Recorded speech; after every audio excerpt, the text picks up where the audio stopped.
Yep, good to go. Hey everybody, welcome back to Nerditude Movie Podcast. If you're tuning in, thanks for joining the live show. And if you're not, then thanks for listening after the live show. But we're back, and this is the end of our December show, Christmas theme that we've been doing. If you're just tuning in, every week for the month of December, we've been reviewing 3 Christmas movies. For this week, we're doing 4. Lewis finally got a horror movie in there, a legit one. But yeah, so before we jump into our movies, we're starting something new. We're just kind of bring up like what we're watching at the moment. So I guess I'll go first. When I'm not squeezing in time to watch these 3 movies, I watched the new Wonder Woman movie. I don't know if any of you guys have checked it out. No, not yet. Not yet. It's well. So the funny was thing it is wonderful? on Christmas Day, it was barely streamable. It just it kept dipping into like 720p, and then HBO Go was like, nah, I'm done. So yeah, 4 people got to watch it in 4K then. Exactly. Yeah. No, but it was pretty good. It was standard cookie cutter superhero movie.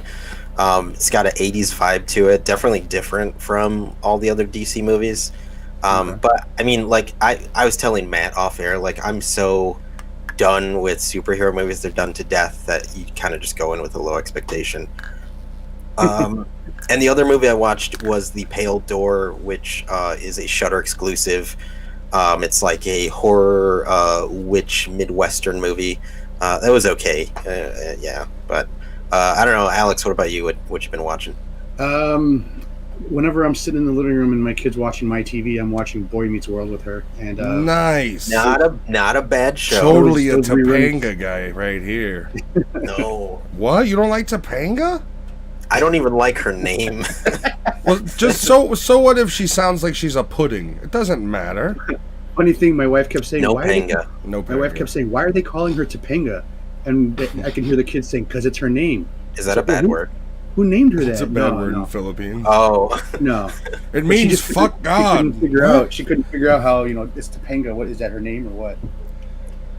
Isn't she like an uppity white chick though? Like that's not like a normal. That's a weird name. Well, the whole thing was her parents were like hippies, weren't they? Oh. So she had that was basically like them making fun of the hippies who named their kids. Like basically, if you watch a TV show now and they're making fun of like the fact that the kid's name is Angel or Snow or hey, come here, spring, autumn. That's the same equivalency as like Topanga. Fucking weirdos in that household, huh? How many babies do you think were named Rona in the last couple months? Oh, I mean, there's a lot that have been made. I don't know how. If anybody names their kid Rona, I swear, like, Child Protective Services needs to come in. Like, fuck, what is wrong with you? Like, whatever happened to good old names like Ahmed and Mohammed? Bartleby and Mortimer. Cliff. Giovanni, hello. Thank you for joining us. Alex, what's up, man? Yeah, he's in. We were on the YouTubes live for Christmas. That's not the normal vernacular way of pronouncing it, but whatever, Merry Christmas. And Happy Hanukkah. Matt, what you been watching? I just got the 300 on 4K on iTunes. I definitely want to dip into that. I've been bouncing around. So I have to be honest, the bulk majority of the things I have been watching have been wrestling YouTube videos from bygone eras. I can't sleep at night, and I flip through to try to find a movie, and it's like, NWO's first invasion of WCW, and it's like, okay. And I literally throw it on, and the guy kind of talks like this. He's got this weird Scottish accent, and he's constantly talking about it, and he's constantly saying, this is when Nash came in, and he couldn't be Diesel because Diesel was owned by WWF, and the problem with that is, that was, but they didn't own Nash and Scott Hall's names, so they came in as the outside, and, And the thing with I end up just basically on my phone for like 2 hours listening and looking at, because it's not a ton of video because it's all copywritten. It's what he can show without getting fucking sued.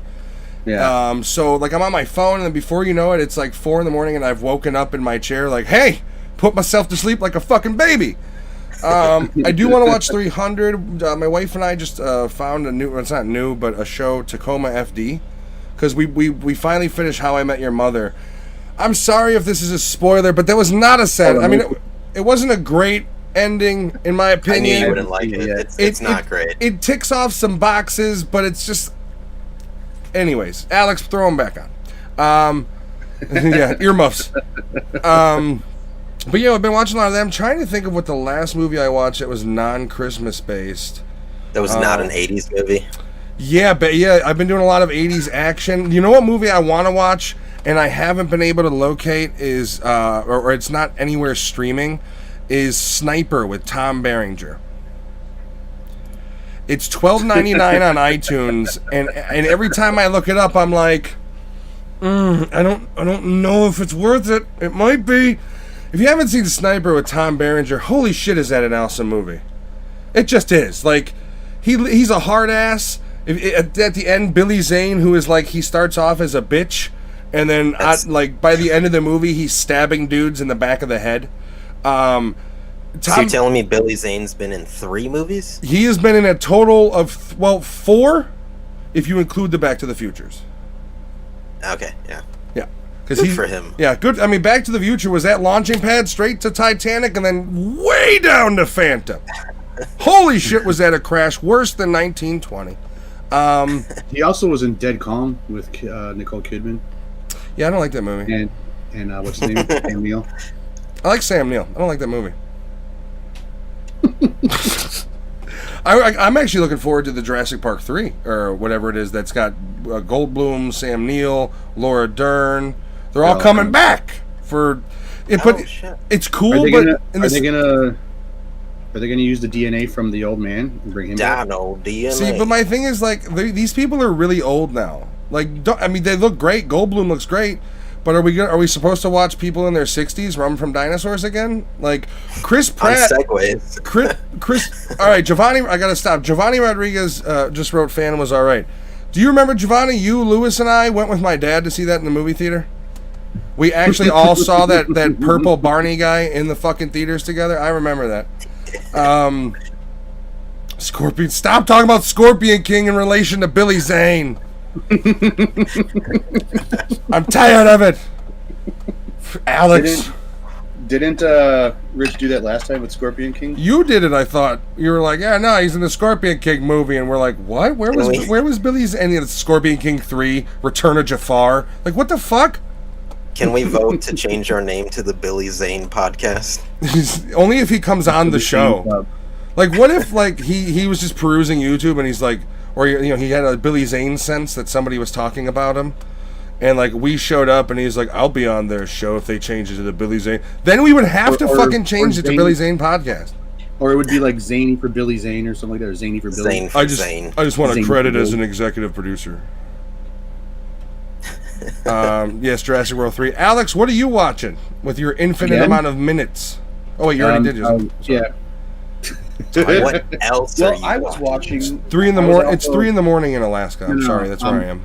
I was also watching Doctor Who's on HBO Max. I started from the beginning again. Yeah, they have the rights to it, right? Exclusively. Yeah. Amazon had it before. But not the classics though. It's just the newer versions from Eccleston and I.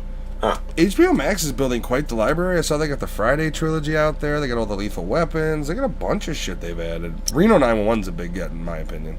Which, since you brought that up, so Legendary is like fighting tooth. No, well, Legendary is fighting tooth and nail to get Dune and the theaters, removed from it. So that'll be interesting. Yeah, I think it's a battle. I mean, here's the thing: they may prove themselves wrong. It's a gamble that they're taking because you can go the aggressive approach and say, no, fuck you. I put this money into this. I want it in theaters, so they remove it from the slate completely. Merry Christmas.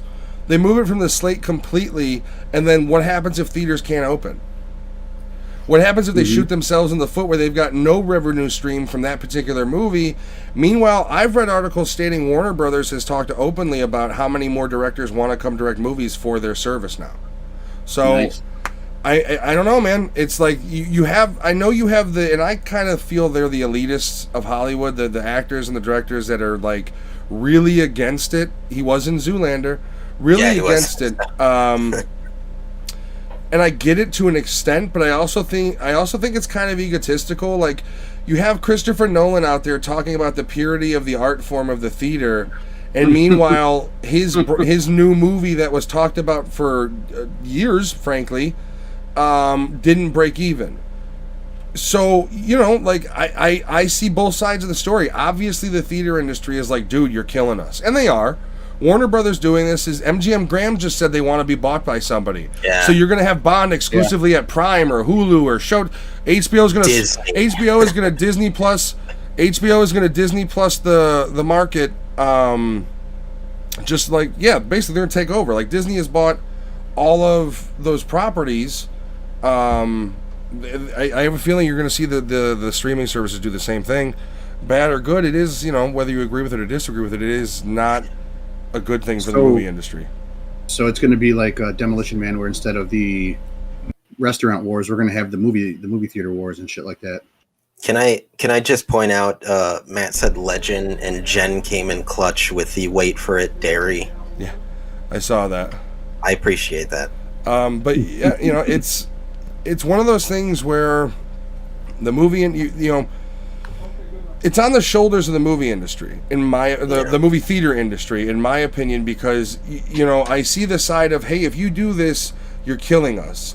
And I get that. But in the same token, you know, and I talked to my brother, he made the argument of like, well, you know, the movie industry or movie theater industry has made these people how many millions of dollars. But the way I look at it is the movie industry, frankly, is a liability. And I only say this because before COVID, I heard how many people Regal was talking about bankruptcy. AMC was talking about AMC. Two years before COVID. So you're literally, you know, the movie theater industry is saying, hey, save us, sacrifice profits you can make now to save us for an industry that may die anyways. I mean, VOD was already moving in this direction. All COVID did was make it more prevalent because, once again, you got to make money. And a movie like we've talked about, Invisible Man, $9 million to make, made what, $120 million? Yeah, it made a shit ton. You can make, and $10 million isn't a high budget, but it didn't look low budget at all. The technology, the CG, everything came together well. Even though I hate Mashed Potato Face, the product wasn't low budget. So the fact that you can make a movie I don't think we've gone one episode without you mentioning Mashed Potato Face. Gerard Butler, I know he's got. Have you seen him? Greenland trailer, Mashed Potato Face. Tonight we dine in Bennigan's. But yeah, so I don't know, man. It's one of those things where no matter what happens, it's not great for the movie theater industry, but in the same token, VOD may be the only way to save the movie industry. You know, Tom Cruise can't do everything. He can't be on the phone with producers and directors at night, and while you're fucking standing next to each other, what are you, 4 feet? What are you doing? You need to be 6 feet, man. You're practically kissing. But yeah, sorry, go on. If you do want to hear a deep dive in the AMC and HBO Max situation, we do have an episode where we go into it. It's kind of a new thing we're trying that we talked about the movie industry, so I would definitely check it out because it was fun to do, and we want to do more stuff like that too. Yeah. But with that being said, do you guys want to jump into our movies? Just. Okay, so we chose 4 films. The first one's technically a short. It's good though, man. It's very good. It's got comedy, violence, horde. And I don't know if we could fit. What? That's like Russian Belsnickel, though. Well, Belsnickel's Eastern German. I mean, it's close. That's close. I mean, if I do German, it's going to be Schwarzenegger. I don't do any other German besides Schwarzenegger, so Belsnickel's going to be Arnold. You need to wait till the third movie to to pull that ripcord on the. Are you in bitch? Mm, That's the only way I can do Belschnickel. So the 4 movies we're doing. First one is the Creepshow Holiday Special. Second one is going to be Elf. We're doing Jingle All the Way, which I've been waiting since September to watch that movie. Yeah, Turbo Man. And then we're doing everyone's like the universal Christmas movie. When you think of happy family holiday, Die Hard. Yeah. great family movie. Good Ladies and quality.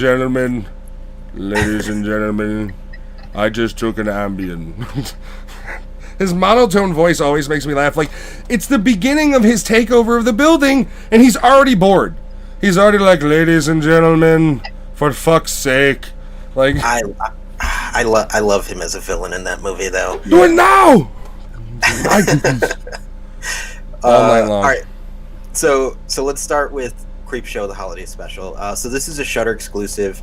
It's by the Creepshow team. Greg Nicotero is the writer and director of this short.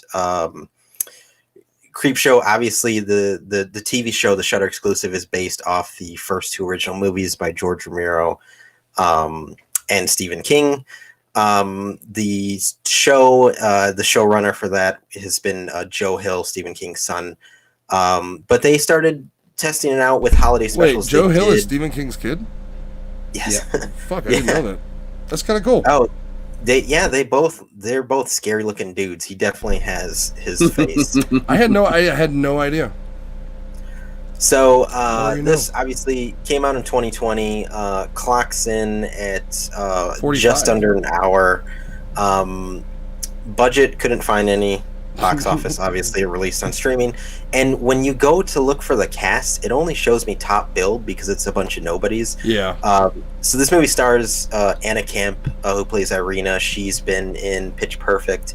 She was in True Blood. I hated her in True Blood. Jason. And yeah, oh my god.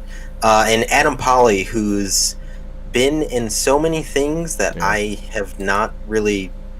I was not aware he was in. He's got a Gennaro face where he's like he blends into every movie he's in. Yeah, I did see he's gonna be in an upcoming Belushi film though. So that sounds interesting. He's also a stormtrooper in Mandalorian, apparently. Okay. He's pretty much like a stand-in in all of these big movies. He's in Iron Man 3. He's in Sonic. He plays 1 to 2 roles generally. It's always like cameo length. And he's generally either a stoner or like comedic, like real quick cut. So if he didn't pay for his IMDb, that he would have no credit at all in any of these movies. Exactly. You have to pay for your own IMDb? Yes. What? Yes. So I could make one? We can actually make one for us. Oh, dude, we need to do a Nerditude Movie Podcast IMDb. And then I want to be on find the clip IMDb. that was on WGN, and I can give myself that man walking with child. What? They had me on WGN. They've used my footage of me and my daughter walking to school one day, over and over, and like different scenes. Man, I don't have anything That's that weird. cool. Like the only thing I have is, if you're in the locals to the Chicago area, there's a fest in Whiting, Indiana called Pierogi Fest, and I was on Mancow's YouTube for something, Pierogi. and pierogi, and Jen says not that we would know it, but he was also in the Mindy Project with Mindy Kaling. I remember him being in that, yeah. And anyways, I'm just watching this YouTube one day, and it's Mancow at Pierogi Fest just kind of filming, and who the fuck walks by but me and my wife? I was like, I know that ass. It was me. Funny you should say it was my ass that they had too. Walking. It wasn't that angle where it was like on the sidewalk, looking down the block, and you were just like pushing her. No, we were walking hand in hand, walking to school, and she was jumping around. And was the angle at the end of the block looking up to you guys as you walked down the block, or was it like a straight on? Like so Incredible Hulk. The school was on the left of us, and we were walking towards the school. She's jumping back and forth. It's just my back. I think it was Daniel Tosh that had a joke about that, where it was like, what if you're the people, like, Jim Gaffigan had a joke about if they're doing like a segment on obesity and you see yourself walk by, even though the face is blurred out, you're still like, fuck, that's me. That's how I felt when I watched the Man Cow. I was like, oh. They can use that damn it. for any other clip, all they want, because they've done it twice Yeah, now. you're gonna be in other segments too. Oh, so you've already been in other segments? Yes. Now I'm gonna have to Google "man walking with daughter" just to see WGN segments of Alex. I am local famous. Sorry, Lewis. All right, so this is a very short. A quick comment on your cast. You were talking.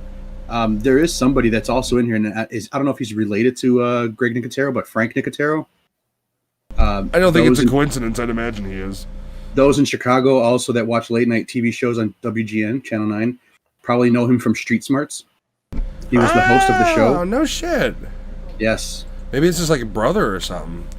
And when I saw him on the movie, I was like, wait a minute, this guy looks fucking familiar. I know that voice. So I had to look it up, and he did Street Smart. So I was watching wrestling YouTube videos today, and I'm sitting there, and I'm like, wait, I still gotta watch the fucking Creep Show thing. Like, I was bored looking for something to watch, and I remembered I had to watch it, and I was like, oh, wait. And I liked it a hell of a lot more than I thought I was gonna. Like, a lot more. Yeah, we were going to do Jack Frost, not the Michael Keaton one, before Creep Show, which is a great movie, but well, I take that back. It's a bad movie, but it's a great bad movie. But I thought Creep Show Holiday Special was something new, and when I watched it, like it just goes like off the rails super fast. I was like, this would be fun to watch. And you can get Shudder free trials like out the wazoo. So I mean, if you want to check it out, just comp a free trial and watch it. Also, if you get AMC Plus, it comes a part of it, so you get 2 shows. Yes, AMC owns Shudder, so you can get Shudder with AMC Plus or the Amazon add-on. But if you just get Shudder itself, you have more access to like the live shit and stuff like that. They also own Greg Nicotero because he's on everything. They pretty much do. Get in your cage, Greg, until the next time. So it's impossible to talk about the short without spoiling it. But basically, it's a Halloween-themed episode. This group or this guy basically shows up to this meeting, and it turns out it's an SA meeting for Shapeshifters Anonymous. Basically, they are all shapeshifters of some sort, and he's basically just trying to meet with people like himself and kind of understand he's the odd man out. And once he gets in the room, there's a couple people in there. There is a woman who is not a shapeshifter, but wants to be. She's a furry. She's a furry. Yes. And if we have any community members who are furries, good for you. It's a little weird, but you do you. Wrong with that. Hey man, you wouldn't have The Shining without furries, right? I'm just saying. That's true. That's true. It's weird, but you wouldn't have it. I'm just saying.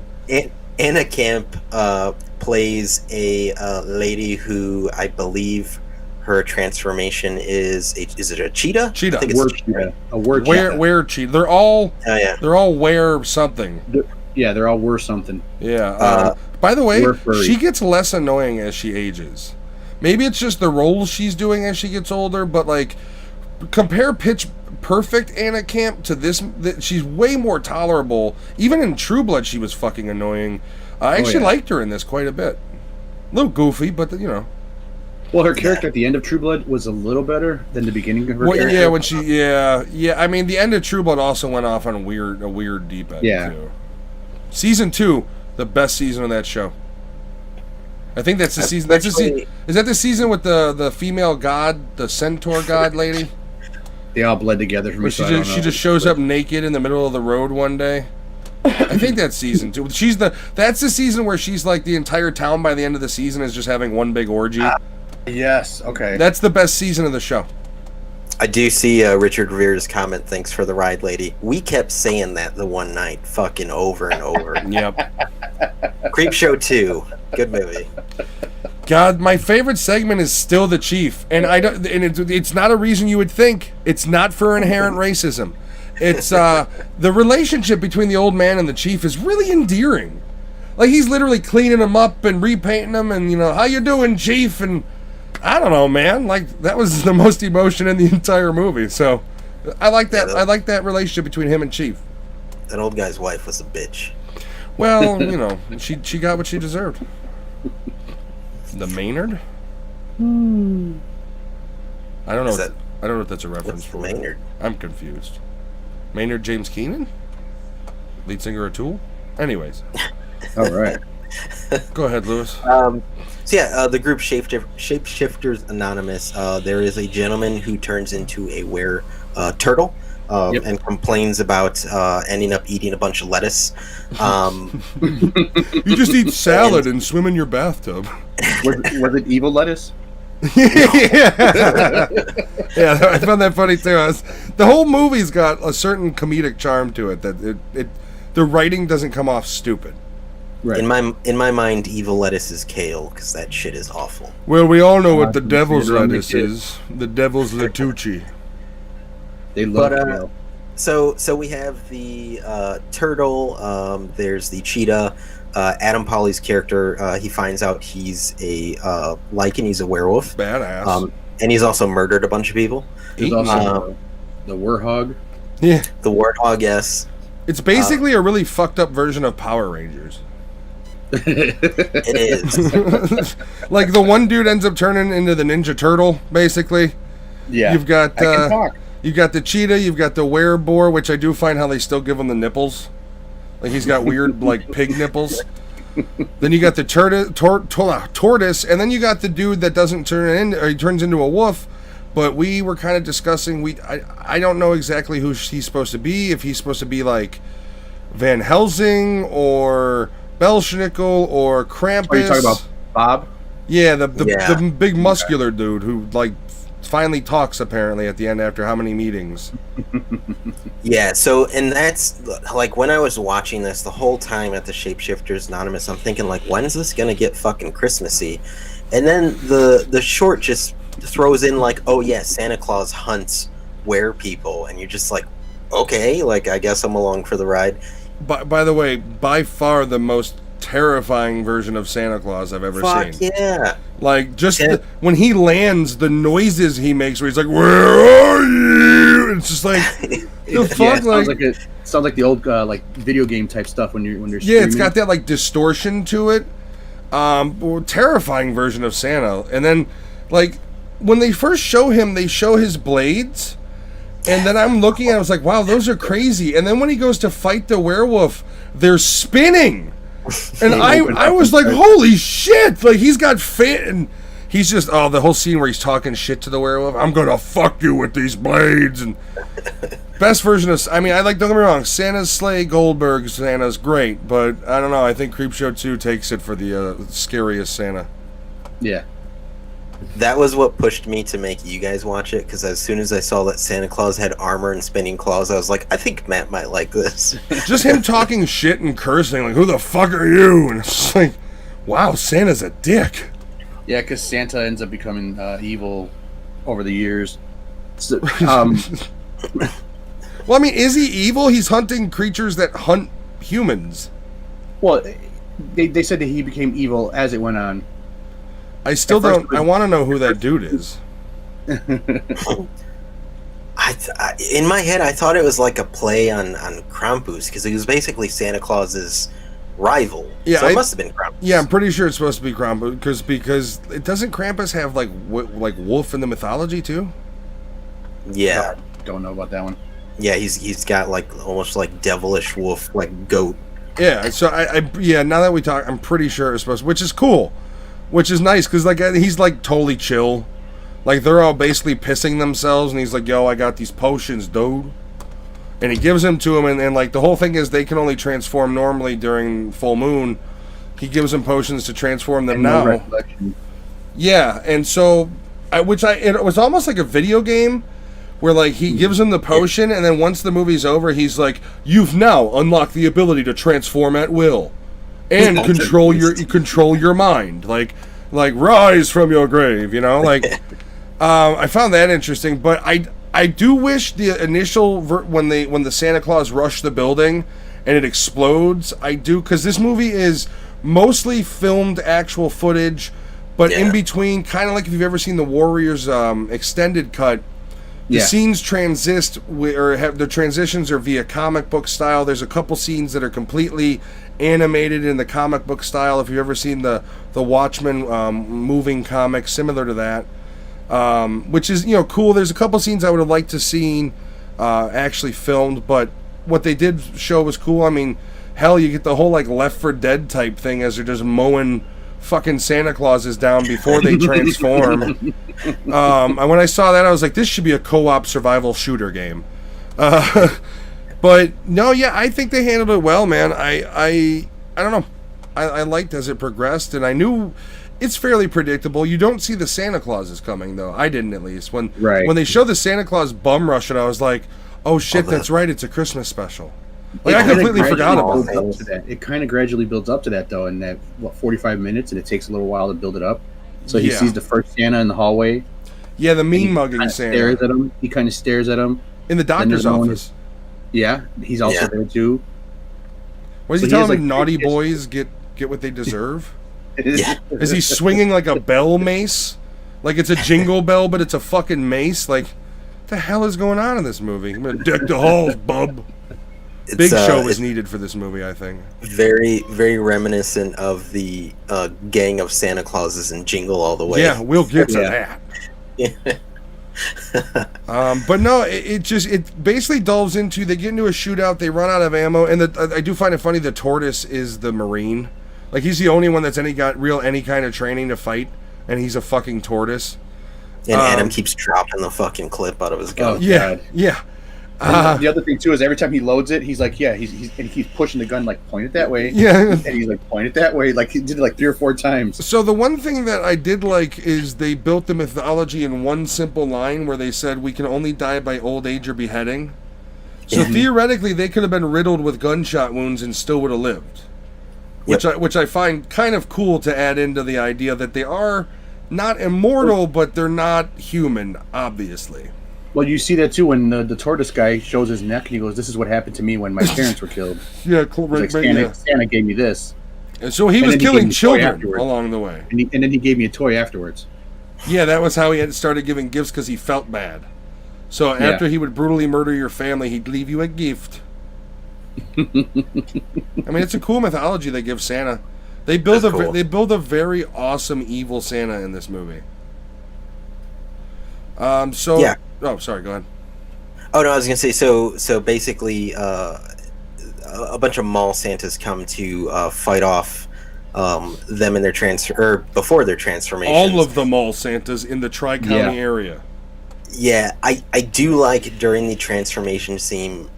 It does, like Matt said, turn into a Mighty Morphin Power Rangers. Like the suits are pretty cool. They look cool and also cheesy at the same time. Yeah, like Anna Catt's... The background given. What's that? The background that they have when they transform. Yeah, and stuff. Yeah. Well, Anna Camp is basically like her cat suit still has tits for some reason, and then when he turns into a werewolf, it was like a '90s teenage like dramedy, where like it just overwhelms them and you get that circular cam. I found that kind of funny. Or the tortoise guy ends up on the floor, and then he stands up. He goes, "I can stand." He's like, "I can talk, dude. I can talk." First thing I thought was Ninja Turtles. I was like, "Somebody get their lawyer. This is theft." That's fucking Donatello. He's a tortoise. He's a war tortoise. I've always wanted a rated R Ninja Turtles movie, like violent, like the original comics. The original movie was pretty dark, though. Not rated R, but it was a dark film. I mean, when you really think about it. The last 2 Ninja Turtles movies that everyone hates, I actually like them. They're awesome action movies. Like, the first one has that whole, like, and the snowy landscape scene. Like, I understand, there was a whole controversy with the faces and shit. They're good action movies. I like them, too. The new story you talking about? Yeah, with the animated, all 3D Turtles and Shredder. I mean, you got Monk as Splinter. Tony Shalhoub. He'll always be Monk to me, though. It is weird, though, because, like, the first one you get fucking Johnny Knoxville, and then the second one, the guy who does the mocap was like, yo, fuck his voice, I'm the character. And they gave him they let him voice it. So Johnny Knoxville was booted out of the second one. He was like, "Sorry, Johnny." He's like, "That's okay. I gotta go staple my nuts to a plank." And Yeah, he's a couple Face with a giant hand. screws loose. Yeah, so Massive. basically after the mall Santa attack, Santa Claus actually shows up, and like Matt said, his voice is like oddly disturbing in this movie. Yeah. But when you actually see Santa, he's like fucking Slenderman tall. Yeah. He's got badass armor, and he actually has sandy claws that rotate. He's got fucking Turbo Man armor. It was the first thing I thought when I watched. I was like, Turbo Man! But Nice then and shiny. I was going to comment that, but Alex was all like, yo, shut the fuck up. Why you texting us? And I was like, all right. I actually didn't think about it. It does look very plasticky, like Turbo Man. Not only that, but the way the chest plate comes in with the shoulder plates, it's a very close shape. It's just thinner. Yeah. I think you're misunderstanding what I said in the text. You were making no sense. I couldn't understand any of it. Do you not know how to read? I can read, and the words were like not making any sense. You know what? We're gonna collect our conversations into a book and call it Matt's Pillow Thoughts.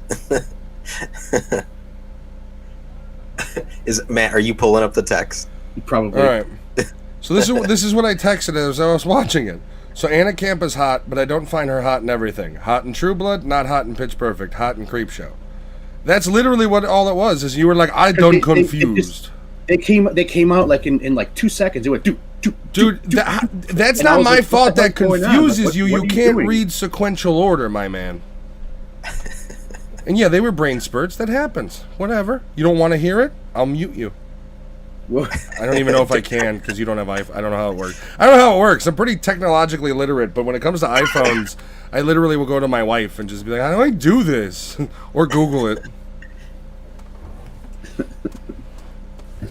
But the short basically ends with the Bob, who has been sitting quiet. He does transform himself, and it turns out he is Santa Claus's rival. The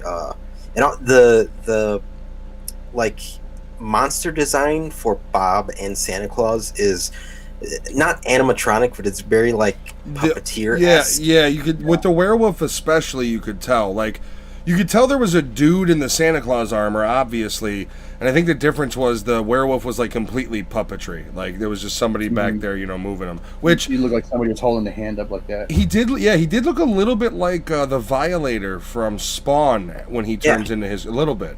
Not shitty CG. I mean, it's sad to say that this fake ass werewolf in this movie looked better than the Spawn CG, but it does. But I loved it because it was the perfect homage to the 80s puppeteer, like actual makeup effect. Like it's Creepshow, so they know they were making something that looked kind of cheesy, but it looked awesome. Before Bob transforms, he looks like, what's his name from The Boys? Carl Urban. Just like a really built, muscular Like a Carl big Urban. stock Carl Urban. I can see that. Yeah. For some reason in my head I thought he looked like a wrestler, but I can't really pinpoint who he looked like. Yeah, I didn't even see him on the IMDb either. Like I don't know who that guy is behind the Santa thing, but the problem is he had like contacts and shit in, so you don't even know what his real face looks like. Derek Russo. Derek Russo. Vince Russo's son. He was in Jumanji, The Mule, Ash versus Lobo. Wait, which Jumanji? What is it? Next Level? Oh, okay, I don't know. Stuntman, probably. He kind of looks like a stuntman. Oh, he's in Cobra Kai. Oh, Season 3, Episode 2. So coming up next, on the next, what is it? At the first of the year. January 8th is when it would be. I thought they said January 1st. Okay. Are they cool. releasing the first 2 episodes? Oh, I don't know. I just saw something that said on New Year that they're going to have. We're starting to release in the first, but if they're doing it in order, if it's season 3, episode 2, it would be the January 8th is when you'd be able to see them. Oh, yeah. Okay, I gotcha. it's exclusive to Netflix now, isn't it? Good, I got to catch Yes. up on it. That, and we just started watching Mandalorian finally. Yeah, I'm about halfway through. I'm watching Mandalorian first season. Oh, jeez. Yep. Well, we'll see you in 2020, buddy. What? When you catch up.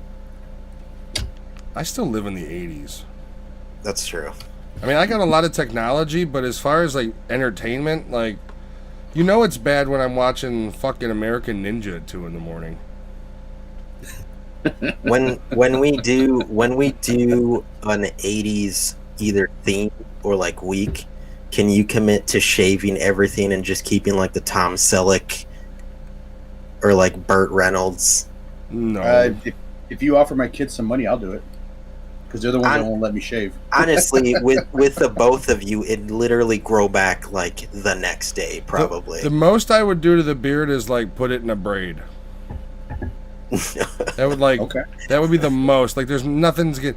You know what's funny is I go to get my hair cut and like I'm like, are you guys doing beard trim? It's like, no, we're not touching that infectious shit. It's full of Rona. I could see it. It's like, okay, sorry.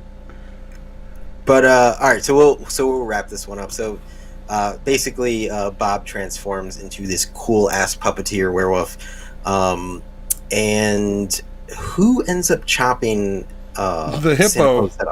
The hippo. Yeah. When With she- a when scythe. she took the potion. Or Sith. When she took the potion, nothing happened. Yeah.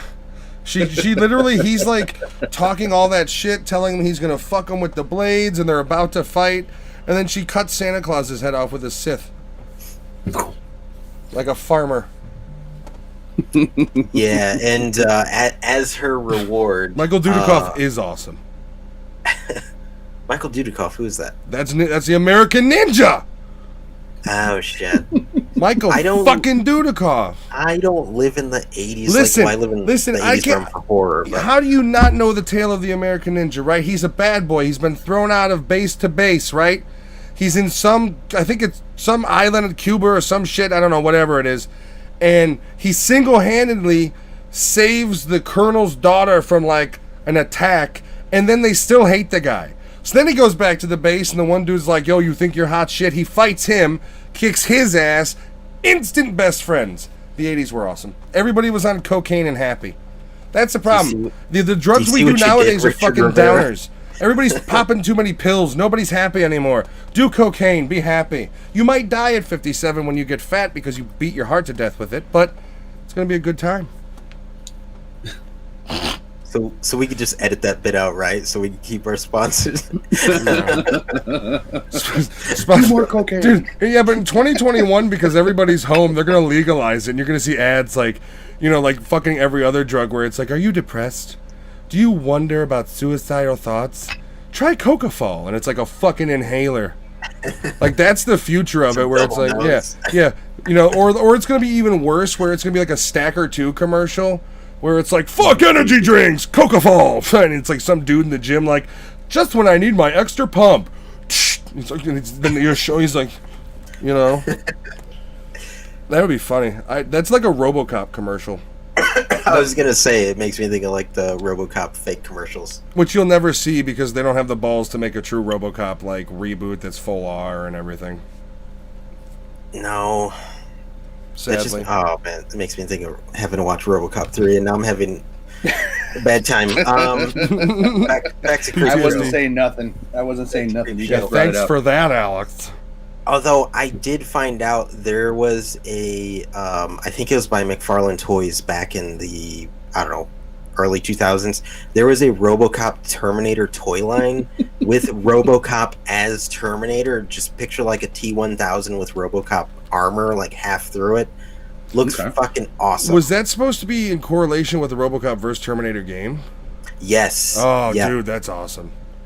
Yes, they are very expensive on eBay. But back to Creepshow. Basically, the furry ends up chopping Santa Claus's head off, and Bob, the buff Krampus, decides to grant her a wish. He was jacked. He didn't do anything either. Like, no, she did all the work. Everybody else killed the Santas. She killed Santa, or she killed the Santa Claus, and then Tim Allen came in and put on the suit. And you should have read the Santa Claus. And I want to see Tim Allen's face on him when he's got the like spinning blades and everything. Just a weird mashup there. But yeah, like he doesn't do anything, and then he's like not only that, but then he becomes the comedic relief of the scene. He does. Like he's literally the like just a brick shithouse, and he's the funniest part of that whole scene. He literally looks like he could smash someone's head into a jelly. This dude is like all. Yeah, he could rip phone He books was in huge. half. Yeah. But I bet you he couldn't touch the middle of his back. Though. No, probably not. Hey, He probably can't reach that one spot. so what if wiping his ass makes him winded? He's jacked. But in a cool scene, he basically says that he can grant her a magical wish. Wishes. And he tells her that if she wants, I believe she asks if she can turn into a werewolf. He No. tells her I can make you this or this, and she says no, I want to be a hippo. No, Yeah. he only gives her the option of werewolf, and she's like, I want to be a hippo, and he's like, I don't know if this will work. I can like that's the extent of my magic, but if you sit on his But- lap, literally, so the scene where she does sit on the headless body, you hear the squish, and a little bit more blood comes out the head hole. I found that little touch fucking hilarious. I was like, all right, that was funny. And he tells her You sit on basically, a headless Santa. like, wish for something, but really deeply wish for it. So, you assume she's wishing to be a were-hippo. And why a hippo, by the way? They never really explain that, do they? I don't know. I mean, the hippos are powerful creatures, but still. And normally when I hear furries, I don't hear like animals without fur. Like I don't know. Yeah, that's a funny thing. Yeah, there's no fur on a hippo. It's just skin. So then, like, she's, she makes her wish and then sits there. She's not, she doesn't turn into a were-hippo. But then busts through the door. Little Yachty busts through the door, and she looks up at him and he says, come on, let's go. And he's like, before that, let's go to the bank and get you your $100 million. So when he told her to wish very deeply at something she wants most, what she really wanted was not to be a hippo, but Little Yachty and $100 million. So the wish was granted. Santa granted one final wish in that form, which I actually found was pretty funny. A pretty funny deviation. Like, yeah, you're just a furry. You really don't want to be one of these things. You actually just want this mass amount of money. Let's be honest. Yeah. Which, I And mean, me too. Come on. I like Little Yachty.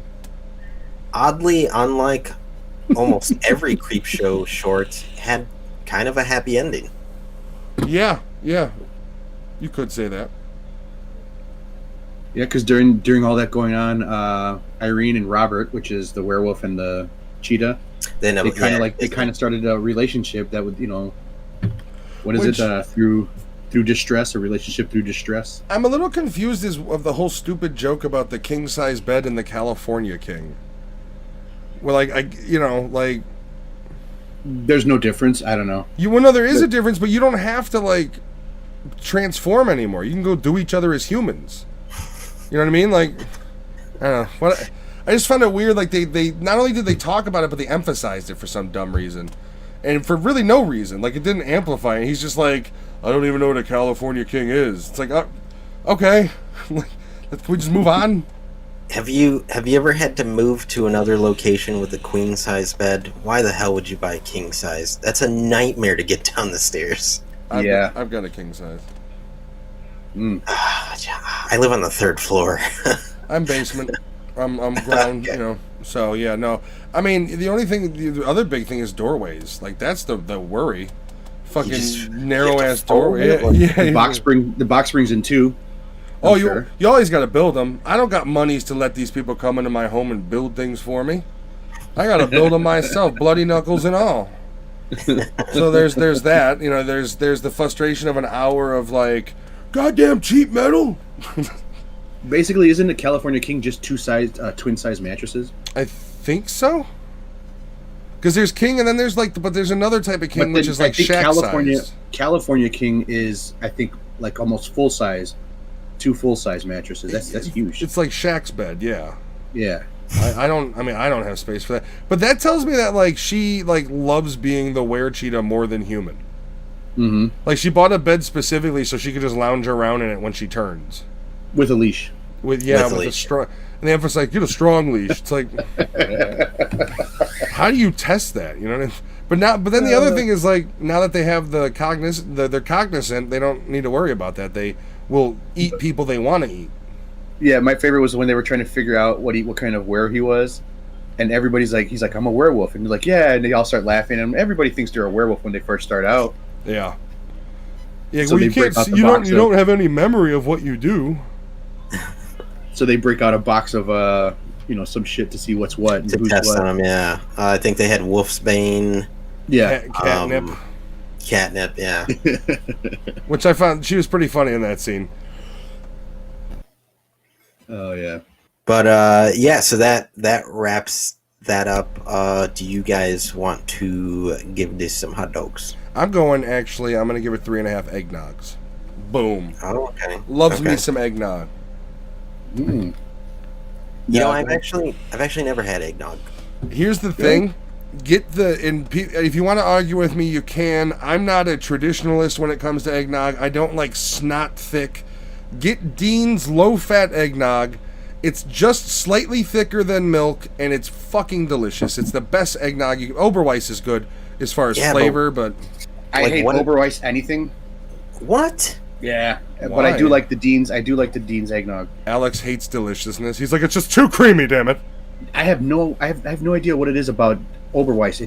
The I chocolate tried their milk is lemonade. It delicious. tastes like shit, and I was ugh. Their chocolate peanut butter ice cream is All right. delicious. I'm just gonna Yeah. back this. Whoa! You're judging an ice cream place on their fucking lemonade? That too. But the They're- only thing you they're- complained about was the lemonade. Like, you didn't talk about the piss poor ice cream or the Well, shitty that- milkshakes. You said, I tried their lemonade and it was goddamn awful. Like, it's like ice cream place. Yeah, whatever. You don't like any of their flavors? Chocolate No. milk is delicious. Have you had their chocolate milk? No, I don't like any of it. You know what it I is? don't You like just, any of it. you just don't like paying the deposit. You're just stingy. Paying a deposit. For the glass bottles, like when you buy it in Nah. stores, you got it's like 50 cents or something. I can't believe you don't like Oberweis. Oh, that's so delicious. My problem is I can't. I'm not supposed to eat dairy, but I will die before I can't eat cheese. So I can't eat a lot of ice cream. So when you go to Oberweis and you're like, 1 scoop, please, and they like just put like a bucket, and you're like, this is not 1 scoop. This is like 3. America. Yeah. So yeah, Matt, you said 3 3.5. eggnogs. I liked it a 3.5 lot. eggnogs. Yeah, I'm gonna go with a solid 3. It's just a dumb, fun horror short. And like I said, if you're a fan of the Creepshow movies, the Creepshow TV show is worth checking out. You can get like a week free trial. Shudder will even do like month free trials. Yeah. And there's some cool stuff on there, but the Creepshow TV show is awesome. So yeah, I'm gonna go with I'm gonna start 3 out watching of it. 5. I have yet to watch a TV show. Richard says if you like Mexican eggnog is better. Rampampe. Can you buy that year round, or is it only in this seasonal type as well? Because if it's year round, I'll switch completely. I don't give a shit. Yeah. So, but what I was gonna say is like, what's like the eggnog flavor? Is it like vanilla? So it's vanilla, it's nutmeg, it's a little cinnamon, it's creamy. It's like you're drinking almost like liquid custard that's got vanilla and eggnog and cinnamon. I think I'm gonna try some. Like I said, don't go for the gimmicky ones. Don't buy the Southern Comfort one. That their recipe sucks so much ass. Go for the Dean's low fat. It's delicious year round. I'm switching to Rampapa. I don't think that's how you pronounce it. Rampapa. So what did you say? How many? What were you giving to Anthony? I'm gonna go with 3 scoops of chocolate. No, because Alex doesn't like it. 3 cups of Oberweis lemonade out of 5. Light Nice, ice, thanks. please. All right. So I really did like this. I watched it this morning. Yeah, we were watching it like almost the same time. Like It was almost the same. I think I finished like 10 minutes before you or something, and then you started sending the text like that. But I found it enjoyable. It wasn't like your normal scary blood shit everywhere. I could have actually watched it with my kids and it would have been fine, except for the part about the horny war cheetah. and the Santa's getting brutally murdered. Oh, they would have been fine with that. Oh, okay. I mean, they would have been a little hurt, but they would have been fine.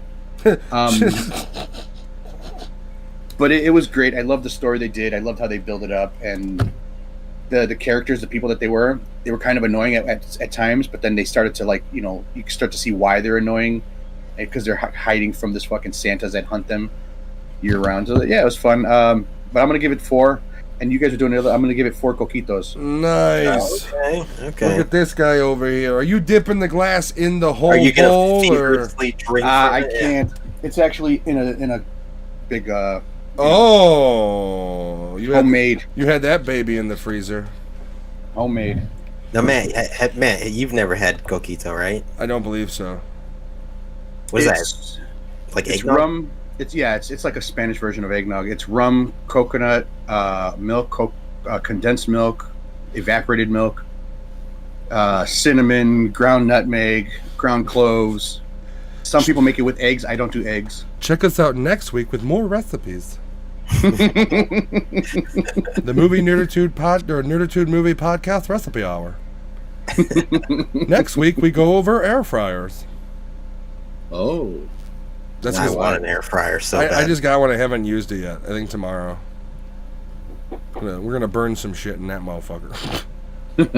Wait, that's another new podcast idea. Getting fried with Matt. Oh, getting There you fried go. with Matt. It's just you dead on me, and poorly me filming what I'm doing, dropping it on the floor, looking around. Nobody will notice. Okay. So we're gonna go ahead and just take a real quick break. We've all finished up. We've got our scores. We'll be right back with you with, I believe we said we Elf. are Elf. Yes. So we'll be right Yes. back with you for Elf. Thank you. BRB. BRB. But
All right. Oh, should I do something about this?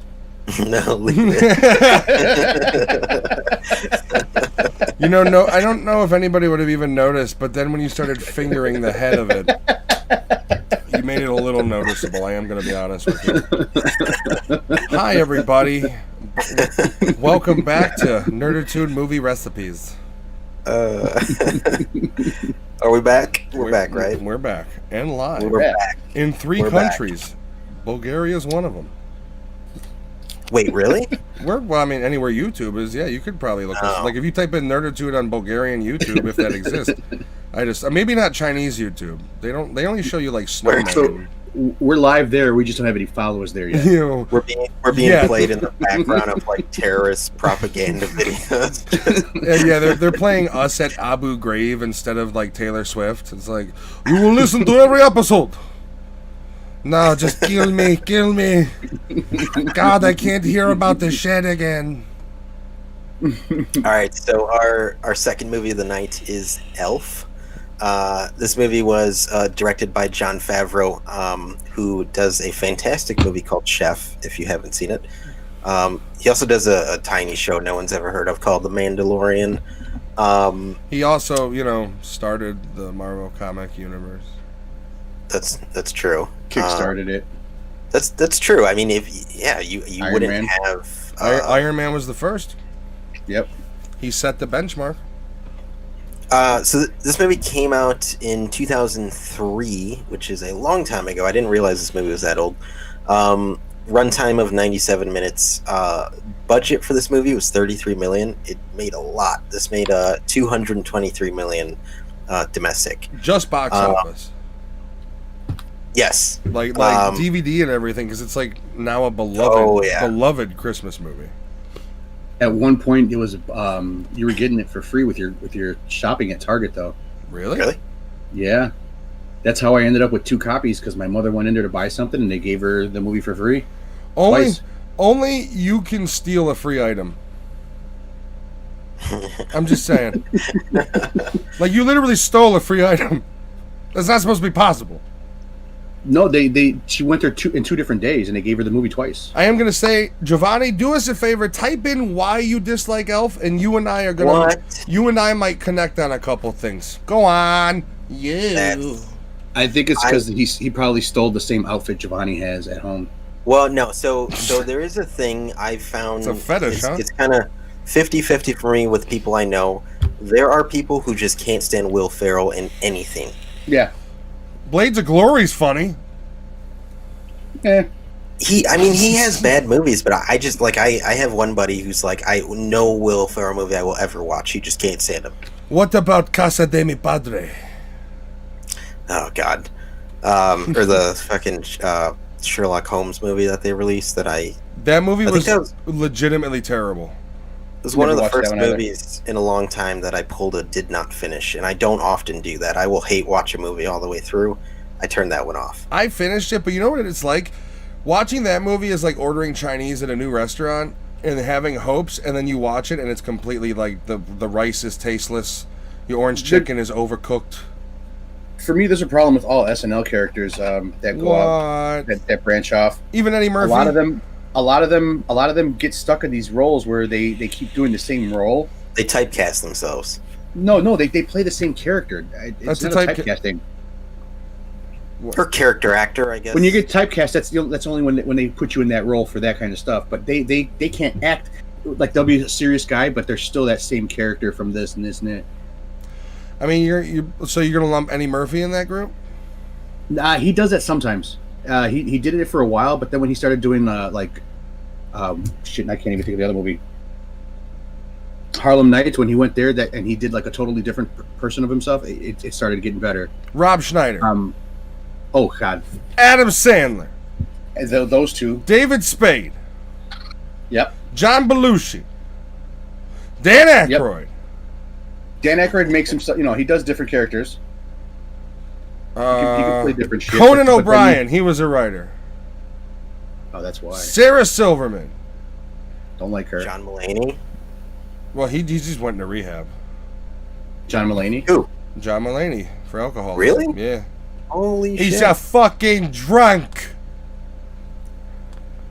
All right, here we go.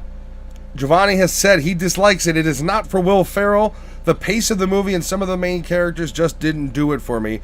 The female main is a big reason I don't like it. I can't remember the actress's name. That's Zoe Deschanel. Zoe Deschanel. I will say, Zoe Deschanel is an iffy one for me. She's very pretty, but I can't stand her in a lot of things because she is typecast. She's very like annoyingly hipster in a lot of guys. things. Ooh, She plays the same role in every show. I'm quirky. And I'm okay with like I like a lot of actors that are literally just them in every movie, like Nick Cage. Nick Cage is Nick Cage. But I don't know. I don't like a lot of her roles in movies. I do like her in this movie. But yeah, I do often have a problem with Zoe Deschanel in certain things. So Zoe Deschanel is basically Katy Perry is Beer Goggles Zoe Deschanel. Prove me wrong. They both have good voices. They both have the big pretty eyes. Like if you were hammered in a bar and you met Zoe Deschanel, you could confuse her for Katy Perry. I'm just saying. That's a thought that I never. Well, I don't know why they've never got like why have they never gotten together and done a project? Like unless they hate each other, Have you seen them in the same place? Just saying. I was gonna make a weird joke there. I'm gonna forego that one. Never mind. Now you kind of have to. No, not going there. It's about the Devil's Triangle. Not going there. Oh, here we go. Richard Rivera. So she looks very stiff in all of her movies. Downer. Facts. She is Debbie Downer from SNL. That character that was done by Rachel Dratch, where the camera would zoom in her face and she'd be like, Mm-hmm. That Zoe Deschanel, if she was an SNL in that era, would have played that character. She does have a very pretty voice. She does Christmas albums that are really good. Yeah. Her character in this movie, Elf, though, is completely different from what she's done in her. It's not that hippie shit. It doesn't come off like that. Yeah. She's just kind of like a young, nice girl. Yeah. She is in one of my wife and I's favorite shows called New Girl, but I like that show because the rest of the cast in that show are all super hilarious. It has one of the Wayne brothers, one of his kids, right?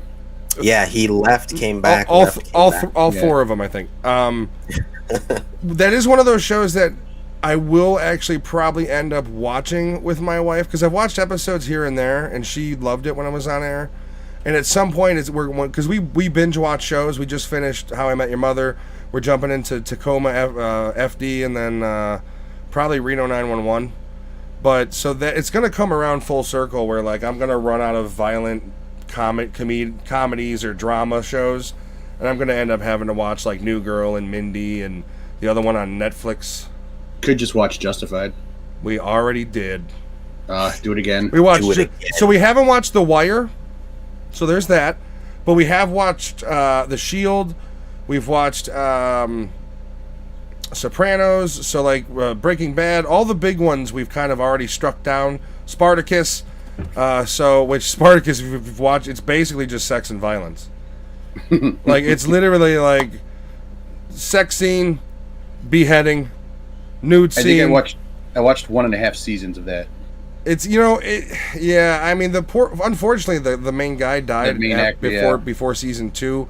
The guy they do get he's not bad though. He does a pretty okay job. I heard. I just stopped watching it because I didn't have any time and I just never went back to it. Well, we fell off and because we like really like for a couple weeks just dead straight watched it and got up to like season 2 or 3 the ending of and fell off for a while then came back and finished it. I do that. I will binge watch shit, burn myself out and need to take a breather.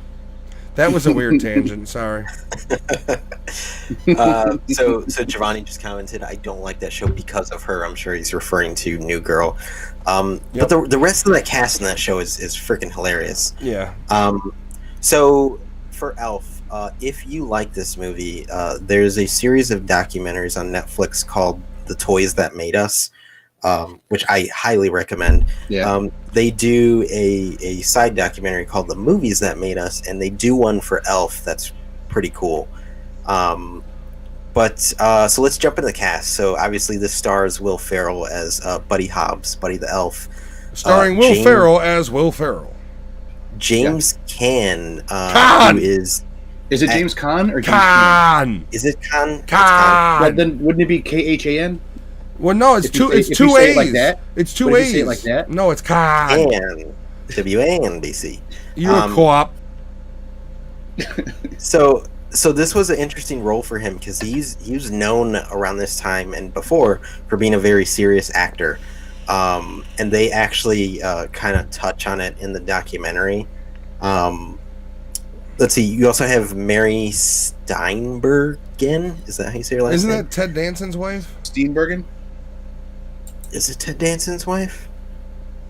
Could be. I thought it was. I could be wrong though. She was in a couple things that I liked her in. No, too. you're correct. Ted Danson. She's been married since 1995. Yeah, I always liked that. I like Ted Danson. So like, I don't know. That was- That was his rebound after Whoopi. Yeah, Ted Danson. Ted Danson goes down in the history books as the only modern man to get away with blackface. I'm just saying, because he was dating her. Anyways, I like Ted Danson, and I'm a romantic when it comes to Hollywood. Like anytime there's a couple that have been together and they've like Christopher Walken talks about, he's been married to his wife for like 4 decades. Jimmy Stewart, we talked about in the last episode about he was married to his wife for how long. So it's like, I always like that because I'm a traditionalist. I'm not, so when I look at things like, I do like, it shows me some of these guys have a hell of a lot more character in their real life when like you've been with the same person or you're like Rob Lowe. No matter what you think of the guy, he's a great dad. Like you could tell him and his children have a wonderful relationship. So it's like when you see those things, it's always nice to see. I like Rob Lowe in that new spin-off 911. I like Rob Lowe, but I haven't watched that. The last thing I saw him in was Super Troopers 2. Sorry. If you like Rob Lowe and you listen to podcasts, check out his Joe Rogan episode. He just sounds like he comes off as a very down to earth, like cool dude. Yeah, absolutely, Richard. It is the same mother from Step Brothers. That is true, and she's also an awesome actress. She's Yeah. she's funny in a lot of things. Isn't she in? She's in fucking Curb Your Enthusiasm. She was. Doesn't she? Yeah, I thought so. Yeah. Doesn't she play the one guy's wife? I can't remember his name, but yeah, she's in that too. Great in Curb Your Enthusiasm as well.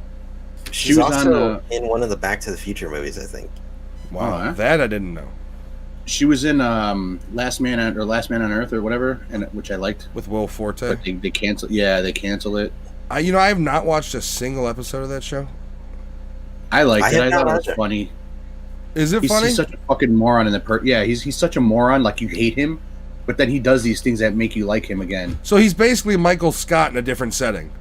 Oh, just fucking. Oh god, just 100 times in certain areas worse. See, that's the problem with Will Forte, though. Like, when he has those scenes in movies where he, like, breaks down and starts to cry, like, that's always hilarious. His scenes in Beer Fest, he's hilarious, but, like, MacGruber, he gets a little fucking annoying in. Yeah, that's Like, when he goes... that's also an SNL skit turned movie. Yeah, they took 3 minutes and turned into a 90-minute Val Kilmer's last, when he had a normal neck movie. That's who she is. Mary Steenburgen, she plays Doc Brown's wife in the third Yeah, one. that's right. Okay. Good shit.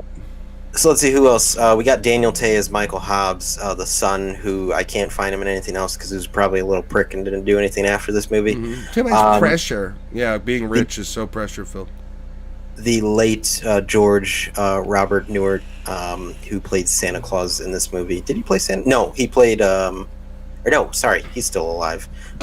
He played Papa Elf. So He wait played a second. Buddy's You father. didn't get his role right, or the fact that he's not dead right. Bob No, Newhart. Santa Claus, Ed Asner. Ed Asner. He's dead. Yeah. Okay.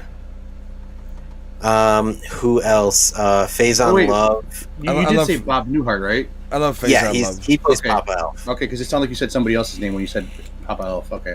Is Faison Love still alive? Oh, he's still alive. Not only is he still alive, but he's suing racist-ass Hollywood because in the posters for Couples Retreat, they eliminated him in some or pushed him into the background really tiny on him. And he's suing them. He said, fuck y'all. Is it bad that I assumed he was dead? Well, I mean, Well- he's quite rotund, so Yeah. Man, because I said that, he's probably gonna die. no, he's got to It's do your Friday fault. 4. Get him in there. Which he You did have- take the place of Bernie Mac, who did pass away.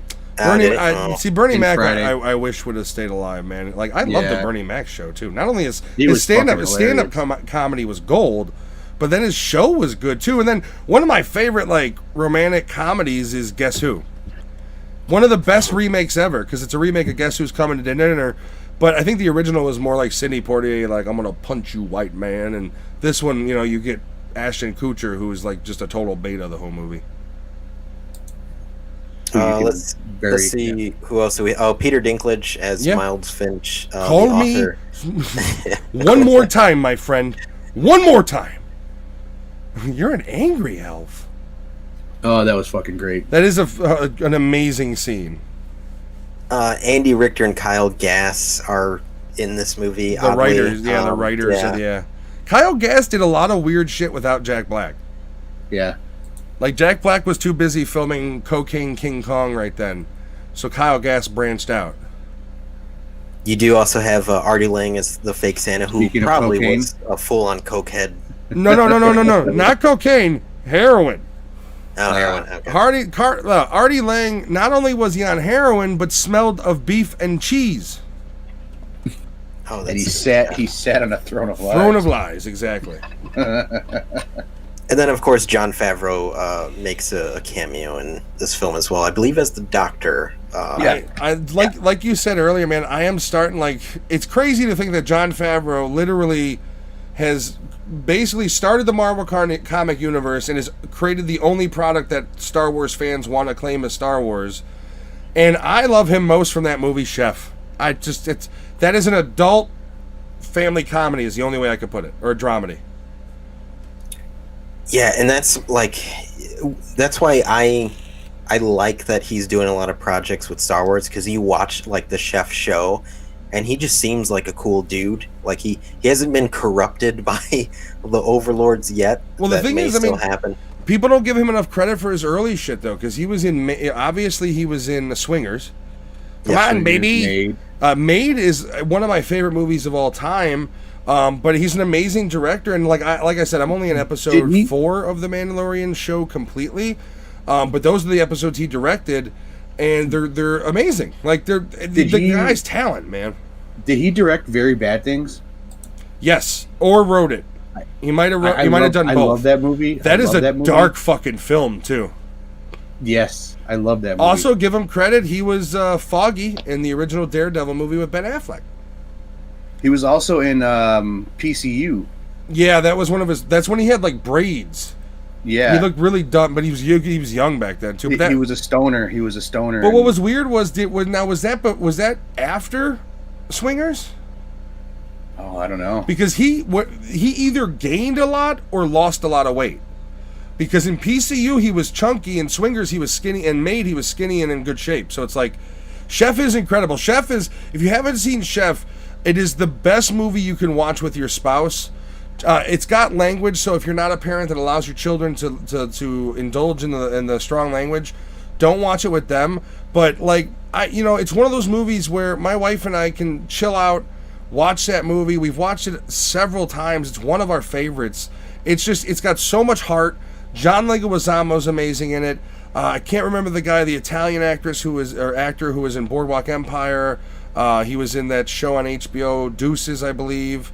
I can't remember his name, but he plays great in it. Dustin Hoffman is in it in a small role. Scarlett Johansson, the annoying voice girl from Modern Family, Joe Manganiello, his wife. It's a great cast. The kid's not overly annoying at all. He's actually one of the better parts of the movie. Jon Favreau not only is a stunning director and writer in this movie, but his performance in it, he's really incredible in it. And it's a road trip movie. I love road trip movies. And at its heart, that's what it is. So we're going to do a review of it soon. It's one of those movies that I love. So we got to talk about it soon. Check it out. I think it was on Netflix last time, I think, Richard. I saw it streaming somewhere. I own it, but It will make you want to own a food truck. It'll make you buy a fucking panini press, I tell you that much. I did. Making some fucking sandwiches. I went out, I also bought the looked up- panini press, I slow roasted pork, I sliced it, pickles, everything. Panini press, boom. So John Favreau's only directed 9 films.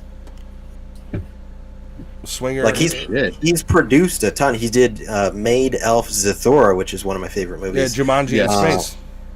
Iron Man 2, Cowboys and Aliens, Great movie. Chef, The Jungle Book, and The Lion King, and those are films directed solely by him. Dude, I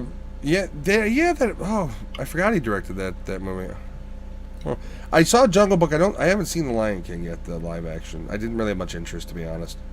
I He don't did- care for the Disney movies, but I did like The Lion King. It was all right. He did direct more TV stuff too. Yeah, no, he's been he's been more of a producer than director. If you're a but fan of Friends, he had spots on that show, on and Yeah. off. That's right. He had a reoccurring role. Yep, he was dating one of them. I don't know. Those women dated every guy in New York on that show. It might have been what's her name, Monica, because she dated most of the. She dated fucking Tom Selleck. Michael Rappaport. No, that was. No. Yeah, was it her too? Maybe, I don't know. Michael Rappaport, I like was it him, but Phoebe? I hate him. Yeah. Like, part of me, I just can't stand his voice.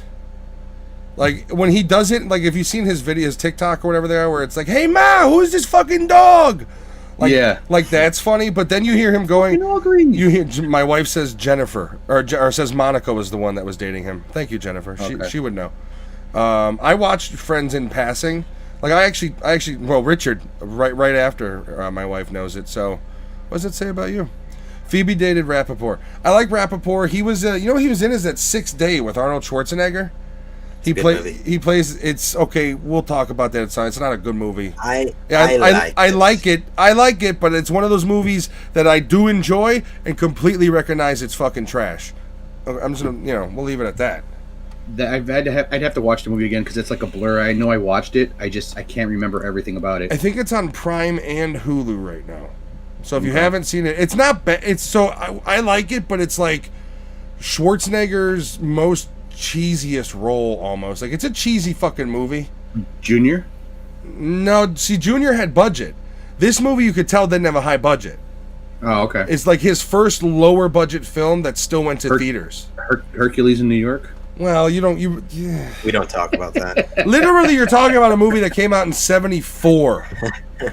You're comparing apples to machine guns. So we could just jump into this movie. Obviously, Buddy the Elf is some would say autistic, Diabetic. diabetic. Narcissist. Basically, he grows up with the elves and Santa. He is obviously not an elf, which makes you wonder how he got to live with Santa. Do they ever get into that? Yeah. Right at the beginning, he's he's an orphan in a home, and when Santa comes he here to crawls give into gifts, the sack. he crawls into the sack. Yeah, that's a weird sentence. And the reason why to he's say. an orphan is because you said we're jumping in, right? Just go full bore. Yeah. So the reason why he's an orphan is because his mother got pregnant, didn't tell the dad, and then gave the baby up for adoption. It's really But dark. she passed away, and never told him that he had a son somewhere out there. It is endearing that Newhart takes him in immediately. Right. Like, he's like, holy Yeah. shit, it's a human, but I got to take care of this thing. Like, I can't let it. I do like Who that. has a about baby? Has a baby? He's almost half his size already. Yeah. And he just, Papa Elf just takes him in. You gotta love that. Like, the movie, and that's why this movie, whether you love Will Ferrell or fucking hate him, is now a Christmas classic because it's funny, it's got goofiness. Who doesn't love Will Ferrell jumping on a Christmas tree?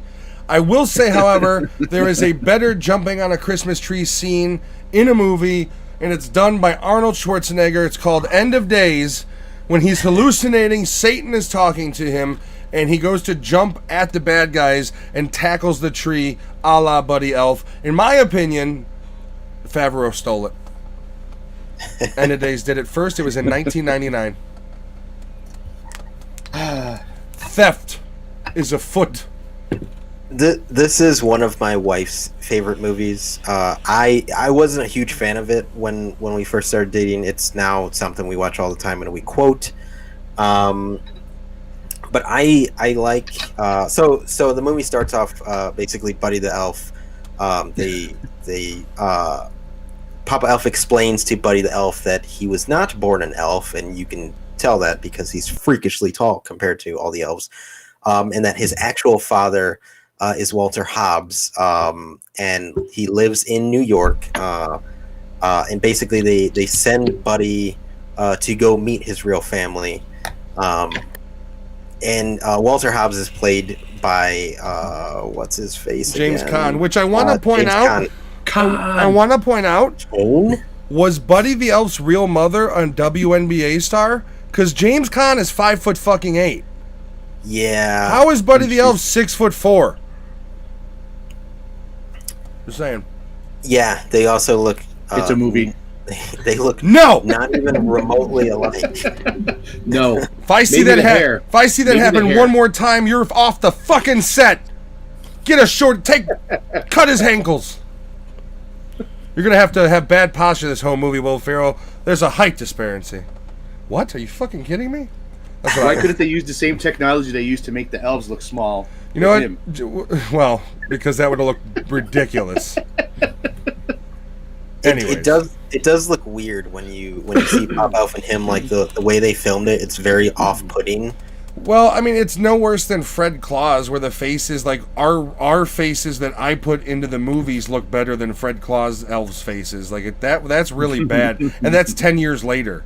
Like Elf came out 10 years prior, so it's, I'm not going to talk too much shit about weird-looking angles. I get it.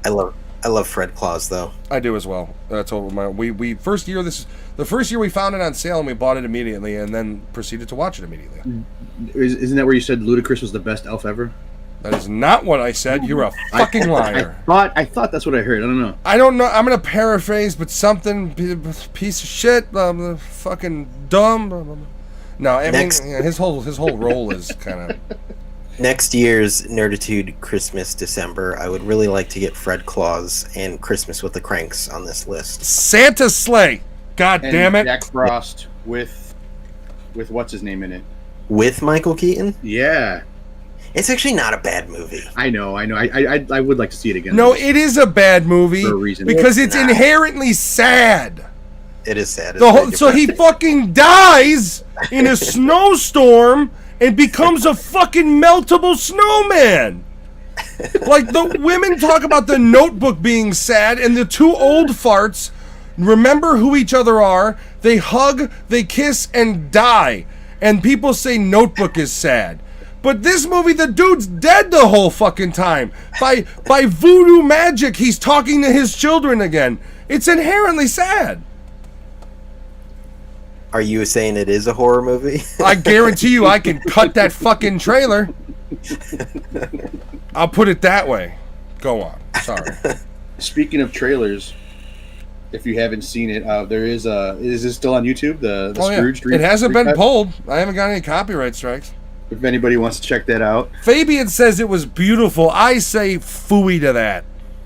Hey Fabian, how's it Yeah, going? hopefully Fabian's doing good. He was suffering from the Rona not too long ago. He is a survivor. He gets a pink ribbon. That's it. That's all you get. You and hundreds of thousands of others. I hope you're doing good, buddy. Thank you for joining us. Well wishes to you and the family, of course. All right. So- yes, please go. Oh on. no! So you guys, I mean, do you guys want to like bring up your favorite scenes, your favorite moments? Okay, so yeah, at this point, most people have seen this movie. There's no spoilers. Say anything you want. Go ahead, Alex. One of the things I like is his first thing when he sees something across the street and he starts running, gets fucking hit by that first cab. And then later on, he's running with Zoe Deschanel, and he's running, and he's like, "Watch out for the yellow ones; they're mean." or they don't stop. He said one of the two. Either they don't stop, or they're mean. I believe it's they don't stop. Yeah. I So love that shit. every time I think of like someone getting hit by a car in like a comedic movie, I think of what is it? Muppets Take Manhattan, Oh. Gonzo is trying to hail a taxi, and he throws himself into the road to stop the taxi. You know that's a joke upon race, right? Is it? Yeah, because Gonzo's a darker color. Oh. Oh. Yeah, so he's not gonna be able to hail a cab normally. I thought it was because he got hit the first time, and that's how they stopped the first car. So he says, "I know how to get a cab," and he throws himself in front of the cab again. Pretty sure it's a closeted racial joke because he couldn't get one in the first place. Huh. So Fabian commented, "Did you see the?" I Netflix have not special? watched it on that yet. Yeah, we if did you're- talk about that If earlier. you're talking about the movies that made us, I have. It's a fantastic short documentary.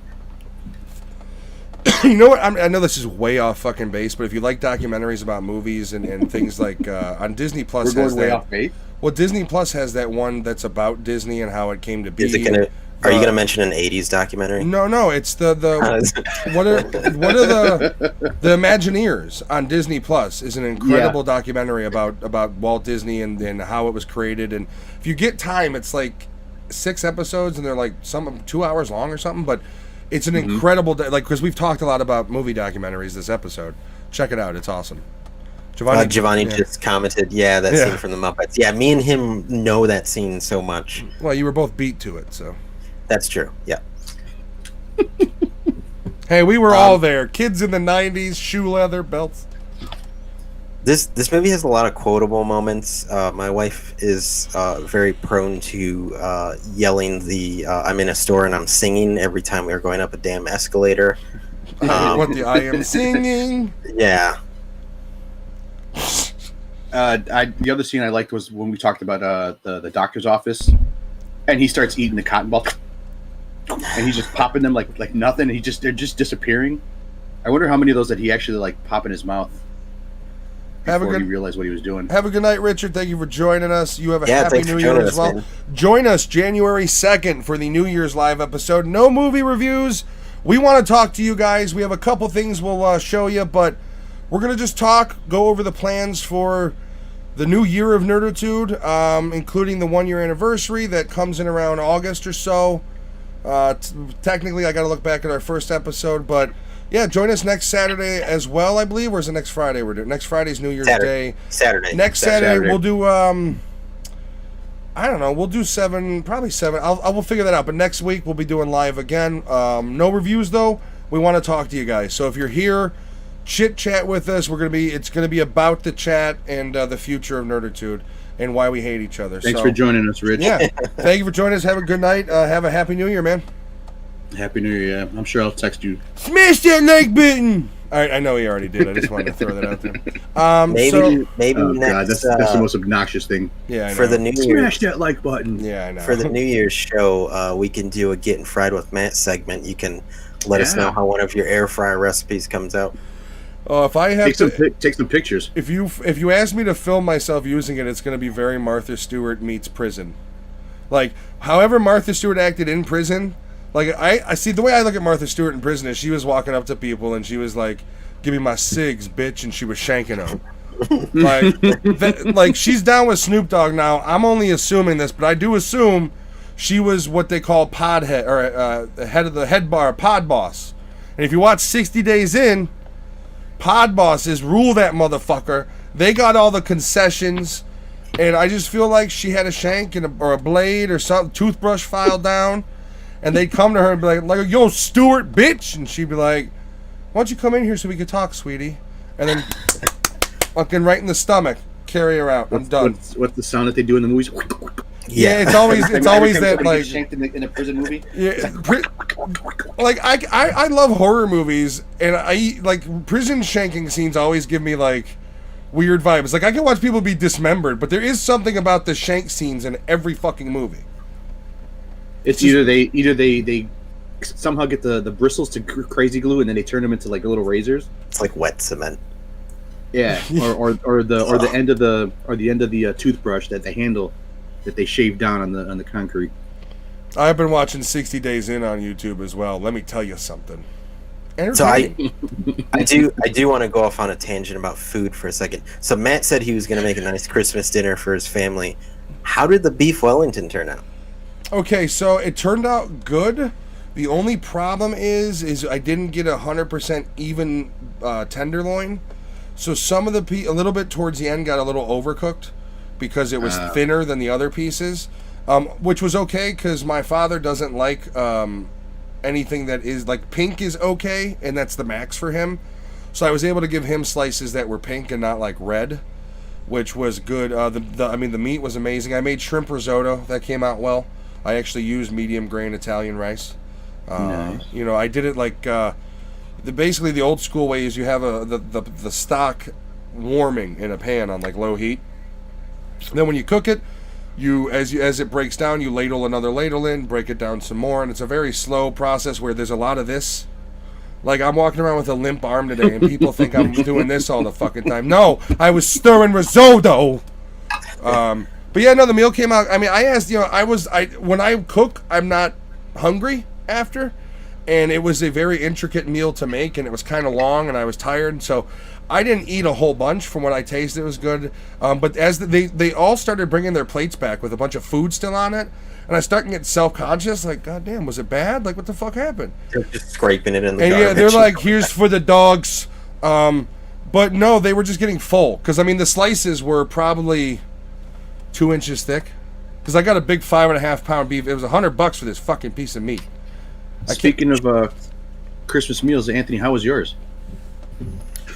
Oh, yeah. So my mother Story decided time. to make a ham. Did you make rice? No, she did not. But she My made a father ham, did. and BB? she pulls out this jar of ham glaze, and she's like, "Can you open this for me?" And I go to open it, and it's so crusted shut, and it's also like halfway empty. And I look at the top, and it expired in October 2019. Did it evaporate or harden over?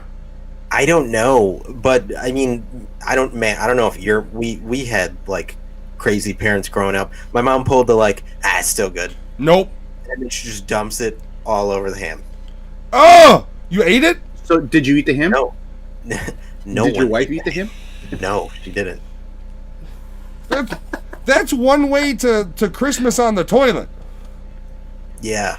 Well, okay, so here's the thing. My dad, fortunately, was picky like I am with shit. Like, if something is still in date but doesn't quite look right, it's gone. So, like, I have one story in particular. We were at my grandma's house. She pulled out this fucking jar of pickles. This jar of pickles expired 5 years prior. They were literally fuzzy. And this asshole my aunt was dating walks in and goes, "Oh, I'll fucking eat them." Opens it and takes it and eats one, downs it. And my dad was just like, "You're fucking nuts," and walked away. Like, he's just like, that's how I am in a nutshell with food. Like, if it don't smell or look right, go on. Giovanni said that Stephanie ate the ham and she's still alive. That's probably good. So my sister-in-law survived Corona and my mom's Christmas ham. Monitor her. All right, like. Seriously, just for safety measures, get a bucket towards the bedroom.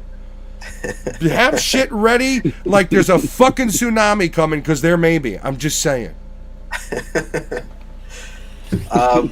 So what were we talking? Oh yeah, we were talking about movies. About That's right. We're this doing guy right movies. We're previewing next week's live episode because it's just going to be a lot of.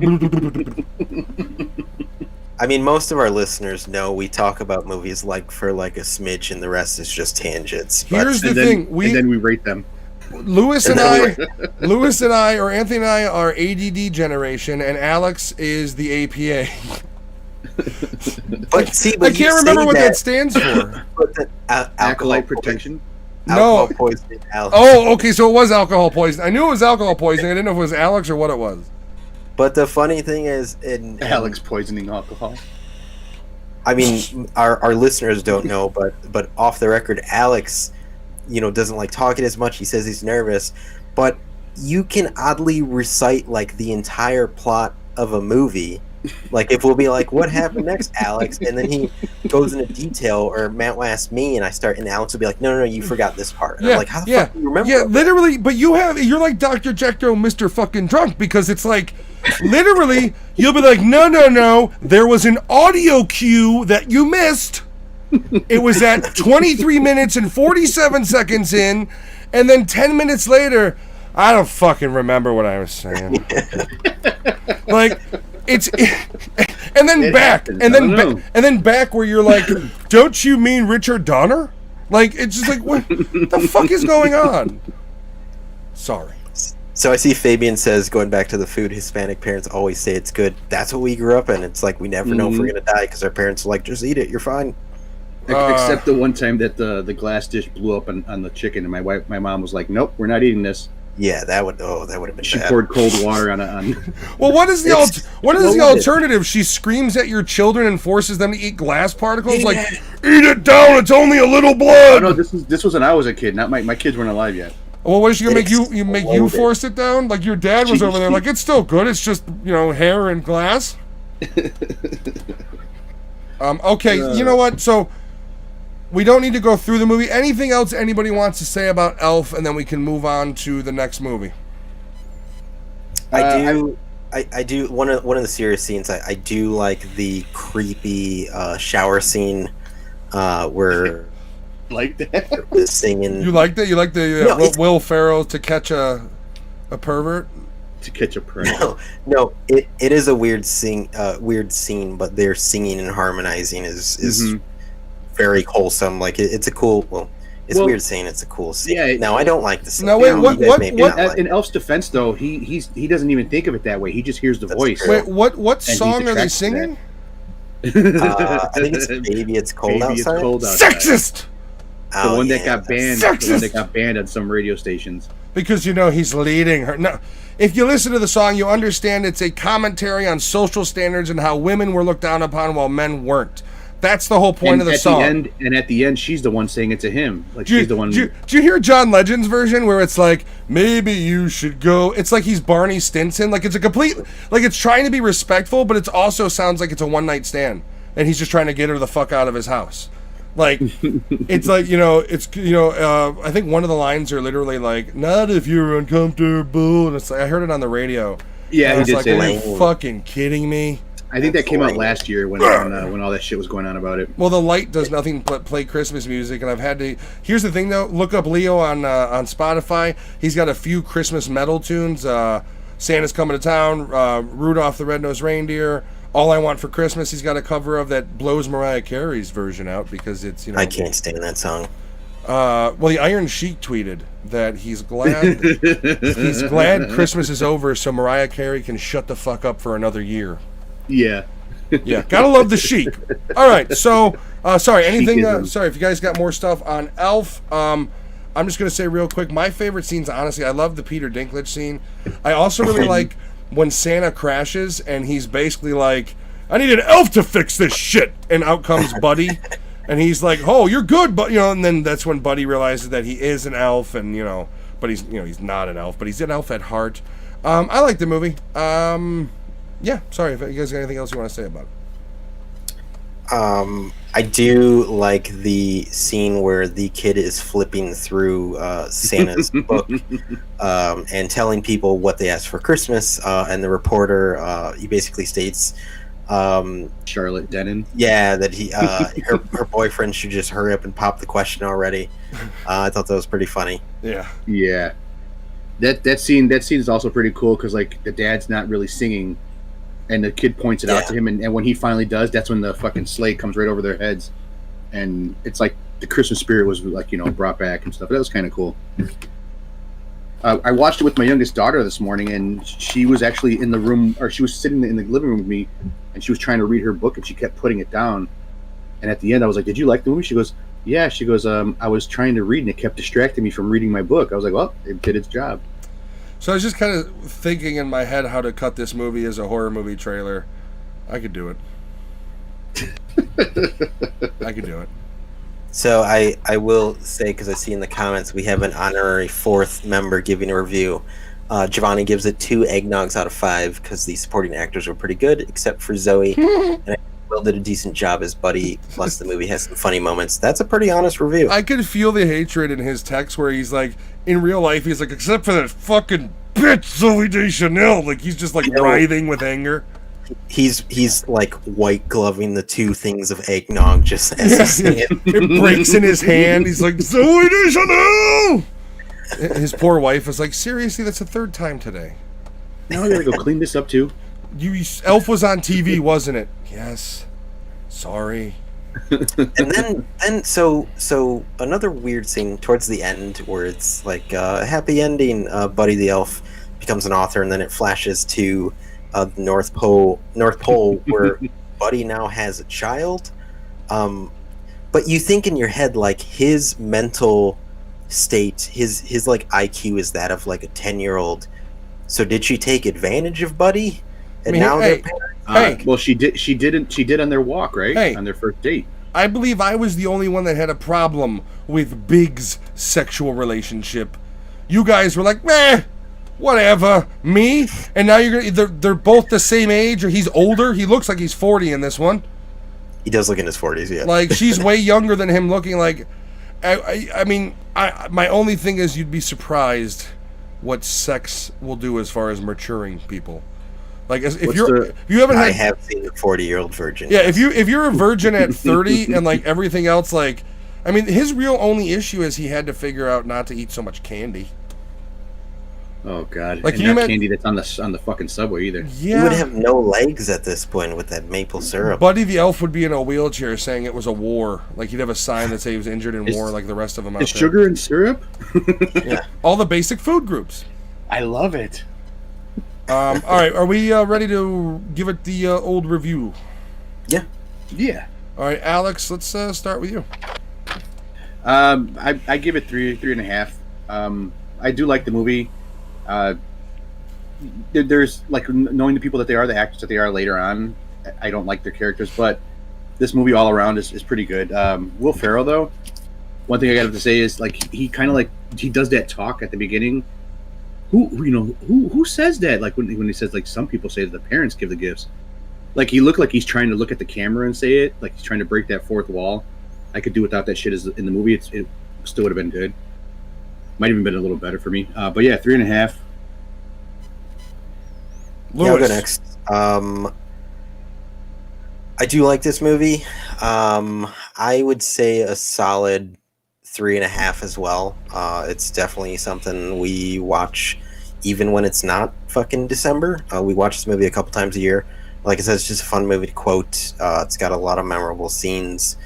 Yeah, 3.5. I like it. I'm gonna give it a 3, but it is not one of my favorites. I like Will Ferrell, but there's only so much of this movie. It's almost like there's only so much chocolate you can eat.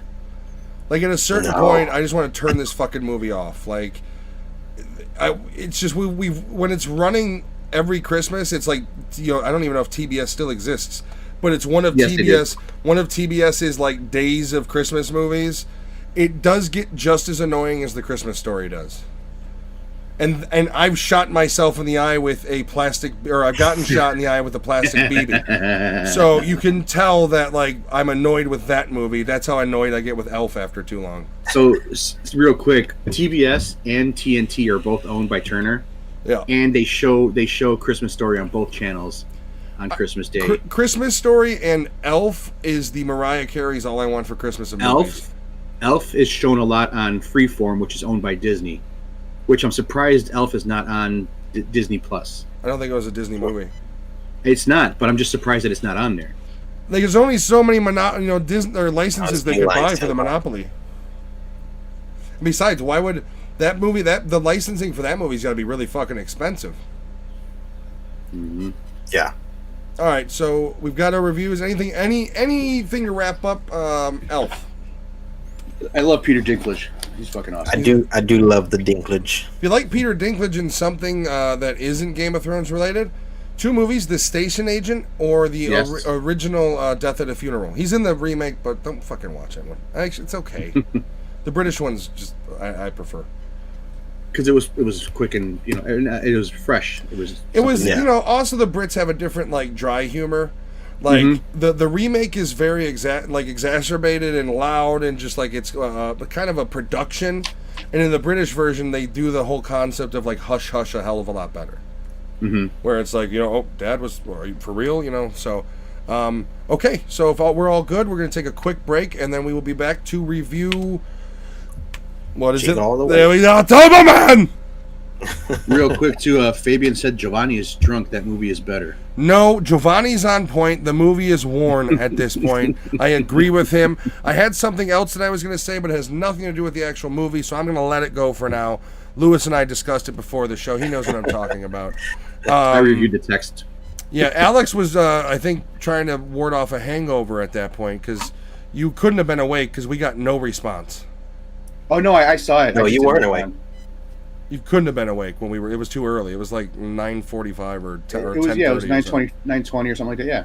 Yeah, no. Unfortunately, text messages when I do them always come off angry because, like, the way I do my debating discussion, however you want to say it, is always like straight to the point. So when I text people, a lot of people tend to be like, "Motherfucker's going at me," and it's really not the point. It's just how it comes off. And I apologize to Lewis, and he's like, "No, you're a dick. We get it." um, but we're gonna go ahead and take a quick break. We'll be right back for Jingle All the Way, and see you guys soon. Dash your Goodbye. dancer, prancer, friend. What? What? What? I was gonna nothing. I was just going dash your dancer, prancer. I want can't. you got to do it when we do the review, though. I can't- I You're gonna can't do it. practice during the break. Dasher, Dancer, Prancer, Fig.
Are we live?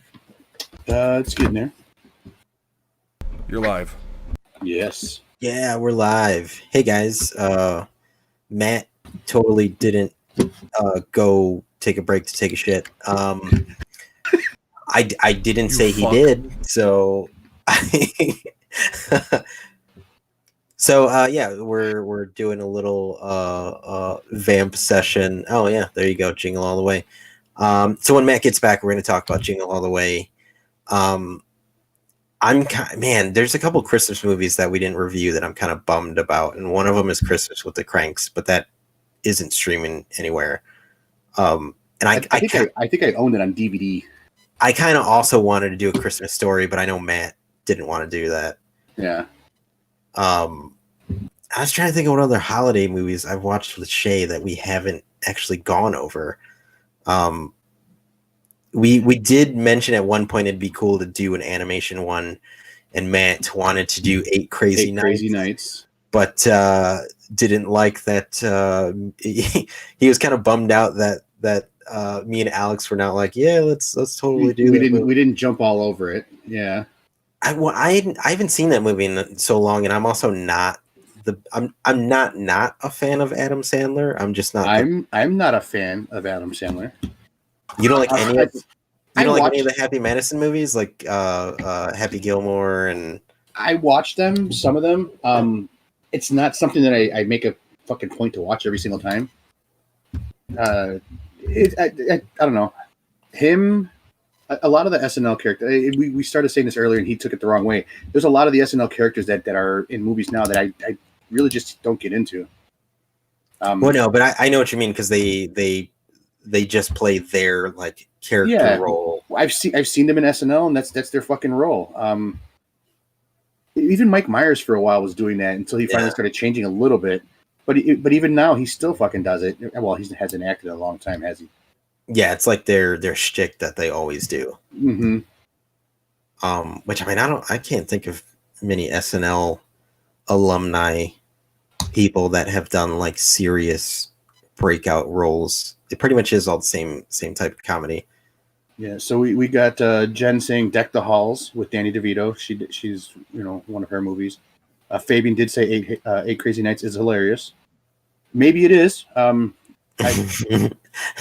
eventually, someday I will watch it. And I watch movies with an open mind. There's certain actors that I don't like, and that's just how it is. I mean, nothing saying about, because like even I hate The Rock, and I still find myself watching almost every fucking movie he's in. Because he's literally The Rock in every movie.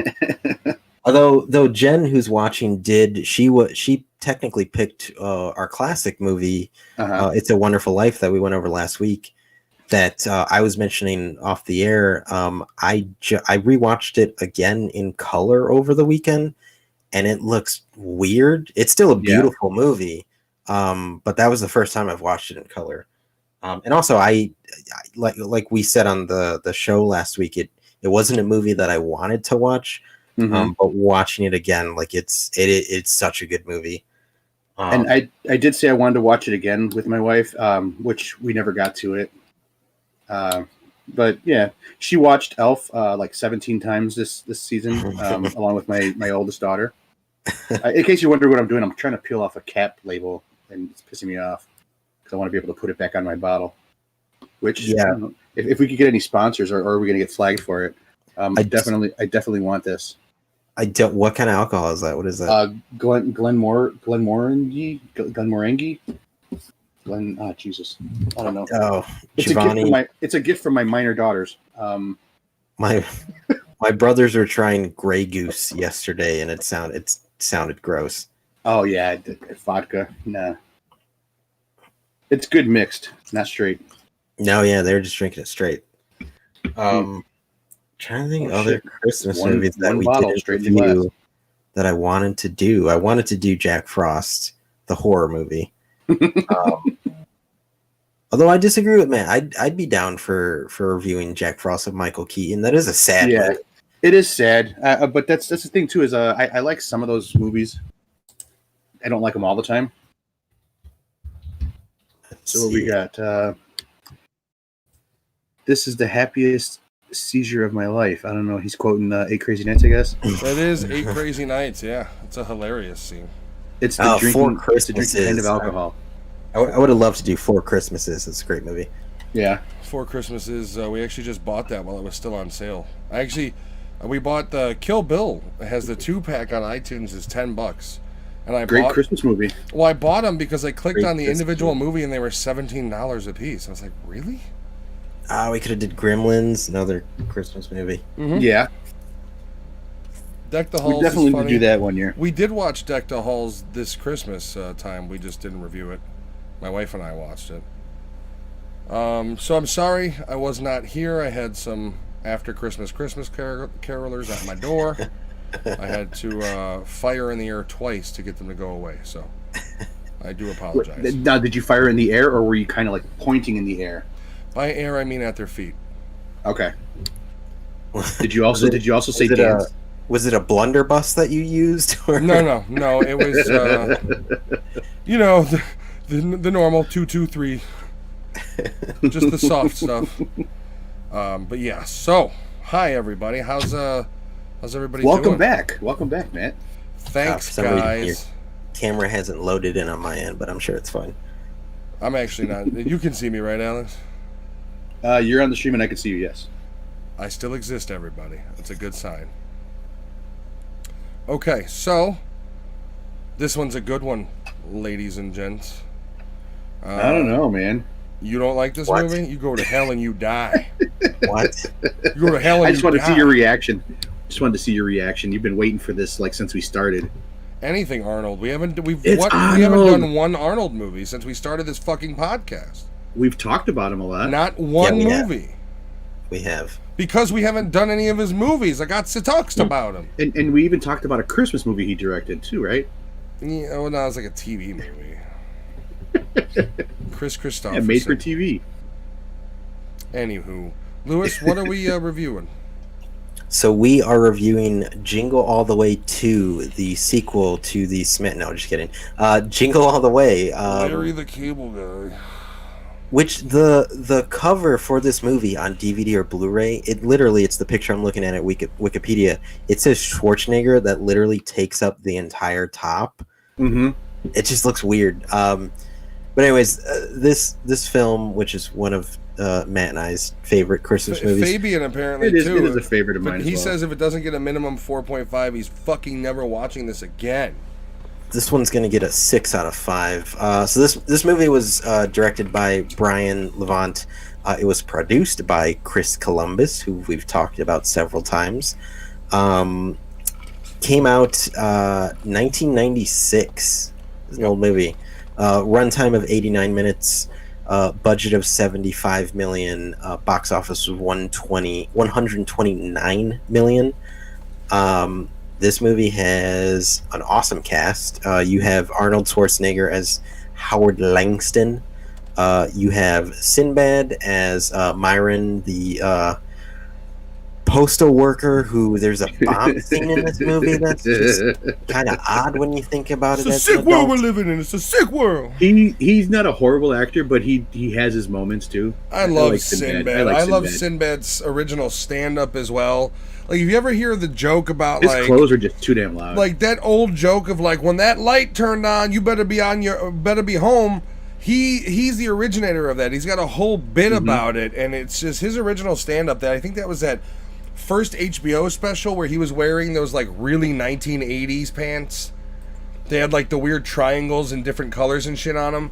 But were they also parachute pants too? I believe. Then not I don't think Inspired by Hammer? parachute, but they were kind of inspired by, and I do think part of them was reflective as well. So very Hammer-ish.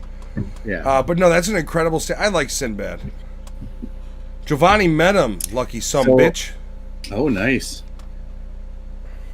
So there is a thing with Sinbad that always comes up when I think of him. It's a Mandela effect thing, where people say Sinbad was in a movie that he wasn't in, and I'm trying to frickin' think what it was. Did Sinbad do did he play a genie in a movie? No. I no, that might have been Shaq. Was it Shaq? I think Shaq was a genie. I don't movie. believe Shaq was Kazam, but I don't believe Sinbad ever played a genie. I know he was in the White House. He was the The protector of the kid.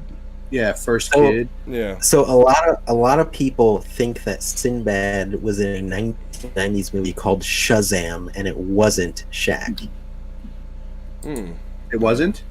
Shazam. I don't know. I don't go that far I don't know. into the shit movie spectrum. It's a thing people argue. What's the movie where Shaq plays like a dude in armor? Steel. Like metal. That's Steel. It's Steel. Yeah. Oh god, we need to review that movie. Nope. So Sinbad plays the disgruntled postal worker. You have the late Sinbad Phil has Hartman never who played a plays- pirate, I don't believe. I don't think he's ever played Sinbad, like the pirate character. I could be wrong. He hasn't. I could be See, wrong. we're getting into the Mandela effect. It's taking over the show. You started it. The late Phil Hartman as Ted, the kind of creepy neighbor. He starts out lovable, nice guy, but then dives really deep into the creep factor. You guys know what Ted is, right? Ted is the representation of that era's beta male. Oh yeah. He was weak, he had no spine, and he was a pervert. Like that was them foreshadowing what you see like these dudes online who are just really creepy. They white knight everything, but then they like send weird messages. That's Ted before the internet. That's what he is. You do also have one of Matt's favorite actresses, Rita Wilson. Nope. Who looks scary nowadays. She looked kind of scary then. She wasn't terrible, but she wasn't like Hollywood, like pretty, you know what I mean? Yeah. Like when you compare her to the actresses, like she was pretty, but she didn't fit the she wasn't a. I mean, at that time, God, she wasn't a. Who's in the '90s that was hot? She wasn't a Tori Spelling. She was, she played Mother. Okay. I don't know. I was trying to like equate to the '90s. I don't have any like. And you picked Tori Spelling? Well, she was a figure of the '90s, and I don't even really find her attractive. Son of a bitch. So you do also have Jake Lloyd who plays the son, Jamie Langston. This The greatest guy, Star Wars actor ever to live. he fell off the Midi-chlorians. Hollywood diving board hard. He was diagnosed with schizophrenia. He's been like in and out of like mental asylums. It didn't help that he was bullied. You gotta feel bad for the guy, but if you look at pictures of him now, he looks like someone who would be on the Jerry Springer show. Bullied? Yeah. That's the excuse we're gonna use. Bullied. Yeah. Well, he was bullied. He was bullied when he went back to school after Star Wars. So what? And they said that he's what ruined Star Wars, and like every day, the kids were always messing with him. I was bullied every day, and I didn't have a fucking bank account that was loaded. I just learned how to stand up for myself. Grow up. Tired of bullying being justification for being a fucking nutso. Bullshit. I mean, he did have the line in Phantom Menace where he yells "Yippee." That ruined the movie for me. The whole movie was ruined. Yeah. Now, Star Wars fans it's a trash. Dude, if No, you but his acting was bad in it, but he's a kid as well. he was a kid, yeah, and it's a kid actor. Like the thing about it is if you watch the prequels, they're great. 2 and 3. The first one, it still isn't bad. They're good action movies. Like if you want to see Star Wars lightsaber battles, you have to watch those, because any other Star Wars movies doesn't have a ton. In the originals. Like the originals has Luke and Vader, and every other time the fucking lightsabers used, it's like Luke to dispatch someone really quickly. Not only that, it was also slow motion kind of. Vader stiff.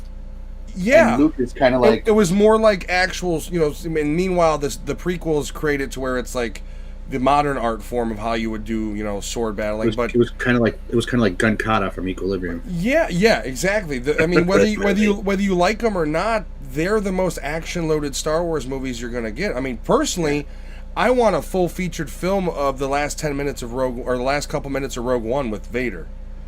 Like, give me Vader as the main character wrecking shit. You've done video games about it. You've done cameos and other Star Wars shit about it. Why not give them what they want? Give it to them. You ruin Luke. Give him Vader. That's actually like a. I think they use a scene of that for the ride in Disney. It's a Where you badass get- scene when he Where, rips through where there. Vader comes and like he uses the Force to pull the ship and stuff. Well, there's You're a slamming around. there's a scene in Jedi Fallen Order, the game that came out not too long ago that EA produced, where he comes in like in Rogue One and chases you down until you escape. Where he's just behind you, wrecking the entire fucking ship, chasing you. I think Vader's a character that they have wasted loads of potential. You give me Snoke, and then you give me the old fart again? When you haven't done shit with Vader? Are you fucking killing? Like, I'm sorry, but my opinion, Abrams tried to start something new. It was pretty successful. Overall, the fans, they say they hate it now.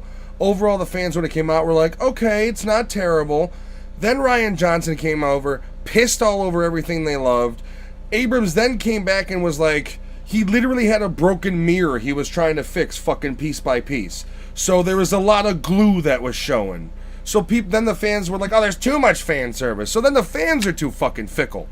Either you want fan service or you don't. Shut up. They're movies. Now, fan service, is that the same as like that? Yeah. Okay. Yeah. That's just for the YouTube, so sorry. So you audio listeners, you just won't know what we mean. I don't know what he means. Jim Belushi has a cameo as Maul Santa. I watched the extended cut. Uh-huh. Is there not a singing bit with them in the theatrical version for the Santa Claus? It's not as short. long. Yeah, it's way shorter. They do the whole song in the uncut, and then there's also a couple more lines. Like there's at the point when they're in the SUV, and Jim Belushi goes, "What are you, Dan Rather? What is this, 60 Minutes?" There was a couple more lines before that were added too. Yeah. So there's what when he goes on the buying spree. And they show him going to different stores. Yeah, he like I said, he buys Booster from Lisa Simpson. No. There's another thing where he goes to different stores. He's traveling to different stores. Well, and they're all laughing at him. that's in the theatrical as well. Yeah. It's just a little extended. Yeah, it's extended. And then when he buys it from Lisa Simpson, yeah, she's also in Legend of Billie Jean. Okay. The Santa fight scene. Marcia Wallace, I believe, is the actress's name. The woman who voices Lisa Simpson. Yeah, that's who we're talking about. Man just commented, I believe he's pretending to play with a mail package. Yes, Fabian, that's what the fan service was. Thank you for clarifying. Bringing it in the chat. The other thing is the truck scene when they go to the diner and he leaves and he comes back and the truck is stripped. I think that's not even the original. Yeah. No, it's stripped there's- in the original. Is it? Yeah, because then there's that whole tow truck scene that's in the original as well of him towing it back. No. See, the thing is, all the stuff that we're talking about is shown on TV.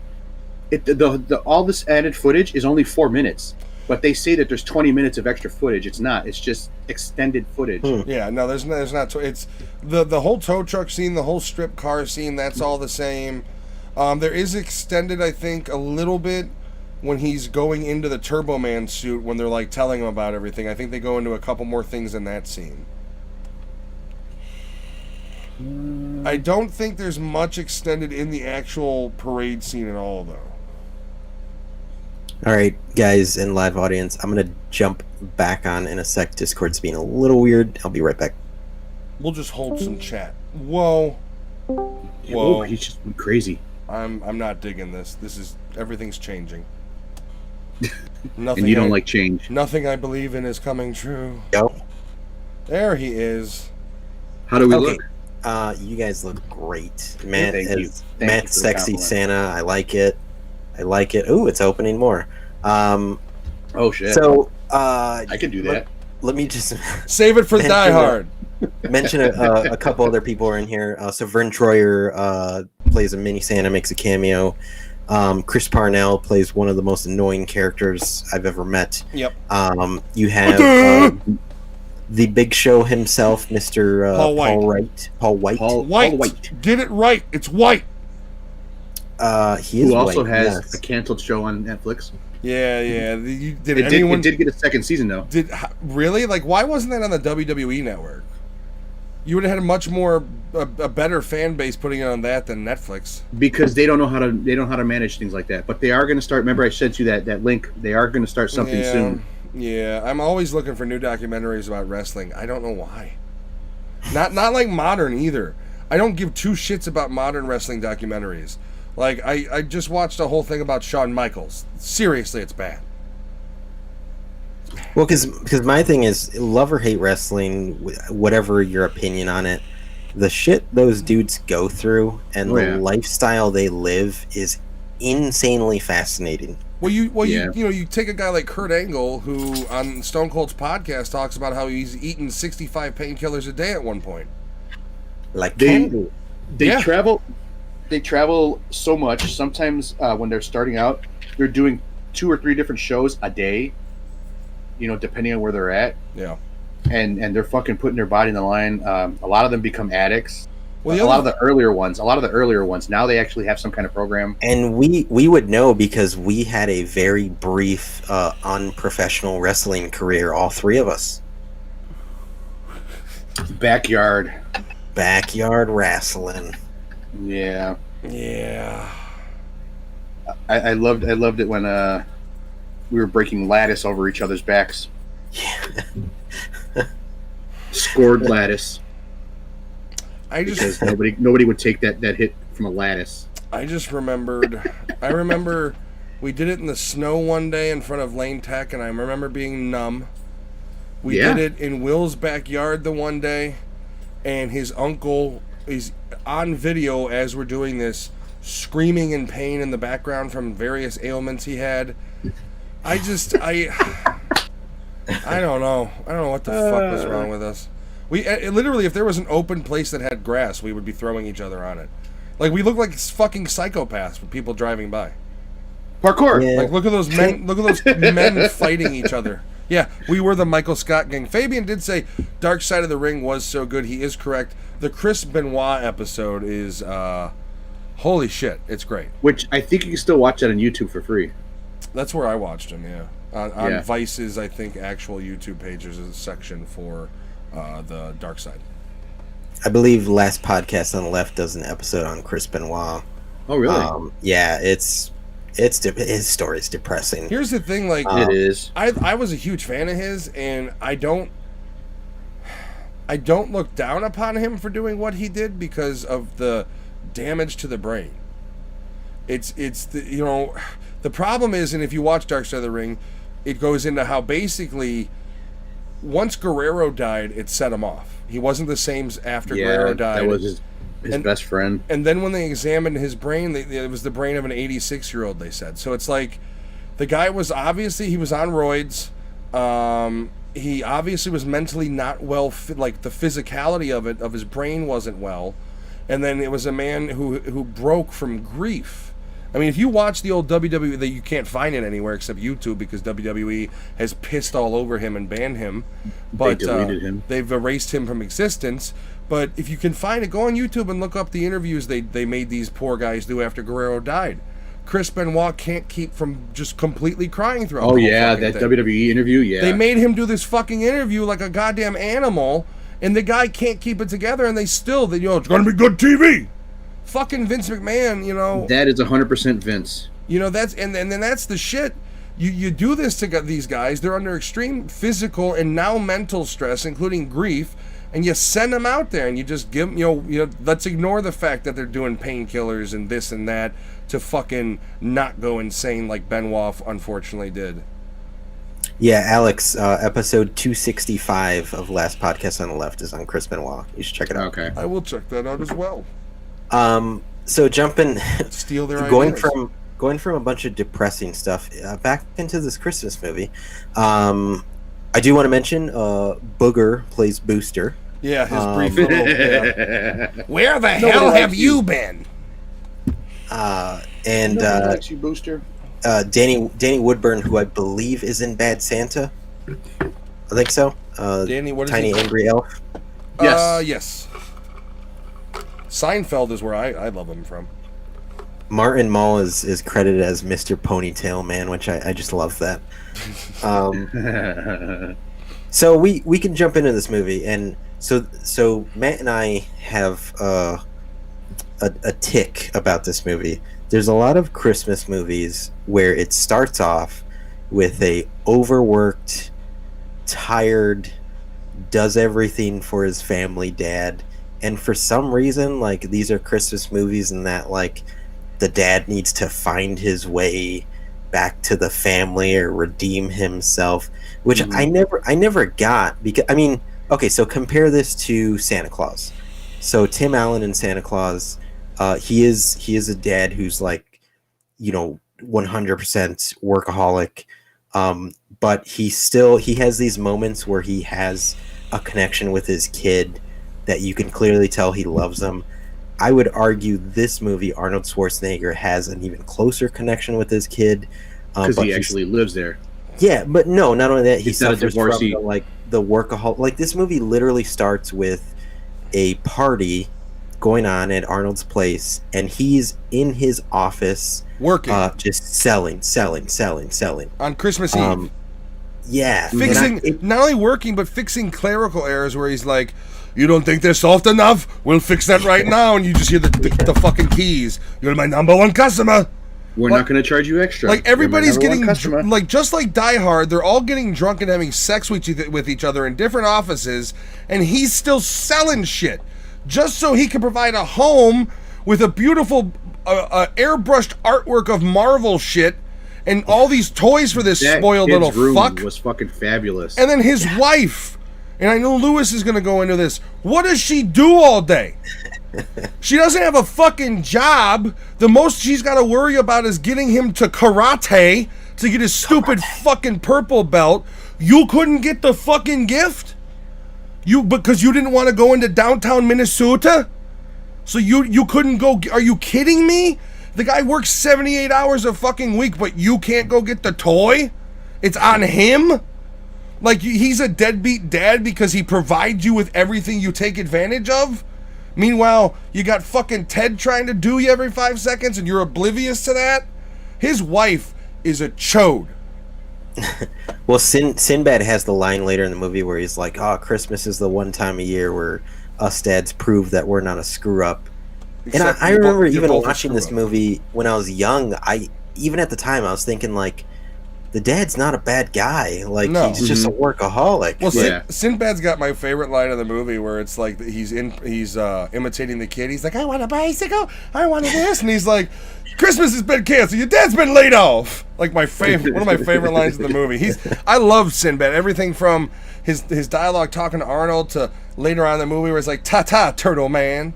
Like, I don't know who this would have worked with in that role beyond him, but I can't really see anybody because I love him in it so much. You didn't like the extended scene where the little boy goes, "Thanks, Dad," and he's got the mailman's outfit on, and he's drinking from the fucking bottle. That's not an extended scene.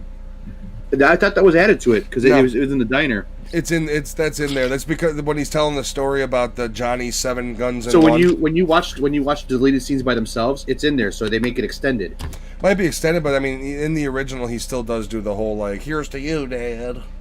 Yeah. Yeah, I don't know, man.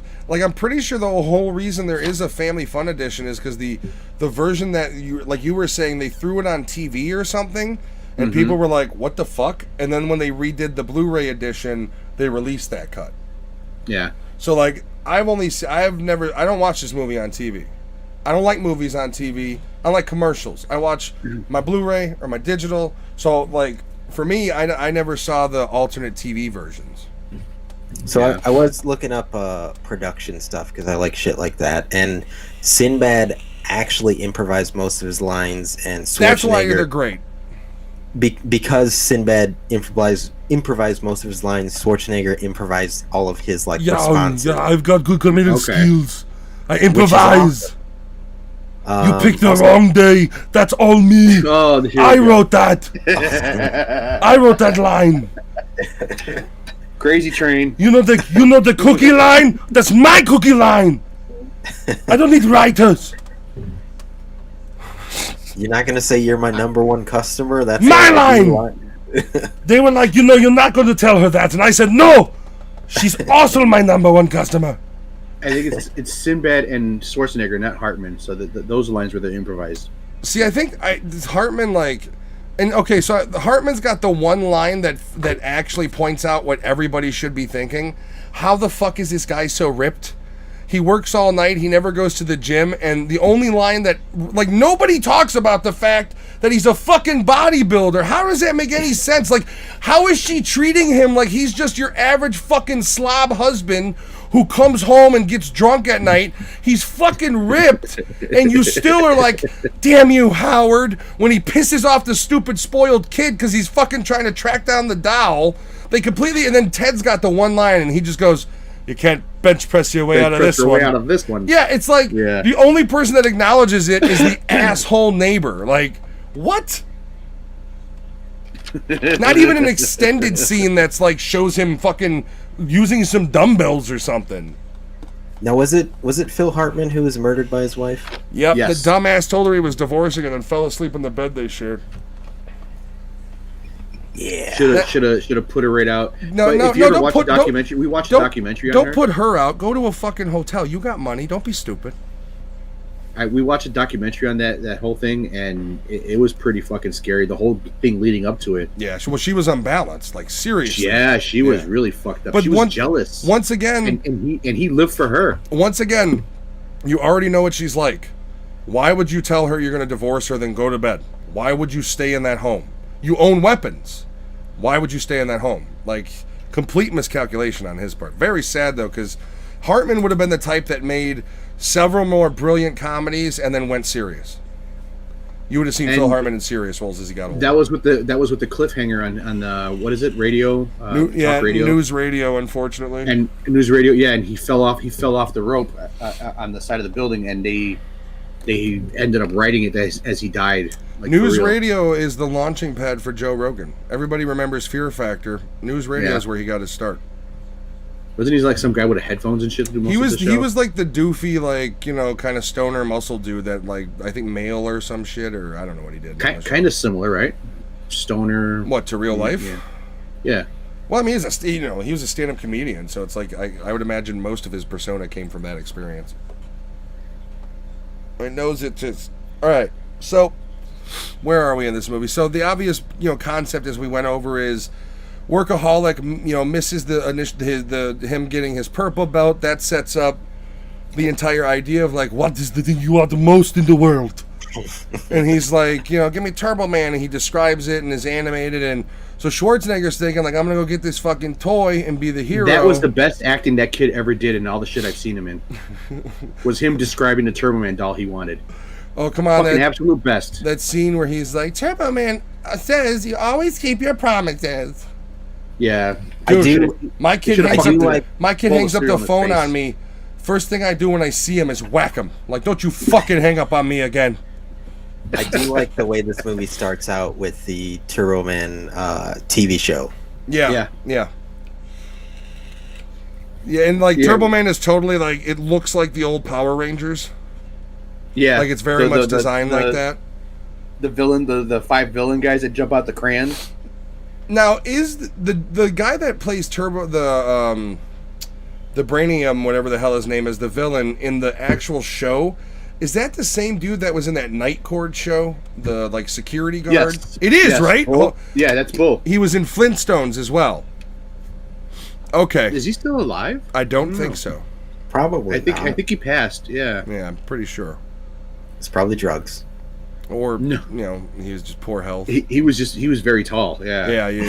Yeah, well, the other, who else had that issue? The Munsters guy. I can't remember his name in real life. Oh, the one that played Lurch or Herman. Oh God, I can't remember his name either. Neither can I. He lasted to pretty old, but he didn't last as long as he, I think he died in the 70s or something like that. He was also in Pet Sematary. No, the one that was in Pet Sematary? Yeah, how old was he when he died? He didn't die in the 70s. Pet Sematary was made when? 80s? Yeah, but when did he die? If he was in Pet Sematary, I don't know. He died in like the mid-90s because he was in My Cousin Vinny, so he died like mid-90s. Oh yeah, he was the judge, the 2 Utes. Great, yeah. Jared, what is it? Jared Crandall. I love him in that. I love Herman Munster. I wish he was alive. Yeah. Make comedy good. So at this point, basically the premise of the movie we all know, it's Schwarzenegger trying to get this doll to redeem himself. I did notice in The disappointed son. yeah, the little spoiled shit entitled kid. I did notice that they cleaned up the one scene I've always hated the audio with is when he's got the bouncing ball and he's chasing the girl through it, and when he ends up in the ball pit, the audio, the way they filmed it, I think was live mic, and there's tons of, in the DVD and the old versions, tons of surrounding noise. And when he's like, "Hi, little girl," like in the older versions, you hear his volumes lower, but it's clearly a lot of ambient noise. And I noticed in the 4K that they've toned that down and they've cleaned it up a little bit, which I know is a stupid thing, but I found that nice because that scene doesn't sound like that on the Blu-ray either. Scene always on there. Listen to it. Yeah, do you have the Family like Fun edition? Yeah. Yeah, it might be why. Because I remember, like in the old version of that movie, the original version, that audio was a little funky. Like they live mic filmed it, and there's tons of like the kids in the ball pit making noise and the ambient noise of the jungle gym they had, and that always annoyed me for some reason. It was just like you couldn't have fucking mic'd them up. Can you do me a favor and say he's got two in Arnold? He's got two. I made a joke on Facebook and people got mad at me.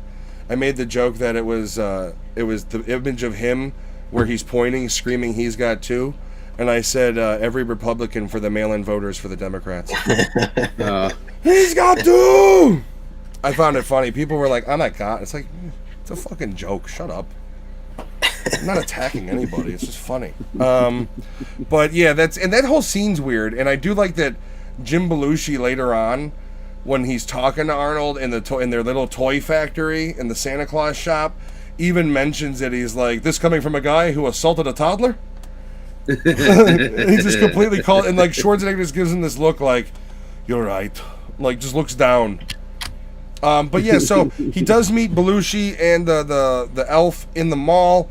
They basically tell him, "You looking for a turtle, man? We got you." So then he has to drive them to this place. Like they don't even have their own mode of transport. Like they took the bus to the fucking mall. So he's got to drive them to the mall or to their Santa shop. That's where there is a little bit of an extended dialogue when they're talking. You gotta admire the proof of life though. He's like showing the newspaper and the turbo doll at the same time. This was this morning. Did anyone else notice a little bit of funky looking movie magic in this scene with the car ride? No. Which Okay. part? So Jen, my wife, first pointed this out. So in the car, at the front facing scene where it's all of them in the car and then it's facing this way, the dashboard doesn't look the same. It's got a different texture to it. So I paused it and I looked at it, and what I realized was that the scenes in the car when he's driving from the back seat angle are in a car. Dashboard's normal size, the steering wheel's normal size. The other scenes must have been filmed with no legitimate car front, where it was a fake car and the cameras were positioned where the dashboard would be. So they built out a gigantic, fake-ass looking dashboard, and then the wheel he's using is the size of a school bus's wheel. It literally, in the car normal, and then when it's facing them from the dash, it's all fake. Everything is fake. And Jen pointed out, and we noticed it, I think, because it was on the 4K, we noticed that, like, basically the dashboard looks like somebody put a cardboard box and then put carpeting on it. And then stuck a gigantic dumbass fucking wheel to it. Steering wheel. And it's like... I'm going to have to take a look at that. Take a look at it in that scene, and you'll notice that it is fucking weird looking. Never noticed it before this time. I'm going to make that 90s movie magic. Yeah, right? We'll just fucking build a dashboard. So when I was watching this movie, I did kind of chuckle to myself because my wife and I would always joke. We had wanted kids for, since we started dating. We've been together for 10, 11 years. And we had always said, like, we'd always Which one make is jokes it? like, I don't want to be, like, we'd always say, like, we don't want to be those parents that go, like, Black Friday shopping and are fighting other people. We're not going to be those dramatic people. And then my son is born, and he gets obsessed with a show called Bluey, and we turned into like driving from Target to Target to Walmart. We went to like 7 stores in one day and ended up buying him the entire fucking toy line. So it just happens. Like, you don't want to be that person, but then you turn into, you are fighting the mailman for a Turbo Man doll. It I don't happens. know. Yeah, it happens. just manifests. I don't know. Do you remember the other item like this, like the Turbo Man doll, that wasn't a Furby for us? It was the X-Men action figures. Remember? Those go for crazy money now, too. I remember my mom going to FAO Schwartz when it was still downtown, and she had found a bunch of Gambits, which were like, we all wanted Gambit. And she bought like 6 of them. You just get 6 Gambits for No, Christmas. she bought like 6 of them, and I think that's how you guys got Gambit. 'Cause Yeah. She gave one, like, she went to FAO Shorts and bought a shit house full of these things because you couldn't find them at like any KB Toys, and she like gave them to the local moms she knew that were looking for them or sold them. I don't know. Maybe she was making street profit. I don't know.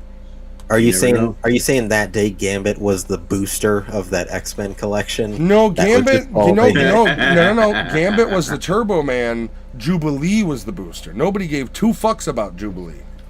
See, for me, I had Transformers, the die-cast fucking Transformers with the The ones that you can yeah. kill someone with Yeah. if you threw it Yeah. at them? Yeah. So that was for me. I remember when my parents got me Optimus Prime for Christmas. Nice. Hopefully my dad's not watching, but I saw it hanging in the closet right above the door. As soon as you walk in the house. Yeah, they should have picked better hiding places. Yeah, found it before. I saw it 2 weeks before, and I was like, God, I can't wait to fucking open it. And then it got See, stolen.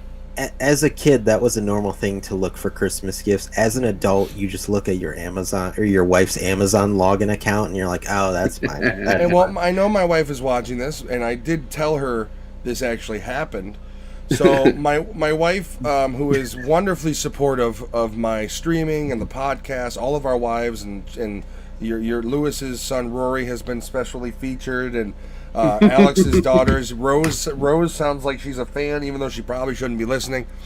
Yes, she is. But they're also supportive, and my wife got me a custom bobblehead, which I will debut on my stream once it does arrive. But I get this email Friday morning or Thursday morning, and I read the subject line, and it says bobblehead.net. And I go, oh, fuck no. Because I know I didn't order a fucking bobblehead. So I email these people immediately, and I tell them, you just sent this to me. This is a gift from my wife to me that you have fucked up. And I go, you send this email to her, the same one. Do not mention you sent it to me first. Literally, the email I get back is, understood, resent. You assholes. But, I am really excited for it. So Giovanni said that mom got him Cyclops and he was pissed. Because Gambit was, I think my mom only was able to get 2, and of course I got 1. I don't know, somebody else must have gotten 1 because she didn't give me 2 of them. Fabian said that Gambit, I guess, was the coolest. I'm assuming he meant that he was the coolest X-Men. Remy LeBeau. It does in the coolest X-Men. In the cartoon he was. Wasn't he one of the better people to play with on the arcade version too? Yeah. Was he? Yeah, I always liked Cyclops in the arcade, to be honest with you. Do you remember when we played that? Giovanni and I, Lewis? Yeah, for my your bachelor party. My bachelor party. It was the three of us? The Konami X-Men arcade game, I had wanted to fully beat that game. That was sadly one of my early 20s dream, and my uncle and my older brother took me to an arcade bar and we beat it. Also at that same bar, Giovanni spilled beer all over a pinball machine and we just kind of walked away. Yeah, good job. Nothing can stop the blob. They wouldn't shut up with that, and they'd be the first boss of that game. I do love that X-Men. That was I think I used Nightcrawler most of that. the old 4-player cabinet. Yep. Yeah. Yeah, Beautiful. I wish with the screen, with See, the reverse like screens. that's the thing is like rich assholes love to buy super expensive cars and shit, and like I would too, but also I'd have a room dedicated to old school shit like arcades. Like that's my like I'd have a theater room, I'd have an arcade room that's got all like I'd have Time Crisis 2 arcade fully rehabbed, and then I'd have every fucking light gun game ever made put into that fucker. Yeah, Like I'd beat Time Crisis 2 over and over. Giovanni did say that he kept dropping beers at night.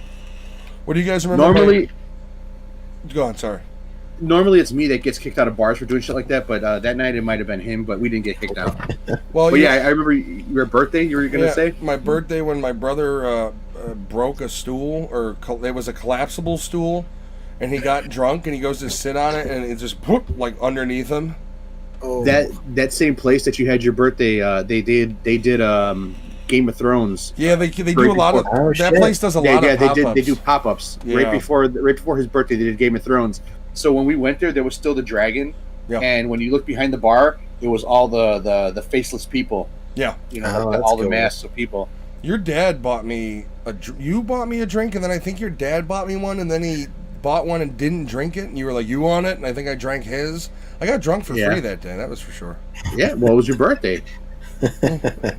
And that was pretty cool that my dad actually went with me to hang out with you. Yeah, for yeah. your birthday. And I'm so old at this point. I was enjoying just sitting at the bar because it was warm, and I'm a big dude. So like when you're standing, you're playing the arcades. It's already warm there.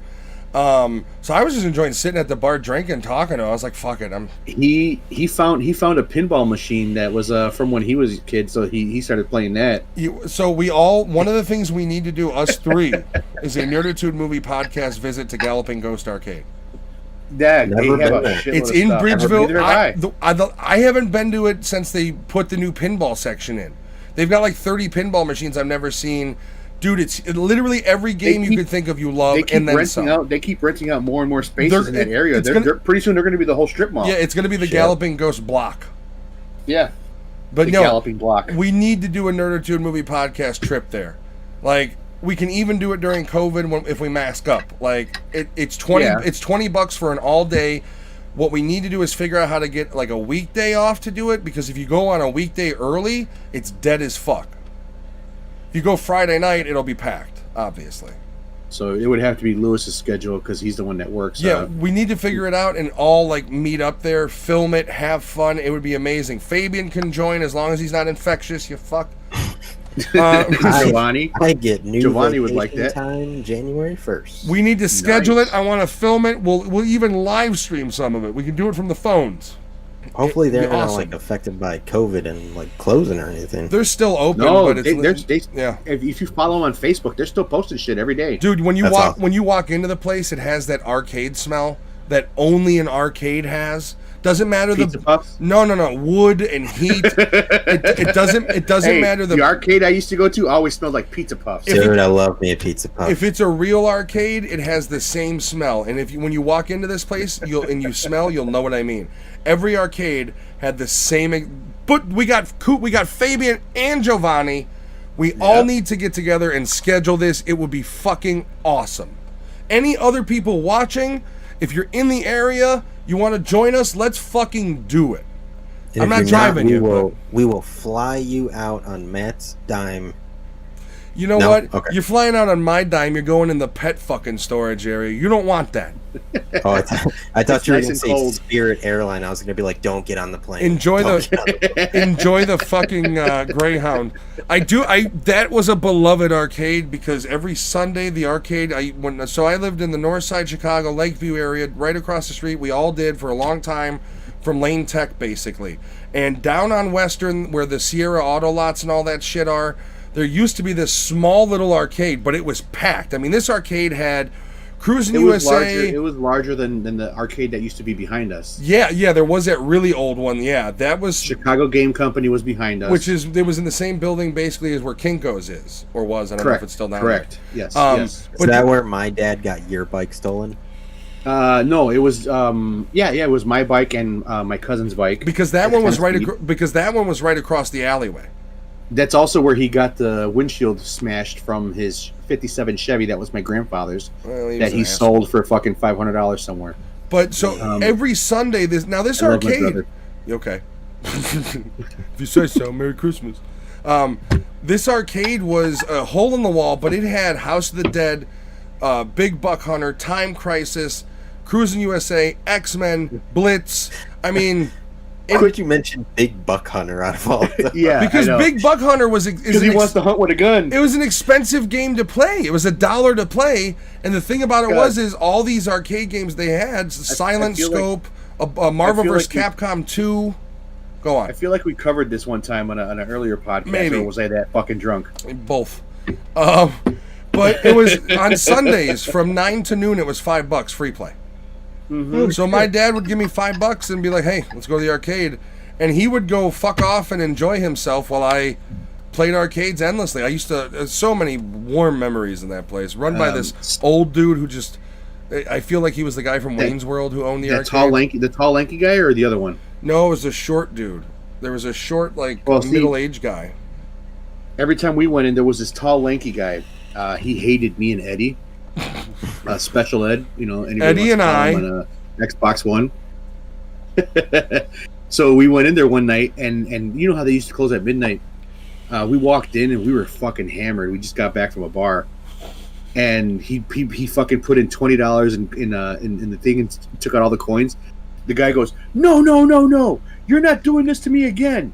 He goes, you guys need to leave now. He's like, you guys come in here every night 10 minutes before close.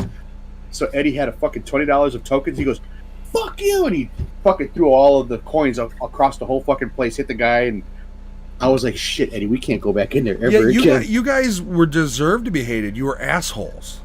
No, not me. You're an asshole by association. I even told him, I said, we can never go back there. Because you knew you were an asshole by association. I'm not the one that put $20 in the fucking coin machine. I put $1. I got 5 tokens. I follow the retail rule because I worked in retail. I do not go in a store if it's closing within 30 minutes. It's like, nope. No restaurants before an hour before a restaurant closes, I don't order. Yeah, same thing. Because I've been that guy where it's like, this motherfucker walking through the door knows what time we close. I think I've told this. I don't know if I've told it on the podcast. There's the when I worked at Blockbuster, there was a regular who came to the door at like 11:58, and I was like, all right, fuck. So midnight comes, right? I just let this guy, or it's like 11:59. I let this guy in and lock the door. This guy comes to the door, makes a big fit because I'm being racist apparently because I won't let him in. It was a Hispanic fella. You got some fan on here named Julian saying I love you, Matt. Thank you, Julian. That's my sweet precious little boy. We love you I hope too, Julian bud. is feeling good. I know that he was welcome, Julian, stricken with the Rona as well because he can't stop tongue kissing his brother. So I hope you guys are both feeling great and better. Weird dynamic between the two, huh? Well, they cuddle. They sleep in the same level. bed. It's a 2-bedroom apartment, but they sleep in the same bed. I don't know. Shit. Maybe they should get separate rooms. Sincerely, I hope you and Fabian are both feeling better, and for real, I do thoughts with the rest of your family, and I hope everybody's okay. Thank you for being here with us, Julian. But yeah, so I let him in. He's got late fees. He doesn't want to pay him. It's this Raymond, a buddy of ours that I worked with, is dealing with him, and the guy's just being. And Raymond's finally like, if you don't pay, you gotta. When you say dealing with him, can you please reenact that? It's rude to do it. No, you don't have to. No, you don't have to do the voice. Well, you see, Raymond. I want you to do the look. Raymond did not like confrontation. He's a friend of ours, and he does have a certain vocal inflection that he does. I wasn't saying voice. I don't want to be rude to do it.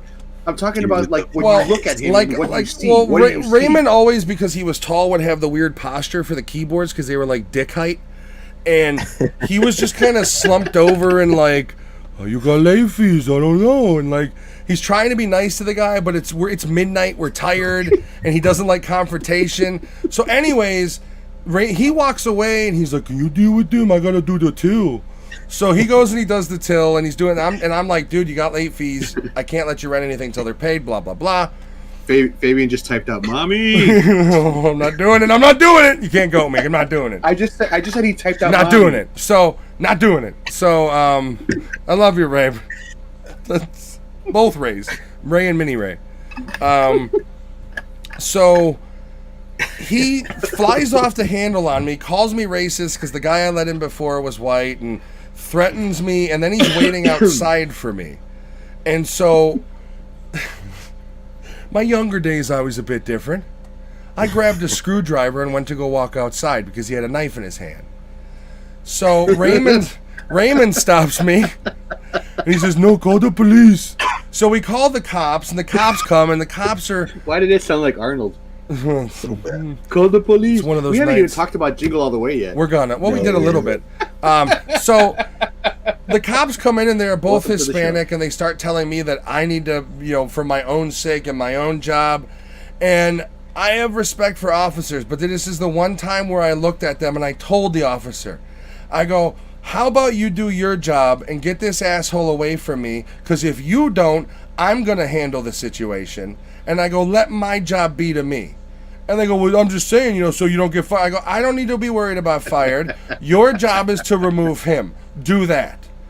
And yeah, it was just a really fucked up. There was several things about Blockbuster of retail is shit. If you've worked retail, you're generally nice, and that's why if you meet somebody in retail where it's pissed you off enough to be like, "Are you fucking kidding me?" and you've worked in retail, they've really pissed you off. Like, you have to really piss me off in a retail situation for me to get mad at you, because I understand. But if you've made me mad, you have fucked up. That's all I'll say about that. But we have talked a little about Jingle Away. You guys go ahead, say what you'd like. I'm going to sit here and just hum. I want to talk about Blockbuster now.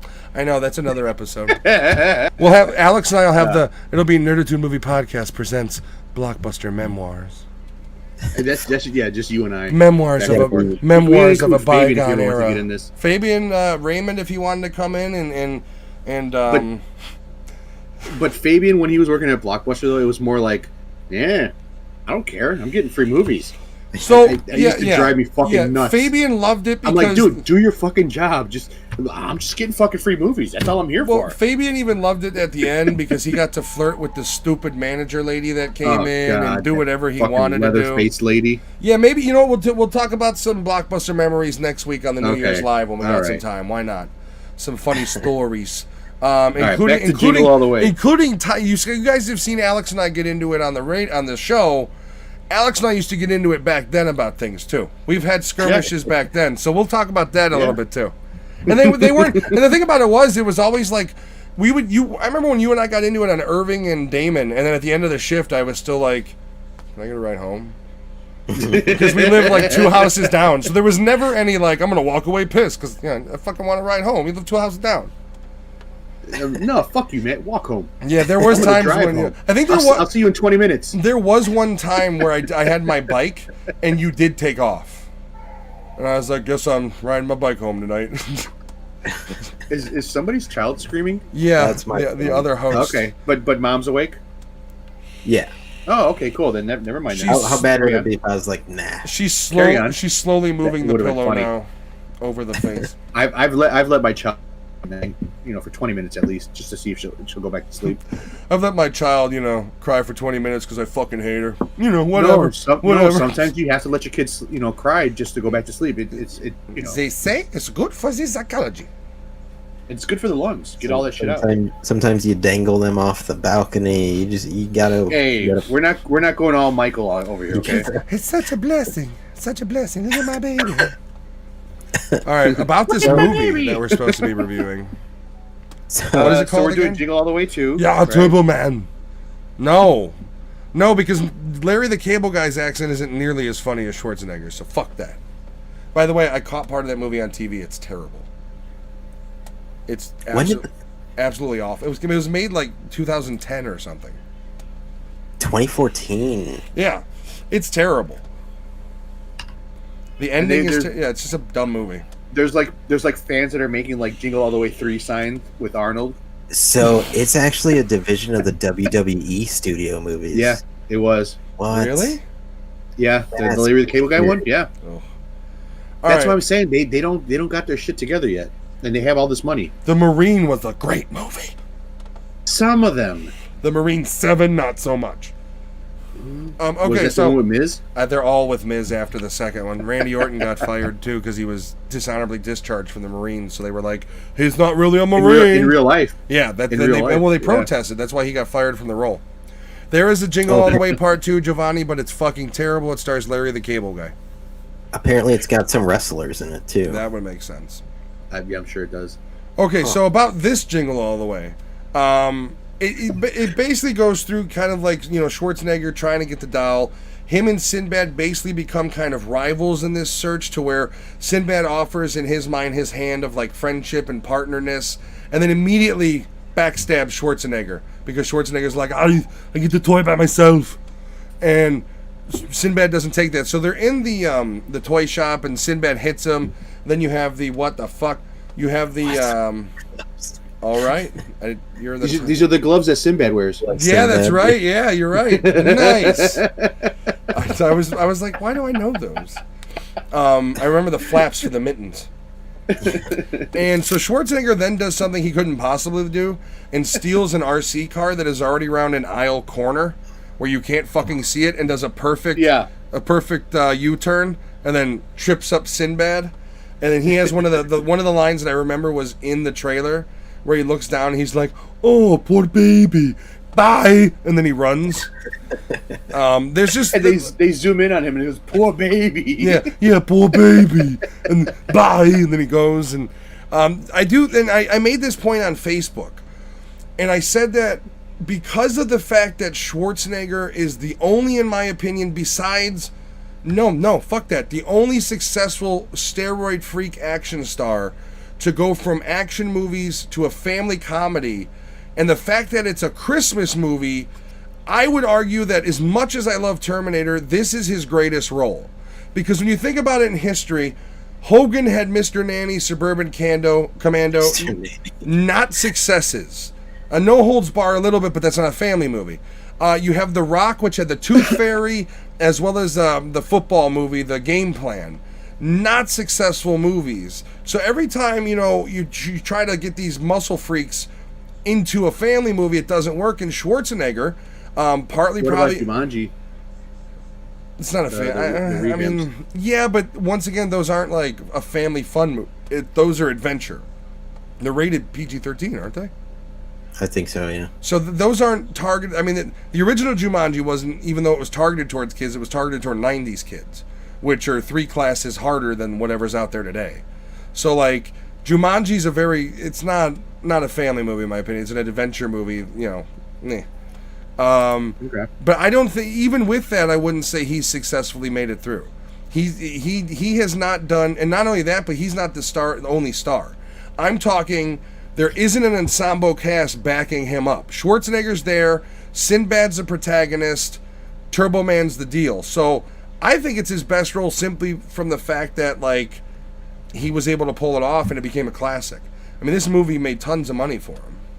Oh yeah, for Arnold Schwarzenegger comedies, Kindergarten Cop is almost tied with Jingle All the Way for me, but Jingle All the Way is funnier. Kindergarten Cop is I don't know, man. That movie is a comedy, but that is an 80s atmosphere movie. That is not a comedy. Yeah, because there's a lot of references that kids this day won't. Well, not only that, but the beginning of the up. movie, he's walking around with a shotgun, threatening people. The beginning of the movie, they purposely overdose a girl because she's an informant.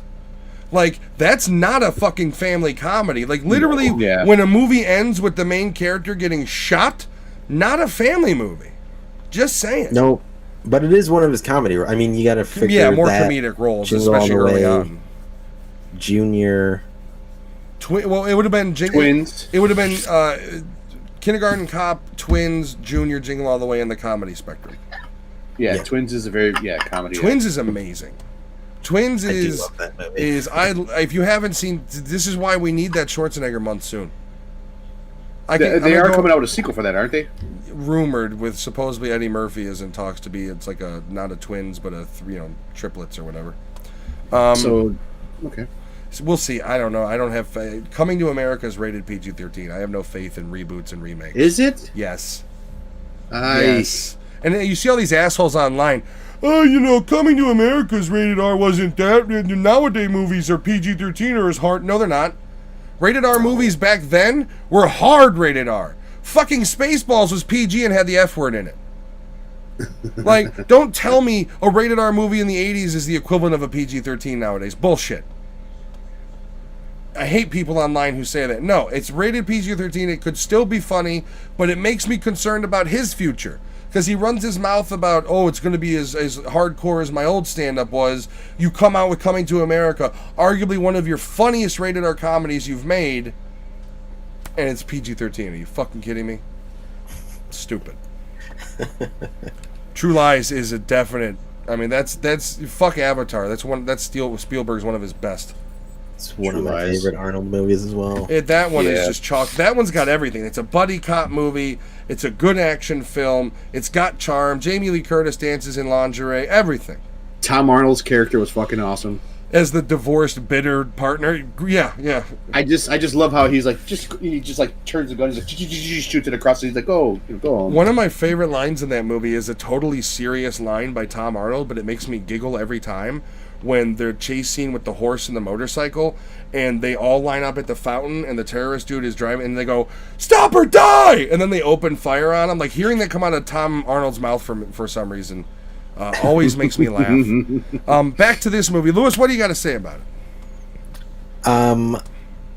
Man, so one of my favorite scenes in this movie is with the reindeer, which I totally forgot that Arnold fucking punches a reindeer in the face, and then gets his ass drunk. He punches Ted and then says, "Hey, I'm sorry." And she's out petting Ted. This is after a moment where he decides to break into Ted's house because he remembers that Ted bought his son a Turbo Man doll, and he kind of has nestled under his tree. Yeah, after trying to duck under the windows to get past carolers, he gets out and kind of has a moment where he comes to terms with what he's doing, and he's like, "No, I can't do this. I'm not that kind of dad." And basically goes back in, tries to sneak it past another door, and Ted, the reindeer, who's named after Ted, the father. Yeah, by his stupid kid. Yeah. Which also, Ted's son does have a line that kind of made me chuckle about his dad being divorced. It did wonders for my family.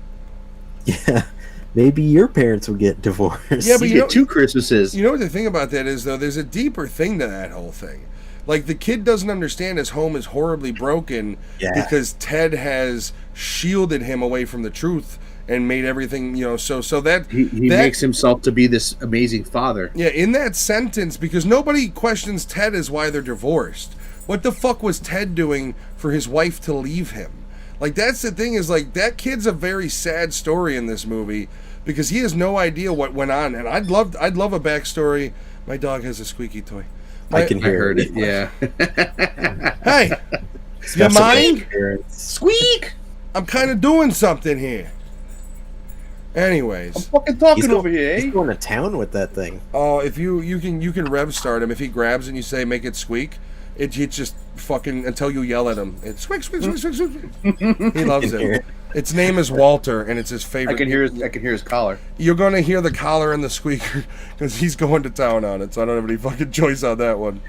It's better he's going to town on it making it squeak than going to town on it, trying to give this. No, we can't buy soft toys. All they have is hard rubber shit because my little guy, my little pit bull Yoshi, he had surgery because he almost died because he had the rope toys.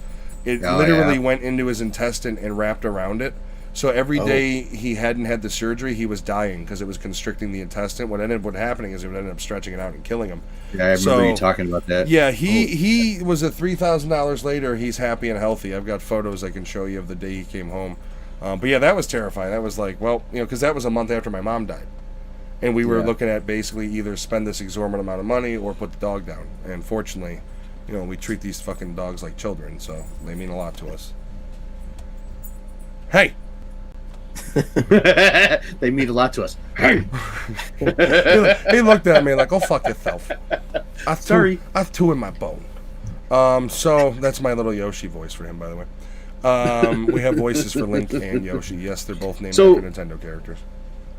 So who's talking about what? Are we So just going to jump back well, and yeah, forth? just anything. Lewis talking about anything you want to talk. Because the thing about it is everybody knows the story. One of the things I love about it was put that cookie down. Yeah, where he's just That's, writhing you in know, anger already. Yeah, he's calling to find out what's going on at home. You know, he wants to talk to his son, or he wants to talk to the wife, and you know, he talks to the son first. It's like, yeah, you know, like what he says. No, like, he doesn't talk to the kid yet. Well, there's 2 times, right? Isn't there? Well, this time he talks to Ted. Answers the phone. Yeah, And, okay, and yeah. he asks her where Liz is, and he's like, "She's in the shower. You want me to go get her?" Like you gotta He's like, give "No." Phil Hartman the credit playing the role he did because he plays it so the swarminess. He does it so well because he's got that like, yeah, she's in the shower. Want me to go get her? Like he's just like fucking pervert, and that's when Schwarzenegger has that breakdown where he's like. He's talking to him and he's already pissed, and then he goes, "Oh, these cookies are so good," and he's like, "What? My cookie? Put that cookie down!" Sounds like he's making love to the cookie. Yeah, and the lady next to him at the phone booth looks at him like, "Oh shit, he's gonna kill somebody," and then I believe it's later on when he does I don't remember if it's an internal dialogue or if he physically says it where he's like, "He's in my house eating my cookies," that's when he's right before I think everything hits the fan for him. That was just him talking to himself, I believe. Yeah, it was yeah. He was talking out loud. Now this did skip over a little bit. We did skip the radio station scene, so. Sinbad Schwarzenegger does the whole Santa Claus thing with them. The cops bust in. There's a whole fight scene between him and dozens of Santas. Big Show comes in. He's got the famous line where he goes, "I'm gonna deck your halls, bub," and snaps his suspenders. And then Vern Troyer, aka Mini-Me, is the mid dwarf little person elf. He's Master Blaster across the room. Bless me, sneezes, and. One of my favorite lines is when Big Show punches him. And he goes flying, and he goes, "Little buddy," like he's like genuinely worried and concerned for his friend. But they do in the extended version. That's where you get the full song of the little boy that Santa Claus forgot. The little boy that Santa forgot. So they give Schwarzenegger the Turbo Man that's wrapped. They say, "No, you don't open that." He opens it. It's in Spanish. He presses it. It's like "Diablo de Turbo Man." And then he opens the box and the head comes off and the arms, it's all in pieces, and some assembly required. Yeah, he's just taking on over to the shop over there, and so he wants a refund. It starts a fight where, frankly, for an average middle of the road husband who bodybuilds on the side, he does take a lot of Santas on. Like he's doing pretty good until the little one tases him. And they say, what do they say? Dog pile? Yeah, dog pile! And so the cops bust in, and one of my other favorite lines by Schwarzenegger in this movie is when he grabs the fake badge, and he's like, "I've been on this case for 3 years, and you come here like a bunch of terrorists at the Tea Party." And I remember as a kid, even thinking, why would a terrorist have a tea party? Like they're terrorists. But I still find that line funny in the movie. The other line during that is, "It's the Grinch." It's the police coming in. Yeah, and scatter. And then as they're ripping him out at the end, "I'm not going back to the joint, you hear? I'm not going back." As he's screaming. But the cops come. He gets away, but then he's driving his car back, runs out of gas, and it breaks down on him. He pushes it all the way to in front of this diner. And he meets Sinbad in there, who's also not found a toy and is basically having a nice cup of Joe and taking sips off his flask at this point. What was the name of the whiskey that he was drinking or whatever? Like the Granddad something or something gosh, G, something with a G. That's only something you would fucking pay attention to. Yeah, you look at labels. That minute detail went over my head completely. In that diner, though, Sinbad does tell the depressing story of growing up. Johnny 7 guns in one. Yeah. That whole, and all credit to Schwarzenegger, but without Sinbad as the balance to Schwarzenegger's meatheadedness, I don't know if who else could have done that back then. Yeah, would it have been Bernie Mac? It's popular. I say Bernie Mac could have. Maybe Steve Harvey. Maybe. Martin Lawrence. No way.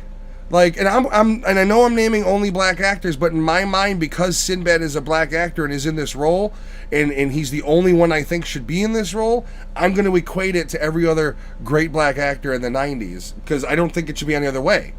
It's just something with the formula is just perfect. So I did look up, Chris Columbus wanted Joe Pesci to play Myron's role. Oh, wow. Well, That would have been really different. It would have been interesting. Because he's kind of like New York instead of Minnesota. I think the Hey, problem yeah. is you can't have Pesci take on Schwarzenegger. There's too much of a physical imbalance. Sinbad was a tall, kind of brooding dude. He wasn't muscular like Schwarzenegger, but he was the same height. He was kind of a biggish guy. I don't know, man. I think you pair Pesci up, the movie takes a weird feeling. It'll be like twins again. Well, it'd be like this big muscular Australian asshole is bullying the tiny short mailman. Just pick him up and throw him. Yeah, you basically, yeah. So you get to the point where they hear it over the radio that if you call in and you name all the reindeer in order correctly, you win a Turbo Man. They have the little tussle at the Dancer, Donner Blitzen. Comet, Cupid. What's the last two? Dasher, Dancer, Prancer, Vixen, Comet, Cupid, Donner, Blitzen. Yeah. And so they fight over it on the phone. Sinbad rips it out of the old payphone, which took a lot of strength back then. Fuck yeah. I think we just found the name of our episode. I made my wife and my two daughters write down the names of the reindeer. And my oldest daughter got all of them right. And I think she added Rudolph, so she had 9. And my youngest got 6 and my wife got 6, but she also had more wrong. So my two kids got it, better than my wife as far as naming. And isn't your wife like crazy for Christmas too? Yeah, she is. No more now. No, She's not allowed. Tell her to go to. She's now number 3. She's now number 3. She just needs to go to Michigan. There's a called Bronner's. It is a warehouse-sized only Christmas store. The very first place I fell in love with black dancing singing Santa. If I had the $150 it would cost to buy a black dancing Santa, I may leave it up all year round. It is my favorite fucking Santa. It's just it's lovely. I worked out in the country at an auto parts store where there was a gentleman who was the assistant store manager that brought one to display on the counter. And it was real awkward one day when a bunch of farmers came in.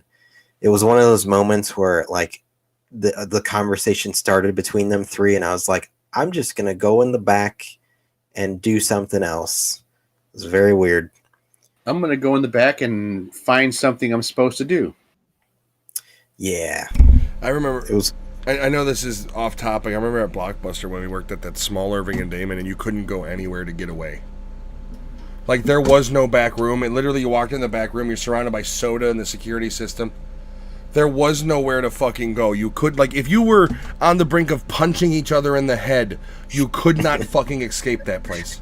The bathroom was the only place you can go, but then you're just pissing off the other person taking so much time in the bathroom. That was a clusterfuck of a store, because it was literally, you had nothing but men working there, and we're all testosterone-laden assholes, and then we would get into it, and it would be like, yeah, well, fuck you! I'll be 10 feet over here. We had one manager that for some reason had it in for me, and he would always seem to like try to do tests to see how I was doing, and I have no idea why, but he I guess he was like, I don't know. We'll go into more. We'll go into more. I'm sorry we keep breaking to it. We're obviously going to have to discuss this next weekend. January 2nd, you're going to hear some nerditude stories from the bunch. Back to the movie. The whiskey there or whatever that he was drinking was called Old Homestead. Oh God. Okay. Was it a real whiskey? I have no idea. I looked it up to see, and I got nothing. So they leave they jettison out of the diner and they run to the radio station. Of course, Schwarzenegger. One of the only other lines that talks about his physical condition is he's jogging. I could do this all day, and he's Dasher, Dancer, Prancer, Vixen, Comet, Cupid, Donner, Blitzen, as he's running. And Sinbad is heaving packages at him. He's throwing shit. People's Christmas presents are getting thrown at Schwarzenegger, and he is "Das ist der Bronzerfix kamen Cupidano Blitzen" as he's just fucking going. Everything a mailman shouldn't be doing, he fucking does. Basically, he's just destroying Christmases for families as he's whipping these packages at this steroid freak who's ahead of him. And so they make it to the radio station. What about the short female that we saw in Western near us? What are you referencing? I'm confused there. A midget? I don't know. My wife said that. I don't know what she's talking about. Jen, they're not called short people. That's elaborate, rude. please. Short people got no reason to live. You ever hear that song? That old Randy Newman song? Randy Newman was an asshole. So they get to the radio station. There's a confrontation. They're in the studio, and one of that line, I believe that guy was also in. Was it Boy Meets World? He was in. Yes. Martin Mull? Yeah, the radio station DJ. Guy? Yeah, he's also... Wasn't he also like Best of Show and all that shit like that? Mm-hmm. Short and Blockbuster employee. I don't know which female... Oh! That we'll talk about those freaks and geeks next week. Okay. You remember the short? She was a Hispanic girl. She was like a turtle. She got fired for theft, I believe. From Western Roscoe? Western Roscoe, yeah. She was... sounds familiar. We'll talk about it later. I know who you're talking about, Jen. Yeah, that was a fuck up if I've ever seen one. Anyways, so they're in the radio station, and Sinbad pulls out a package, and he's threatening it as a bomb if he doesn't get the Turtle Man. Because the DJ calls the police. Yeah, help me! They swarm, which is the fastest response ever. Well, it's Minnesota. They're not Canadian, are they? Might as well be. They're a little bit of Canadian because they do have that Minnesota. I mean, when Minnesota can literally talk about the UP, like when you can talk about the UP, you're pretty fucking Canadian or close to it. Like Wolverine lived in the X-Men 1, where it's all that's the fucking UP. You saw that shithole. Yeah, so that gives you the idea of how close you are to Canada, because Wolverine was Canadian for a while in the comics, or he at least resided. He's Canadian. So, or he is Canadian, not for a while. He is. Canadian. Well, I mean, when you're hundreds of years old, is he Canadian? You know what I mean? Like, come on, where did you? You don't fucking know what's going on. Shut up. I'm not talking to you. I'm talking to Wolverine in his bio. I know. I just want to make sure. I didn't want to on the Christmas this episode. Is not a text message. Shut up. Not a text message. I know. I get you. There's inflection. So he threatens with the bomb, and then they tussle, and the bomb gets dropped, and Martin Mull's got to hit the deck, and they hit the deck, and it's like a music box. It just starts singing. And so they realize that it's a fraud. Schwarzenegger basically goes to forcibly approach Sinbad, and they get into a tussle again. I always thought it was funny how he gets hit into the cassette deck tray, and they all pull out. And I remember back when you would go to like stores that had cassettes, like a Music Recyclery or Disc Replay, whatever they were called back then, they would have them like that, and it was like, don't fucking touch that shelf as a kid, otherwise I'm gonna get my ass whooped in a mall bathroom, because it will all come falling fucking down. Confession, I actually did it in somebody's house one time. It was fun.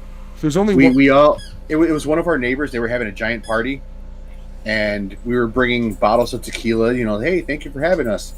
In the back, they had a rack of lamb and a pork at the same time. They were doing both, so we were enjoying that.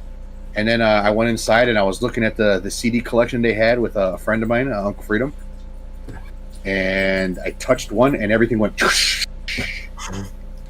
and broke. You know how, remember CDs when you would open them, they had a little thing, so they all broke right there. So they just kept going like that. The cassette decks always used to have that same hinge that if it broke, you were fucked. I've only seen it. There was like 15 bottles of tequila at that party, man. I've only seen it ever happen in real life, and once when I was in high school and I would go to the underground shows. There was a place called La Casa Maldita, and this guy was an underground producer of metal bands, and he had his entire home on the walls was lined with master cassettes of all these bands he had recorded. And one drunk asshole one day ran into one of the racks, and they all came down, and they almost lynched him to death. Like it was like they beat him up a little bit and then threw him out, and he was trying to get back in. And I'm pretty sure they threatened his life. These guys weren't guys to fuck with. I mean, I'm just, Squeak, squeak, squeak. Yes, I know. He's being obnoxious. At least he's having a good time. As you're talking, you hear squeak, squeak, squeak. He's literally on my bed over here, staring at me doing it. You are one of 3 people in this world I won't beat. My wife and my 2 dogs. Yeah, he's having a good old time over there with his Walter. So they, the cops come and basically surround them. Sinbad and Schwarzenegger are both caught, and Sinbad pulls the bomb trick again, or he pulls it out, and Schwarzenegger, they look at him and he's like, "This man is absolutely insane. He's insane. He's insane." And so they both take the fuck off, and you have this one cop who Schwarzenegger's already had a run in. I believe, he's already had the run in where he knocks his motorcycle over. For the purple belt too. Yeah, you broke my little. Oh yeah, he's the one who gives him the ticket when he gets pulled over, trying to be a dickhead and drive on the shoulder to get there. And I'm sorry, this is Minnesota. Christmas Eve isn't that busy. No, bullshit. In Santa Claus with Tim Allen, he lies about traffic on the expressway in where Illinois? Yeah, he lies about it. Remember, the roads are open. Yeah. On Christmas Eve. So I'm not going to believe that fucking suburbs Minnesota is busier than Illinois expressway. Bullshit. So anyways, they get more snow than we do. Yeah, so what? There was no snow in the movie. Like, there's no snow on the ground. I don't know. I'm just throwing shit at you to make you keep talking about the fact that he was late is completely horseshit.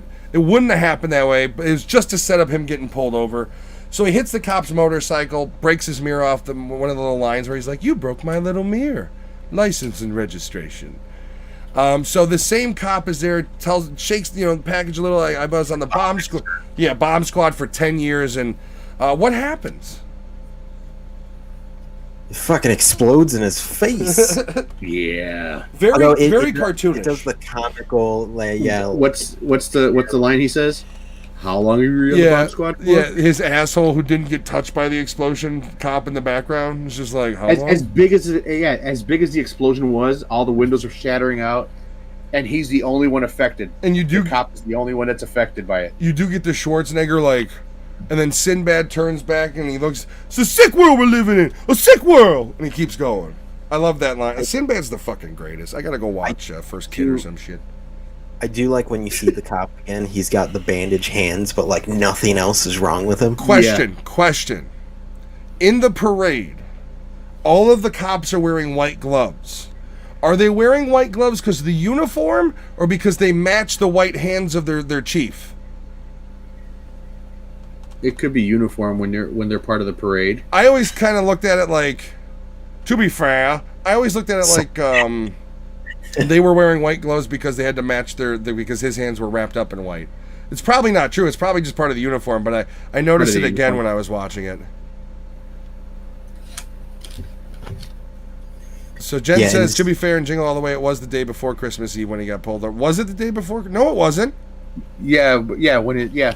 No, because because Christmas Eve is when they go to the parade. I thought it was Christmas Day on the parade. No, it's 2 or 3 days. Oh, okay. So yeah, the day before Christmas Eve is a busy fucking day. So there may be credence to that. Yeah. Now you're backpedaling. Well, I mean, when I'm wrong, I'm wrong. They're practically Canadian. They don't know what busy is. For real though, it's suburban Minnesota. They got a roller coaster in their mall, so it's got to be. That is literally the only reason I ever want to go to Minnesota, so I can go get COVID to the Mall of America. Yeah, I would love to go there. And we were actually, when we were watching this, we were talking about let's take a road trip one weekend and just spend the day at the mall. See nothing else in Minnesota. Just travel the fucking mall all day and then go see a movie, get dinner, get lunch, go back to the hotel. I think it'd be cool. Silence. That is the most. Any shenanigans going on at the hotel? Just fucking with you. How dare you soil my Christian marriage with your dirtiness? That is the most American thing to do, though. Let's Yeah. let's build a mall really big and put a roller coaster. Yeah, let's take everything we like about the outside and shove it indoors where the AC can hit us in fucking 40-degree temperatures. Negative 40 in Minnesota sometimes. So we've gotten to the point now where he is he is fucked up getting this toy. He gets back to his SUV. It is shelled. They have stripped it completely. No tires, no doors. So the scene where you had asked about earlier, if it was extended, it might be a little. But then he gets a tow truck driver, and he's basically rehearsing with her a little bit of like what he's going to say to his wife of how he fucked everything up. And he shows up, and before that is when I believe he calls and talks to Jamie. And that's when him and Jamie get into the argument, and because he yells at him and says, "Get your mother!" For one thing, wouldn't have been that nice. Within 5 seconds of the little fucker not putting the mom on, bad news, kid. Christmas is canceled. You're not gonna be able to sit down for a week. So that's what I thought about this scene. When we were growing up, if one of your parents was on the phone and said to get your other parent, like there isn't no like but or It's like Hold if on. if you want to I'll go get live, get your mom or dad. First off, why are you answering the phone? That would have been the first question. Where's your mother, and why are you answering this fucking thing? That's the first question I would have been asked. And then immediately, get your mother. And if I'd have said anything after that, I'd have got my ass whooped when I got home. Your mother could be dead, and if your dad was like, get your mother, if you didn't make it happen, you would be too. Oh, it is. You have no choice but to comply as a child when your father tells you, or your strict parent tells you to do something. It's comply or pain, or at least it used to be. Nowadays, it's comply or gender swap. Or they call DCFS on you. Yeah. The kid'll. Yeah, I'll call. Really? A little hard to talk on the phone and with no fucking teeth. I don't remember what movie that's from. There's a movie where that line's in there. So Schwarzenegger comes back, and he kind of he's gonna go home and explain everything, and then he remembers Ted with the famous line of like, nestled safely under the tree.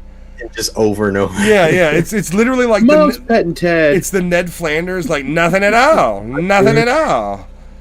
which is kind of a funny connection considering Phil Hartman was on The Simpsons a lot. It's Fabian says suburban households versus Hispanic households like ours. I wasn't biologically Hispanic. Technically, it would have fallen under the white trash category, but I'm honorary because, frankly, that's all I grew up with. You bastards are all friends I have. I don't have any white people. So you're Hispanic by injection? That sounds weird. I mean, no, I don't like that phrasing. I'm not going to stick with that. I'll say anything but that. Really, that just sounds weird. You can go any other way. It's meant to. It's meant to. Good, because I've got the shivers. Fucking freak. So we're at the point where he shows up and he's going to go steal the toy, and he picks it up, and he's the deer is in the house. It's locked up because it's an asshole. Yeah. And it basically busts loose and comes at him. So he has this whole kind of like chase scene with the deer, to the point where the Baltazar's head gets knocked off and in the fireplace. Schwarzenegger's trying to put it out, the smoke alarm's going off, and he fucking punts the thing through the picture window right out in front of the Christmas carolers and everything. And then the reason why I remember the name of the saint is because he's like, when Hartman puts it out, he's like, Baltazar. Oh, no, Baltazar. He's got that so like disappointed like Baltazar like inflection. It's great. So then everything's out in the open. Something real quick too. He's sitting there with Arnold's wife. He's like got his arm around her, kind of like pushing him off. Yeah. And they're in front of his house, and the carolers in front of his house. Here's another gripe I have with the wife, and my wife knows this. I've bought my wife several weapons, several knives, things of this nature. If somebody was touching my wife the way Phil Hartman was touching her, my wife would look at them and say, if you don't stop touching me, my husband is gonna fucking kill you. And the guy, if he knew me, would understand that if I saw him touching her, I would fucking kill him. And it would end there. Rita Wilson is a shit wife for what we've talked about before, and the fact that she did not completely, like, should have put an end to it immediately. It should have been, Ted, I'm married, don't fucking touch me like that. But she let it go for too long. So, in my eyes, I wouldn't have any concern about that. There would be no, like, oh, my wife's going to cheat on me. Because she knows if she did, I'd kill them both. So the thing about it is she's a terrible wife from start to finish. What does she do in this movie? What responsibility as a parent does she take on? But that's even what I thought, like, watching this movie when I was young. I was like, there's a lot of creepy Phil Hartman moments where you're thinking, like how many times is the wife gonna let him be creepy before she's like, no? Like you gotta make, like, was she almost okay to, like, not, you know, like, was she almost okay to, like, she liked the attention, husband, or she liked it, yeah. Here's the thing, the moment he takes the apron off of you, you say, back the fuck up, I'll stab you with this knife. He was very close. That's husband touching, when you go around her and you're basically hugging her and you untie the apron. No. Wouldn't fucking happen in my world.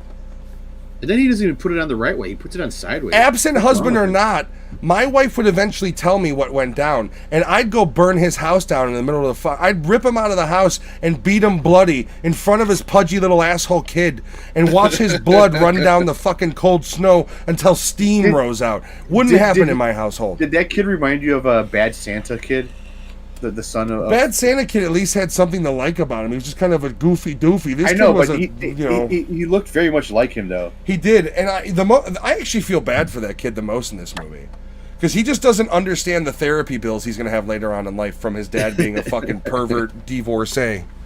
They purposely made him divorced and not a widower to highlight the fact that he's a piece of garbage. Yeah.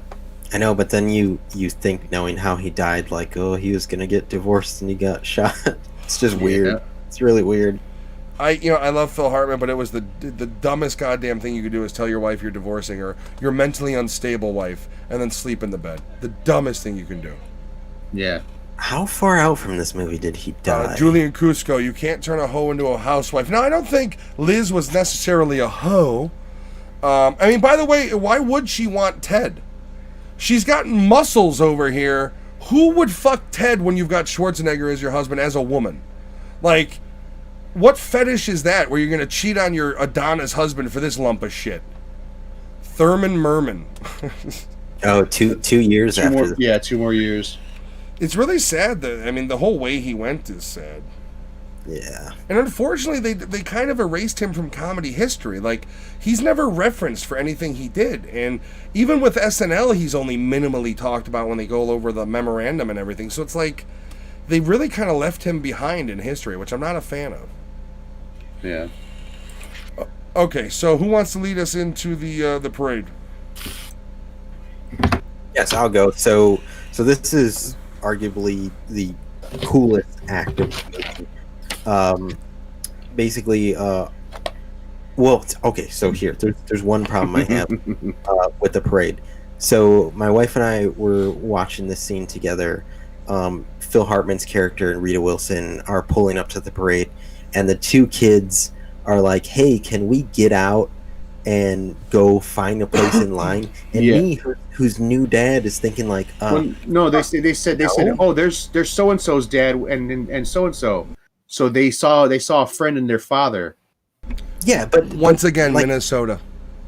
Me, in my head, I'm like, do you want to be human trafficked? No, you're gonna wait till I park the fucking car, like.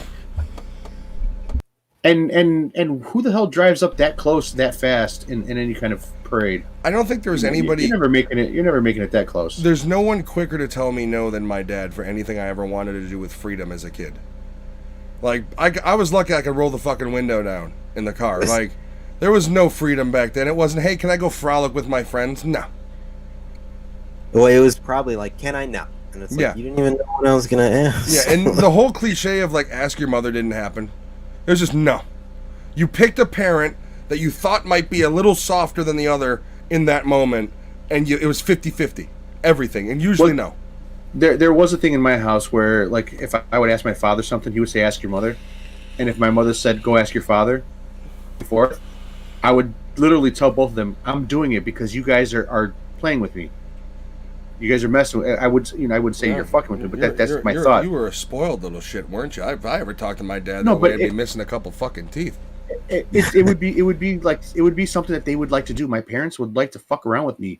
If I asked them something that I know they're going to say yes to, they would tell me to go ask the other parent, and they would keep going back and forth for at least 4 times, and I'd be like, you know what, I'm doing it. I'm fucking done. Okay, Fabian does bring up a point. Well, in this movie, all the housewives did want him. He even tells you this. Yes, but That's true. the housewives know they can't fuck Arnold.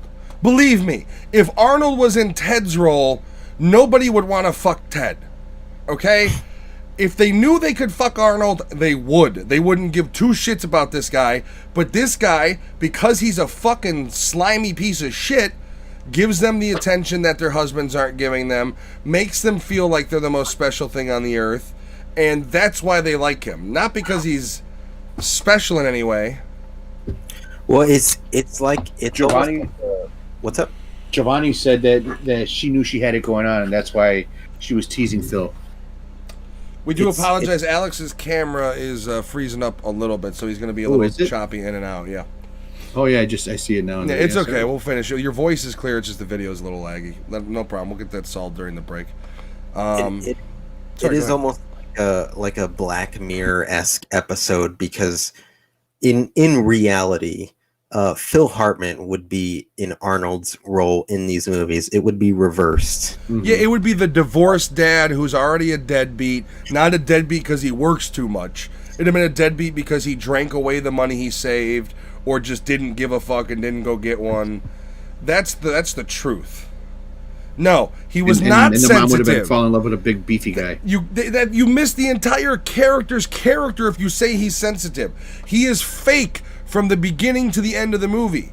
He is insincere to all of them, and that's the whole point. Is he's fucking his way through the neighborhood, being a slimy piece of shit. So you're wrong, Cusco. You're wrong. Love you, buddy. You're wrong. Hey, I love the ornaments when they were dancing around the boxes and the ornaments. That was pretty fucking funny. Get out of my way, box! As he knocks him over. So Arnold Schwarzenegger ends up getting pulled into this building. It's basically the staging area for the turbo, Yeah. the floats and everything. Kind of out of nowhere, and then he's Well, he's running. He's running from the he's- cop who Yeah. sees him, and he's trying to find anywhere he can go. So he steps into a random building, and then he gets pulled into this building, and he's what can only be assumed as cosplay molested as they. By the way, am I supposed to believe that this fucking Turbo Man suit wasn't fitted specifically for Schwarzenegger? You don't have 20-inch biceps and just be able to throw willy-nilly a fucking suit on. That's not how it works. I do like as they're putting the suit on, the tech guy's like, yeah. So the guy you're replacing, he's starting to show some brain activity. Yeah. So it's good. Well, because he starts That's a off good with like, sign. thanks for filling in for, it was a complete freak accident what happened. We've worked out the kinks. He's like, And- what? Yeah, Inks? Schwarzenegger. What, Yeah, inks? the whole time he's like, "Oh, what the king? What? Like that's his whole like line in that scene. Wait a minute. And this is where you're introduced to Booger as Yeah. he's standing on the platform and is like, we've been waiting for you. He's just chain smoking. Do you remember the joke he says, which could not fly nowadays? No, what? He said, "It's on the order. I've been sweating like a dog in a Chinese food place or something like that." Yeah. Yeah, he throws out one of those really not PC jokes out there that 90s movies are famous for, which I've always still find hilarious. My grandfather used the term Chinaman over the weekend, so You know what? As long as at least he's not walking around calling them Orientals or some shit. That's he said it in conversation. I was like, oh, okay. Have you we're been not gonna- been studying at a dojo, Grandpa? What are you talking about? We're just not going to touch on that. Okay. There's certain things as people get older, it's The best ladies of just the to night. not talk about. Yeah, what he calls them ladies of the night. He does, yeah. It's that generation. All right. So, Lewis, please go on with the parade. Yeah, so Arnold kind of gets pulled into this warehouse. They start putting a costume on him, and then I'm just going to keep calling him Booger. Booger basically tells him, like, all right, we're starting. And basically a platform goes up, and they're on a parade float, and it turns out Arnold somehow got cast to be Turbo Man, and the suit somehow fits him perfectly. Perfectly. So there's an Arnold lookalike who's in the hospital with brain damage. To the pecs. Yeah, and he's like kind of starstruck. He's waving, and he does catch on a line because Booster tells him, like, you gotta give out the toy to a kid you pick, and it turns out it's a limited edition Turbo Man toy, which is like 2 times the size of the normal toy. Did anybody else notice how fucking gigantic that thing is? Yeah, and it's like shinier. It's more metallic. Yeah. There's more metallic, like kind of goldish. Still made in fucking Taiwan by children, but it's limited edition. Yeah, and this is where, as the float kind of gets by, he calls out his son. He says, "Jamie." Jamie. Yeah, I don't know how they don't know it's him because he's the only like Austrian. Yeah, accent. like literally they walk. They do have a little bit of a muffled voice to him. No, but it's accent. You still hear the Austrian. You hear an accent. Like, yeah. What other fucking East German is in Minnesota right now? You know what I mean? Like she couldn't tell it was him when he's talking to her at the end of the movie, and he's just like, you know, Jamie, why I know. And he's like, yeah, how's you know my name? Do you do my mom just like Ted? That would have been my extended cut. And then he went, you know, and there is that scene where she's like, all right, so I'm moving ahead. I'm sorry. So he's basically, he's finally gotten the Turbo Man, and he's like kind of like throwing it up in the air, and Booster tells him, pick a kid, asshole. So he does. He's pointing to Jamie, and his fat friend is like, no, he's talking to me. It's me. And Schwarzenegger in his head is processing like this fat shit is thinking I'm talking to him. So then he says his child's name, which gotta be illegal. He did have a voice modifier in the suit, but once you hear the dialogue, Giovanni questioned that. Once you do hear that dialogue, it's clear it's still his accent, just like a little bit distorted and amped up a little bit. It just sounds like Arnold yelling in a hallway, essentially. Yeah. You know, it's like if you hear my voice, you're gonna know it's me, even if it's accentuated and like a little distorted. But yeah, so he picks Jamie, and then this modifier they used for Santa and Creepshow should have been what they used. Yeah, no shit. I agree. Kids would run away. Best fucking Santa ever. So he picks Jamie. Jamie comes up, and this sets off the chain of events of.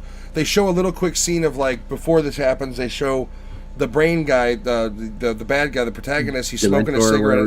Yeah, Dementor on a rooftop smoking, and then out of nowhere he gets pulled up by some Garland, and the kid just gets the toy and he's talking to him, and Schwarzenegger's basically about to tell him that he's his dad, and Sinbad drops down from the line that he goes down on the zip line, drops down on the float, and proceeds to accost and assault a child.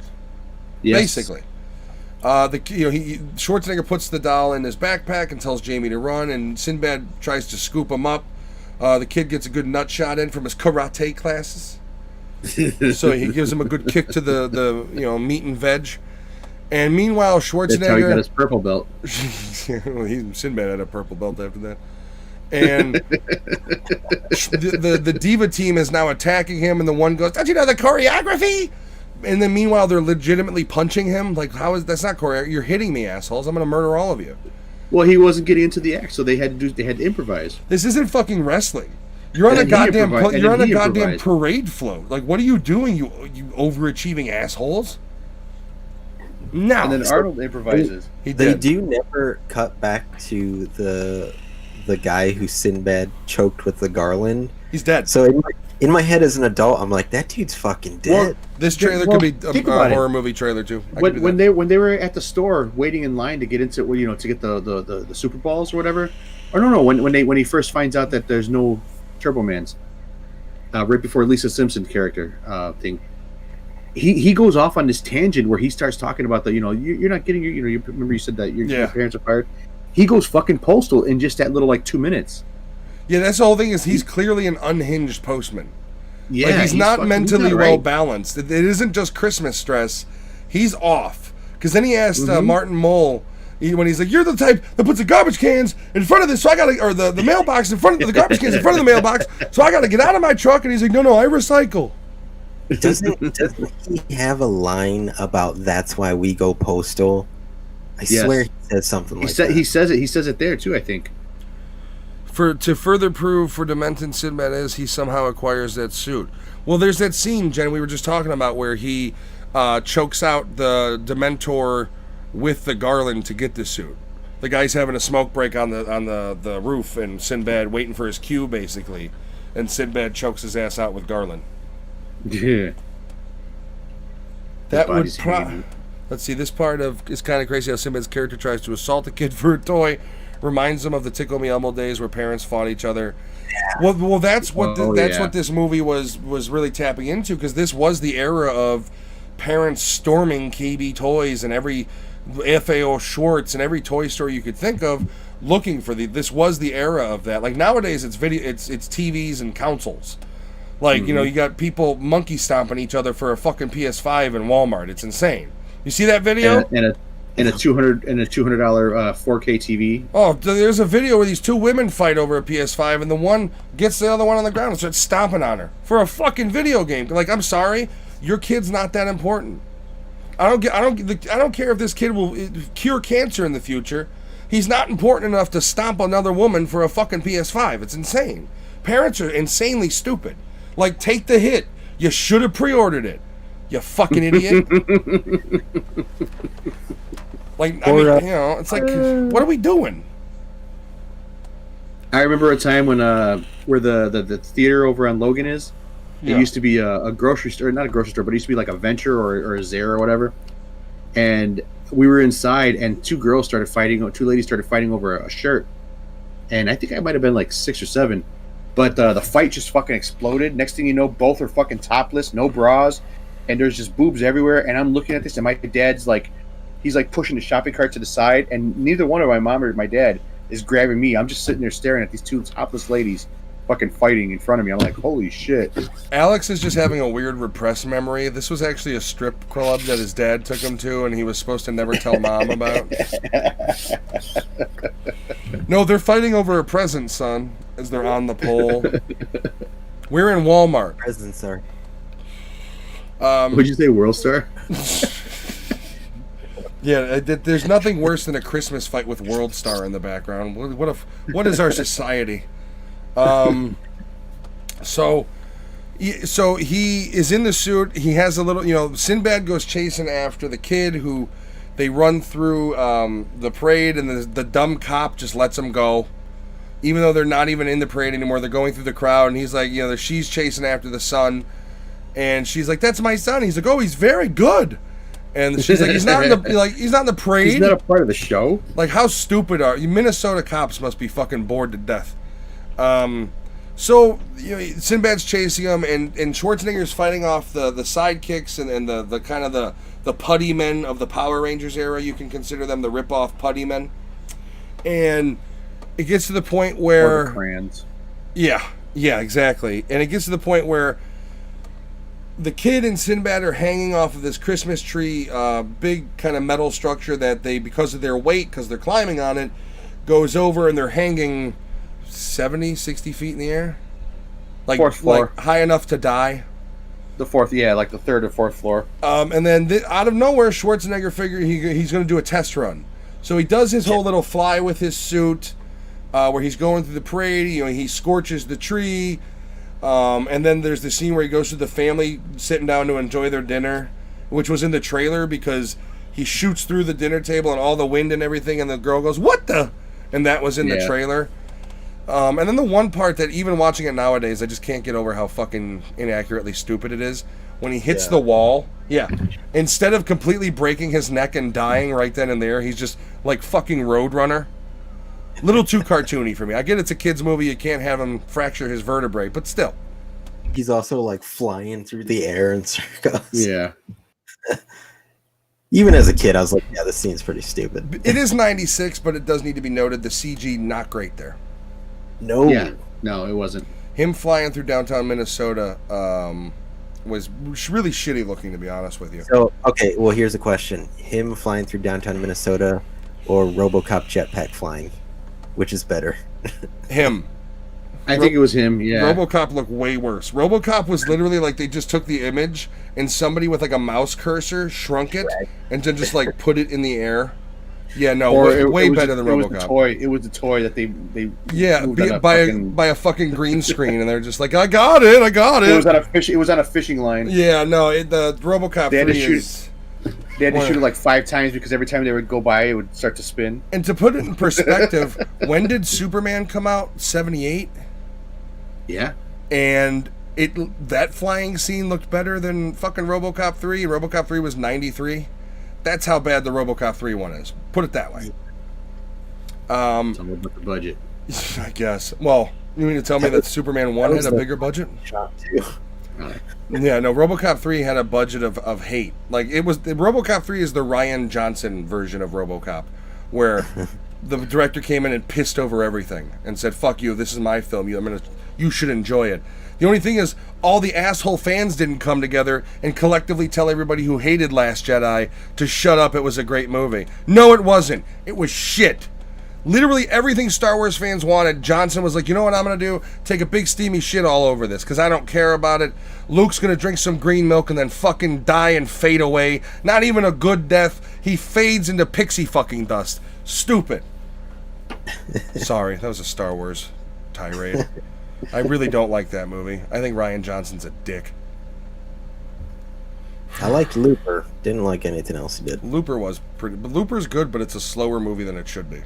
Actually, Knives Out is a good movie. Knives I Out's, still have not watched it. Knives Out's pretty incredible, actually. I actually really like that movie.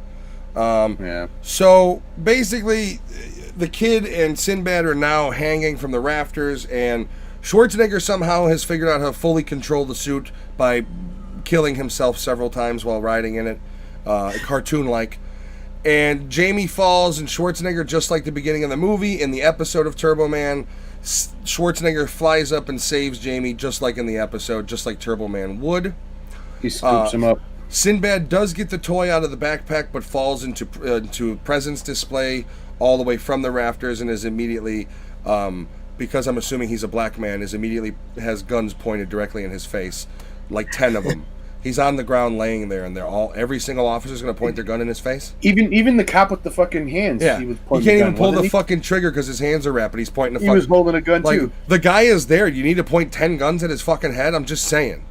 Like, I get it. You don't like his skin not going complexion. anywhere. It's Minnesota. You don't have to do that.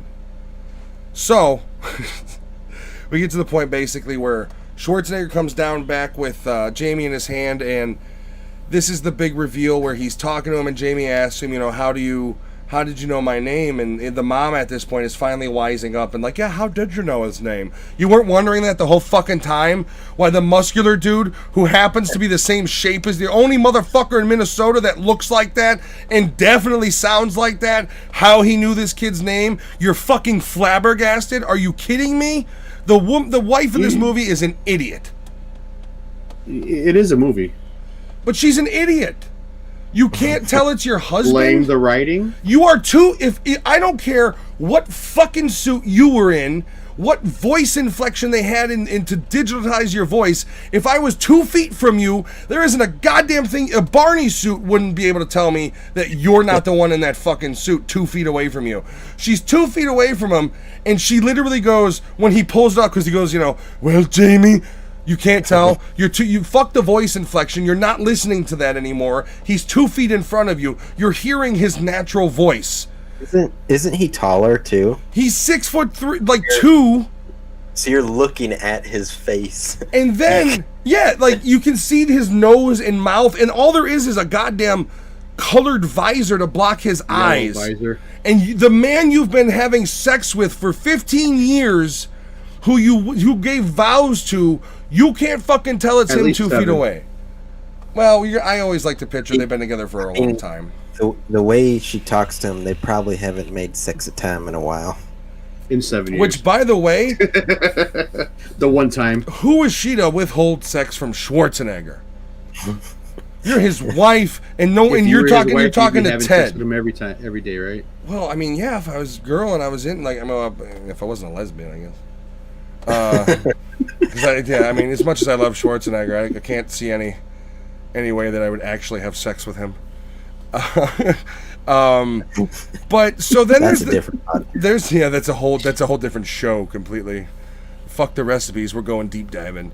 But then she's got the line where he takes it off and she's like, Howard, like you sleep next to this man every night of your life.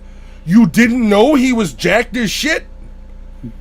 Is he like a teenage pregnancy girl and only wears 6X shirts to hide his bulging muscles from you at night? He's never taken a shower in front of you? You don't understand your husband's jacked as shit? Are you kidding me? Giovanni brought up a good point. He said, Superman glasses. It works. Oh yeah. He's technically You're right. gonna make me quote the scene from Fred Claus? Superman didn't wear glasses, did he? But Clark Kent did. Fucking Paul Giamatti. But yeah, just how stupid, and like I hate her in this movie because it, like Lewis said, Die Hard does the same thing, and we'll go into how Die Hard is overworked, always on the job father who ends up leading in divorce because he was not there enough for them, busting his ass doing one of the hardest jobs you can do. We're not there yet. But they weren't divorced yet. Well, separated, yeah, you're right, separated. Yeah. But still, he's not in the kid's picture because she basically said, "Fuck you, my career is more important. I'm taking the kids and leaving." Well, they were both important. I mean, they both had their careers. I mean, so that right there is not really an argument. They both had their own things because she had a career too that she wanted to do, and he had a career that he wanted to stay with. And she separated. So they're both right. No, they're not. There's no right in that situation because neither one of them thought of the kids. So how are either one of them right? Well, as far as what they're doing is they both thought that their job was more important, so they're both doing. I mean, here's the thing. We're not in that movie yet. All right, I'm gonna contest you on that because you're full of shit. All right, where are we? Yeah, pee. He goes pee a lot. Yeah, he's full of pee. You're right, Lewis. I'm sorry, Alex. You're full of the liquid poop. That's just the dumbest thing I've ever said. One thing I immediately thought too, because I just think of weird shit with movies. So when they do bust Sinbad, like, so that guy possibly killed the other actor, called in a bomb threat, Twice. had an actual bomb. Yeah. Oh yeah, you're right. Called in. Yeah, did have one. Tried to assault a child, including all the other assaulting he did along the way. Did assault a child because there's that scene when they're hanging from the rafters and the stuntman accidentally hits the stunt kid and he goes, ow! When they're swinging, Sinbad's character runs into him as they're both hanging. Technically, he did full-on assault and batter that child. But then in my head, not only am I thinking, so like he gets the Turbo Man doll because Jamie makes his father goes on a quest and then fucking gives it away. Not only did he get the doll, but he's going to jail, and his son, who he wants to be a hero to, is now going to know that his dad was a piece of shit and tried to steal a Turbo Man doll. Not only that, but he's clearly going to be fired from his mailman job for being arrested. Well, I don't know. Maybe he won't, because it is the post office. That's the whole reason why they would fire his ass, because they don't want him shooting up a post office. Where's the after scene 3 months later where he fucking blows his brains out because his life went to shit? Well, see, that's the thing is like he's all happy because his kid's gonna get a Turbo Man, but the kid's gonna have to get it through the fucking evidence department because it's technically theft. They technically presented it back to the kid and said, "This is yours." So it became the kid's property, and then he gave it to him. So technically, if they did it that way, it's not going to be evidence. Yeah, but the mother and the kid's gonna go to the police station to collect the dude's belongings. Yeah, it's not going to matter. He's going to be getting Turbo-manned in jail. Yeah, over and over. It's a movie. They dropped all the charges because it was Christmas. Watch. What, for domestic terrorism? No, that's not how it works. Yeah, they dropped all charges. They understood. We've already said this. I've mentioned it twice. It's Minnesota, and he's black. He's going to prison. Okay? They forgave him. It's the 90s, a couple years after Rodney King. He's going to prison. Oh, he makes a Rodney King reference. Yeah, Rodney King! In the mall when he says he's got two and they all jump him like fucking zombies. Yeah. Mm-hmm. That's what I'm saying. The 90s were a magical, like the 80s were magical, and the 90s still had that magic when it came to movies. It was the late 90s is when political correctness really started to sour things. Before that, man, you can basically do whatever the fuck you want in a movie. Oh, 80s, you were untouchable. Oh, well, the only thing that got rated down in the 80s was horror movies. That's why the middle chunk of the Friday the 13th movies are such shit. Because the censors went fucking balls on them, and everything they wanted to do, they had to not do. All right, so reveals himself. His wife is now actually physically attracted to him again after seeing him in a latex suit. And once again, she forgot her husband was in incredible shape somehow, because she's a fucking idiot. Because she's too worried about. Ooh, Howard. Yeah, exactly. Wow. She's so worried about petting Ted, she doesn't realize he's got a fucking 8-pack. In her defense, she finally does put Ted in his place. She spills the eggnog all over him. Not only that, Ted Yeah. fucking drags his poor kid out of there too. He's like, "Why do you smell like puke?" You smell like barf. Let's get out And of then he's here. like, and then he goes, "Oh, look at Jamie's dad." He's like, "Let's go." See, that's the thing is Ted is the one like that should have the after scene of a week later where he's like slowly cocking the revolver like Riggs from Lethal Weapon 1. You know, where we're like in his mouth. I don't want to die, but I'm not afraid of it. Like that's Phil Hartman 2 weeks after when his wife calls and said, "I'm taking custody of the fucking kid because you're a piece of garbage." Then he's sitting around his Baltazar's burnt head, ready to blow his fucking head off. So we do get to the point where the day is done. They're about to lay down together, and she goes, "You went through all this trouble to get Jamie's present. It makes me wonder what you got for me."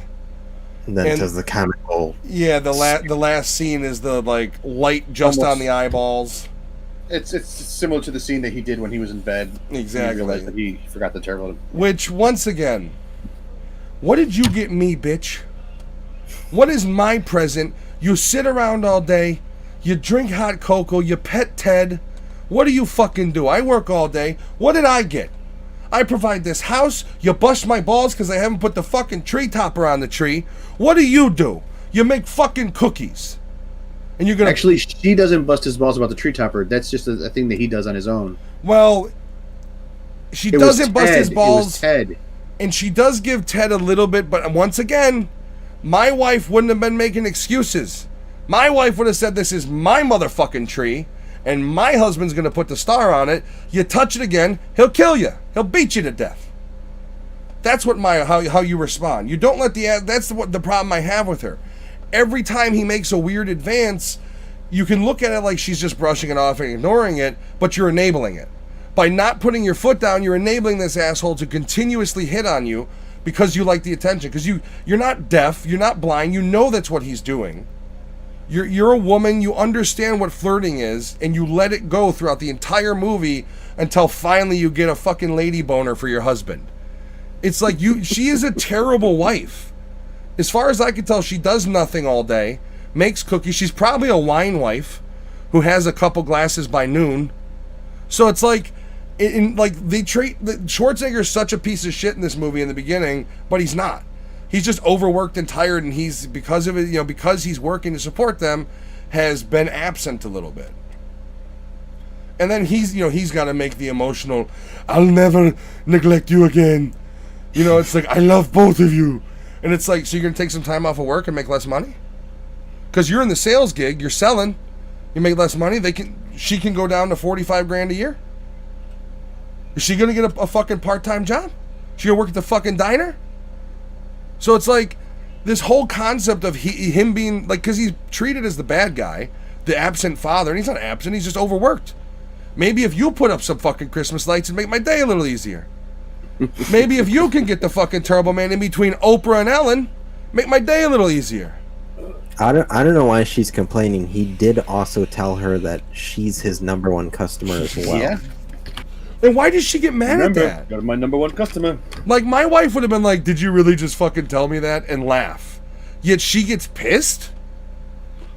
What? You're calling his office. He doesn't have a cell phone. It's 96. So, like, he's still at work. Why are you pissed? Well, what gives you the right to be pissed? You're sitting in the because you got to get the kid together to go to karate. Are you kidding me? She is the worst wife in any fucking Christmas movie. All right, we're at the end of that movie.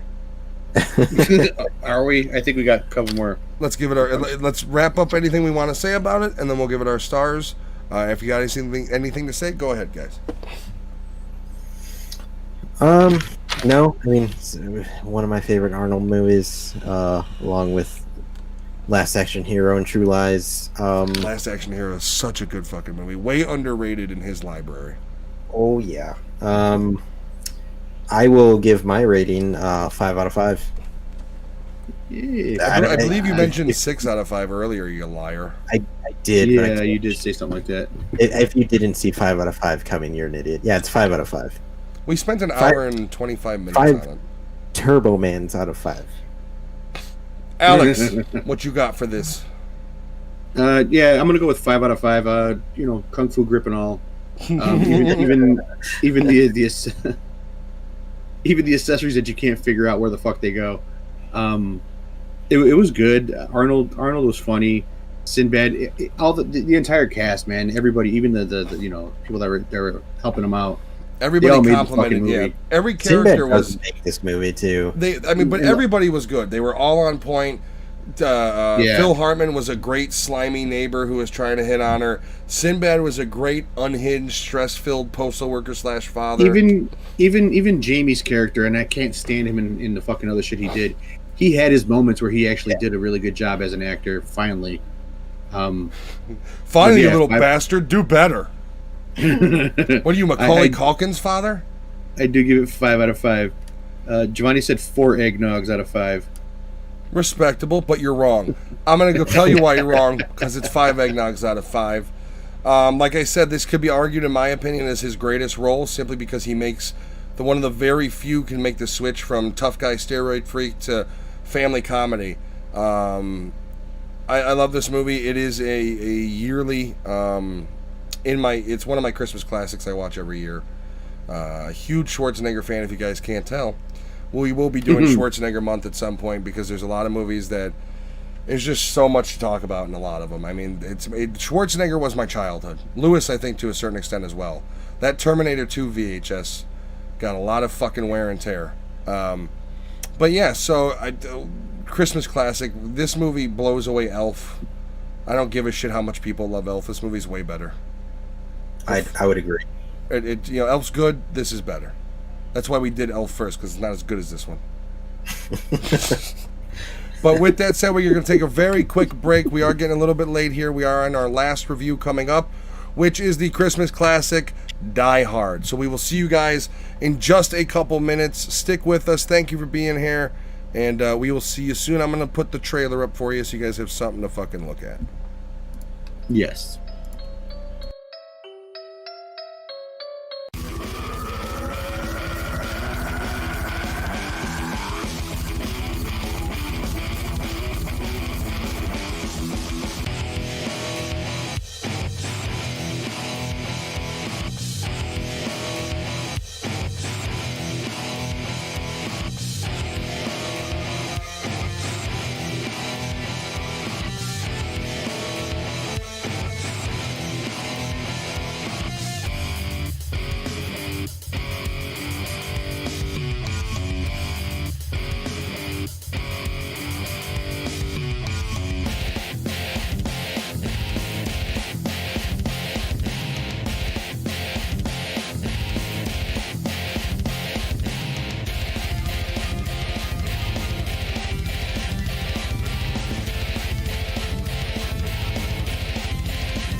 Welcome back. This is Hello. the final review of the evening.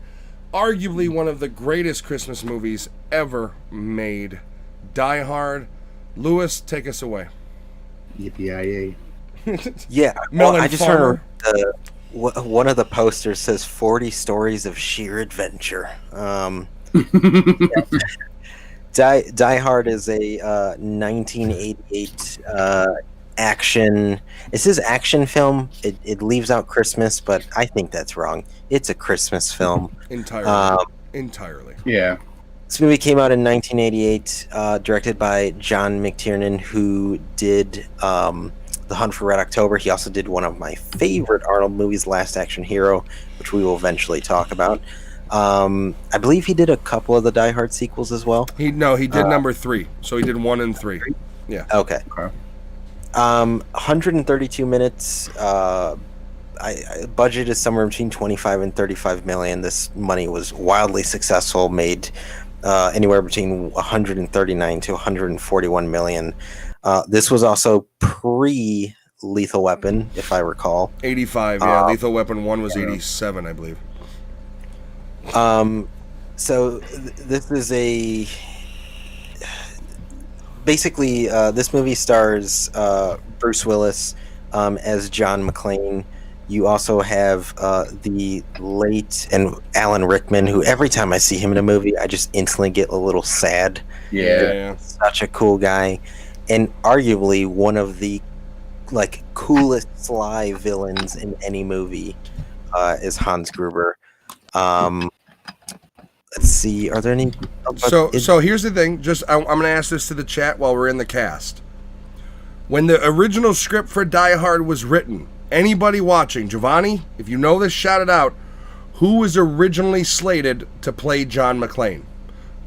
To play John McClane. Yep. It's a weird one. Alex, do you know it? I'm staring at his face and I can't think of it. This is back when the movie was much more in line with the book it was based off of, the script was. And then as it went through changes, it got recasted, but there was a central male actor / singer that they wanted for the role of John McClane. Bon Jovi? Nope. Actor / God, no. Sting. Chat, don't Google it. Don't fucking Google it. But tell me, who do you guys think it is? Please tell me it's at least in the realm of action star. Not at all. What? Sinbad. Frank Sinatra. What? Frank Sinatra was the original person when they wrote the script. Fabian got it right, Sinatra. They wanted him Now, did he get it right or did he Google it? Probably Googled it because he's an asshole. No, it is not Billy Ray Cyrus. Unfortunately, don't break my heart. My achy breaky heart. But yeah, back when the script was more based off of the original book that Die Hard is based off of, which the original book was much more of a noir kind. Yeah, it was more of a noir kind of I'm a cop, see, that sort of thing. And they wanted Sinatra for it. So a little bit of trivia for you guys. Well, thank you. You're welcome. The more you know. Yeah. Rainbow. You got to add that effect into both of them now. Since we gotta figure out how to do it over our hands. Going towards the Fabian Googled it, you piece of shit. Going towards the 88 script. Arnold Schwarzenegger and Sylvester Stallone obviously were two candidates for this movie. Why didn't they choose them? I like that idea, but at the same time, Matt and I got off into this topic off air, so I don't think you can compare the movies, but I like Martin Riggs' character from Lethal Weapon better than I do John McClane, because I like buddy cop comedies, and two, because I like the unhinged cop versus John McClane. But the reason that I do love Die Hard is Bruce Willis is awesome in this movie, but he's not a complete badass. There's moments where he doesn't know what to do. He's freaking out. He's panicking. He ends up being a badass, but it's his own banter with himself too that makes it really good. No, I will. So I mean, oh, sorry. I was gonna say, had you had Arnold or Stallone in this movie, I don't think you can pull that off because they look like fucking machines. And that's why they weren't cast. And then to hear them talk to themselves in that way, it would have just been like, what the fuck's going on here? That's why they weren't cast. It wouldn't have looked right. They were too much of a macho man. And the reason why Bruce Willis was cast is because he was an average bartender. That's what he was in real life. At this time, he was a bartender. So they wanted to pick somebody who wasn't the same reason why. Was he bartending at a dive bar? Because I can't see him being at any big. No, he was a bartender in some like random New York bar. But while he was acting, like, you know how there's a lot of them who are waiters and waitresses while they do acting. He was a bartender. Let's see. I can't see them doing it knowing what Bruce Willis brought to John McClane. Yeah, exactly. It would have been a totally different tone, and that's the whole point. And when Lewis and I talked about it, that was the point I made. Is I too enjoy the Lethal Weapon, I think, a little bit more, and I like Martin Riggs for different ways a little bit more. Bruce Willis isn't supposed to be a badass. I mean, the guy has jet lag. He's got jet lag. Yeah. He is in the middle of an argument that's been going on for months with his wife, which to me does make sense as to how he can go into a violent, murderous rage. Because the first thing that happens when he meets his wife is he gets into a fucking argument with her, and that would make me want to kill people on Christmas. She's no longer going by McClane; she's going by Gennaro. Well, I mean, they're separated. He has that line in the movie where basically they had a fight. She hung up the phone. He never called back, and that was 6 months ago. So this is, in my opinion, another story of, and when he goes into it later when he talks to Al about the fact that he worked too much, he was always on the job, he was never there for them. So this is still a story about, in my opinion, a non-deadbeat dad overcome by work and just the stresses of life. And Alex and I were talking about this during the break. Alex kind of, I think, and I'll let you explain it, my point of view is neither one of them, McClane or his soon-to-be ex-wife, did the right thing, because it's hard to argue who's right. You have him who... Now, it also doesn't go on to say how established her career was. You know he's been a cop for a decade. Well, they do make a reference to it, because they even say she got this gold, this Rolex. She's the number 2 person in the building. Well, they reference her status. That doesn't mean she's been with the company for very long. She may have moved up quickly. That's the thing. So you can't really argue who's right. She left the job. She left home to go pursue this job that he thought wasn't going to amount to anything, and it did. Okay, but she left him to, and they even have that line of dialogue where he says, "I believe she didn't leave him." She says, "You never called me back." So it was him being stubborn. No real life relationship works that way. If that's how your relationship works, divorce immediately. You're both fucking adults. She wanted to pursue her career and selfishly took the children and moved to LA. He wanted to keep his cop career and selfishly stayed. Neither one of them are correct, but in my opinion, I would like to know how long she had been at this company and also how much money she was standing to make. Because in my opinion, if my wife told me, hey, I can make $150K in LA, we just got to move, and I'm staying behind for $40,000 in New York, you're the asshole. Like, McClane's the asshole. I think it was a little of both, but I think that she was finding a way to get him out of what he was doing, because him being a police officer, you have to think about it that way too. Like I think it was just like, he's a cop and she was worried about him dying. But so she found a way. She found a way to finally get a career. She wasn't being a wine mom, like you were saying. No, but it's still, in my opinion, she was actually doing something. Still unacceptable for either parent to say, "Fuck you, I'm moving and taking our children to pursue my career, and if you don't like it, tough shit." No matter how you argue it, she's not in the right. But he even says that, I was supposed to follow, but I didn't think it was going to pan out. I thought she was going to come back. When he's talking to Argyle, he says it. Yeah. I thought it wasn't going to pan out. Yeah. So he was being kind of sure enough, but then that also tells you... But he had a chance to... But that also tells you she hasn't been in this career long. which means she took a chance on a new job, moved the fucking family away from him, and expected him to leave his already well-established New York police officer, New York detective career. So he's a fucking detective at this time. And then you want to talk about, you're telling him, okay, you have to leave this fraternal brotherhood that you've been part of for a decade because I want to go take a chance and pursue my career. I don't see her being in, like, I'm not saying either one of them are right, but when you look at it from who is fracturing the fucking relationship more, it is clearly her. He shows up, she doesn't have a wedding ring on. The fucking photo with him in it is on the goddamn face of it so you can't see. She only puts Well, she did that because she was upset. No, it was down before. She put it up when he came in, or it was down when he walked in. Remember when he walks into her office, he lifts the photo? Or was that after? And Hans definitely lifts it. She put it down when he was coming in. Okay, yeah, maybe. Okay, so I'm wrong about that. And he wasn't supposed to be there. He wasn't supposed to be at the party at all. He got invited by the boss. But here's the thing: who's making the initial move of separation? She's using her single name, and the excuse is that the Japanese folk don't like married women. Like that's the other thing. She shows they don't like married women that are not with their. So who's really fracturing the relationship? McClane may be a stubborn. It could be argued either way. It could be argued either way. I disagree. Am I frozen? You are a little frozen. You are frozen. Yeah. I'm checking. No, but I think I'm frozen too. No, you're good. But it could be argued either way that they're both they are both pieces of shit. But your argument of her being the only person that's blamed. That's not my argument. It's not. Don't twist my argument. You did say that she's the reason why. Nope. That's not what I said. What did I say? Say it again then. I said that she is the one that is putting the separation forefront. She changes her name, she moves the children, and she gives him the ultimatum.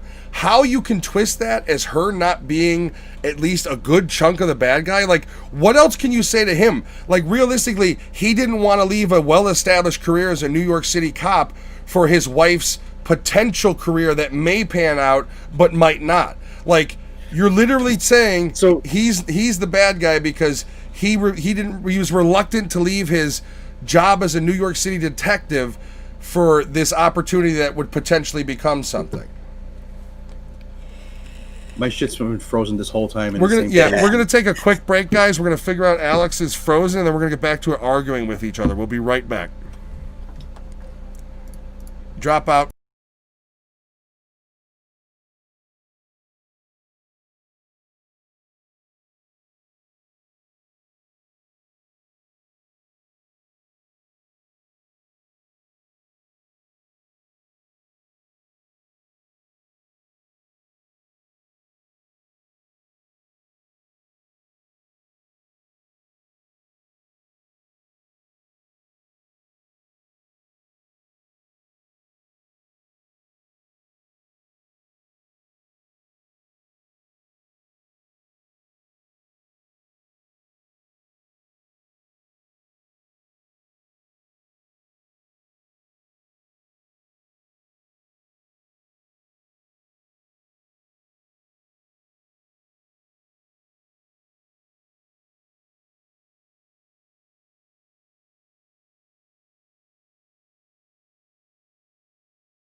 Act frozen.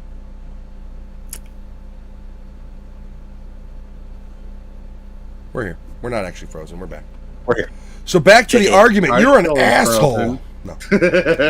I'm still frozen. Yeah, I need medical attention. I'm not moving my lips now. So Lewis has another take on this whole argument. Yeah, he did. He did a couple. Yeah. It wasn't Alex's camera and stuff that froze. He's just afraid of me right now. Giovanni the argument was so intense, Alex dropped out of existence, frozen forever in the throes of the interaction. No, so my viewpoint is, to me, I think they are both. I did joke too when we went off the air that we're talking so much about their love interest, but Fabian said, I heard you say act frozen. Yeah, I know. I unmuted the mic as I said it. Fuck you, you eagle-eyed viewers. I do think from a relationship standard, there is no winner with their like argument, but I think it's crazy. You gotta whip that to be Dago. like, I'm going to do this thing and it might work out, and because it does, like you know, had they stayed in New York, whatever, and got divorced. There you go, Matt. Yes. I'm John McClane. Sexy John McClane, and I'm sexy Santa. Had they stayed in New York and divorced, that would fracture that kid's relationship with the parents. But uprooting, you know, half the parental part, moving to a new place and saying like, well, it might work out, is kind of crazy. Yeah. Now here is my thing though. To me, it also does come down to how much money she's making, because you also have to think about the cost analysis benefit, because she's got to hire a nanny. How much is she paying for a nanny every day because the father's not around to watch the kids? So it's like, well, back then, if you and she was illegal obviously too, Yeah. because there's the whole news reporter scene we'll go into.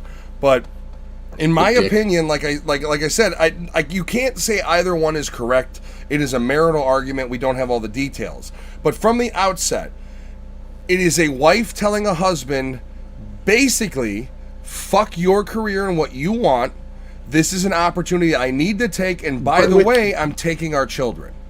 But with your argument that you've been doing about the past Christmas movies that we've been watching, you keep saying that they're stay-at-home moms doing nothing, and she wasn't. She was actually trying. I didn't say that about her. She was trying to better herself. I said that about Rita Wilson. Prove me wrong. But you said that. You said again. This falls in the same thing that we've been saying about all. No. Wives. What we were saying about deadbeat fathers who work too much is what that was for. Yeah. Yeah. So how does that reference? That don't do nothing. That's not what I said. Here you go again, misquoting me. Okay, so how did you say it then earlier? I referenced exactly what Lewis was talking about, where the overworked father becomes the deadbeat dad because he's absent due to work. And I said that McClane is somewhat that character because of the argument. We have all these wives. You kept saying it like that. We have all these wives that don't do nothing. I did not. Okay. We'd have to go back and look at it, but I don't know. No, see, here's the thing. I've got a very good memory of what I say.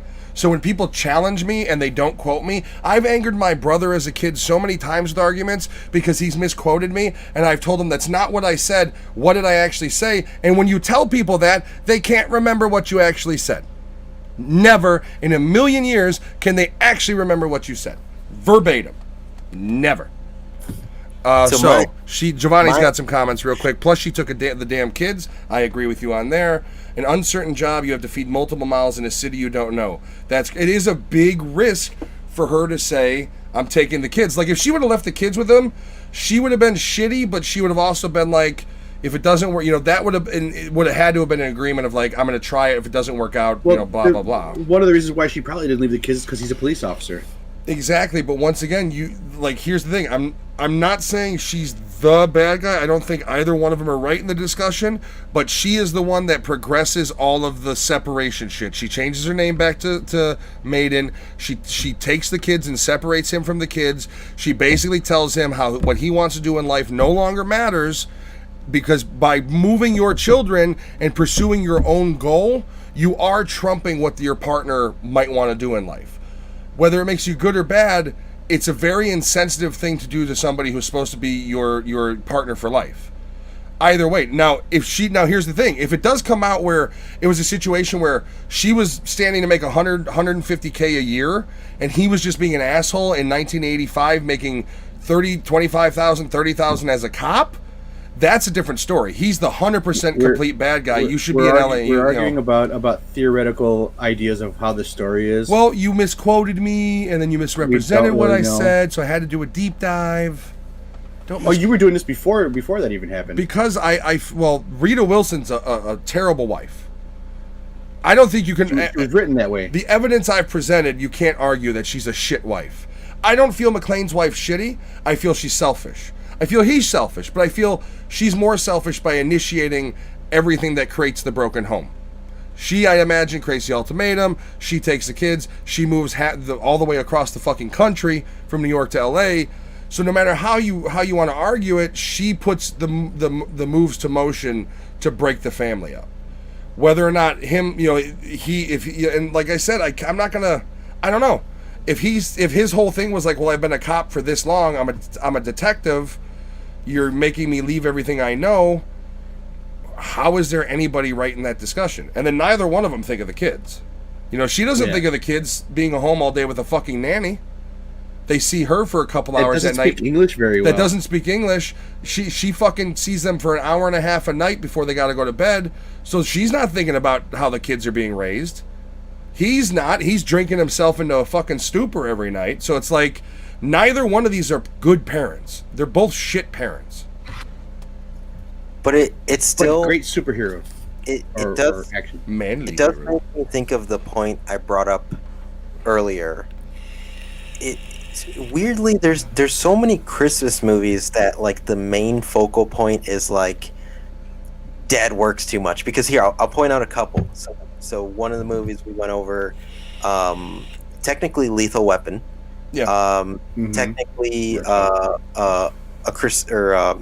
a Wonderful Life. Mm-hmm. Yeah. Technically Elf, Jingle All the Way. Yep. Yeah. You can argue Scrooge. And I don't. What I want to know is why that is a staple for a lot of like Christmas movies we can think of, where it's like the dad works too much, and we need to teach him a lesson. Also, think about it. If that isn't the central story is dad's a goofball idiot who's gonna fuck up everything about look at that's Christmas Vacation. Exactly. So the fathers in Christmas movies are either goofball idiots or absentee fathers who work too much. Yeah, why are we the bad guy, Christmas? You're always the bad guy. How many gifts do you get on Father's Day? Maybe because back in the day, the dads were the only person that was allowed to work. I think I will argue that the atomic family structure is probably a big part of it because especially when you talk about a movie like It's a Wonderful Life. Yeah, it's changed over the years. Yeah, I'd agree with that. And I think, frankly, I don't know. I think movies like this are going to have to change, though. I think COVID is changing it. The Christmas family movie is going to be different because these norms that we know now, the whole, shopping Black Friday, and that shit's all changing. So that whole storyline is going to have to figure out how to change. It's like with Disney movies. Walt Disney always had, the parents not involved because his mom died due to something that he created in a way. He hired somebody to go fix the heater in his mom's and dad's house, and she died because the heater failed. Carbon dioxide leak. And so he always felt guilty for that. So that's why the fucking Bambi movie. That's why any movie that comes out has that same storyline. Why he hated the Jews. Just kidding. No, it's not a joke. He was legitimately an anti-Semite. Yeah. I don't know.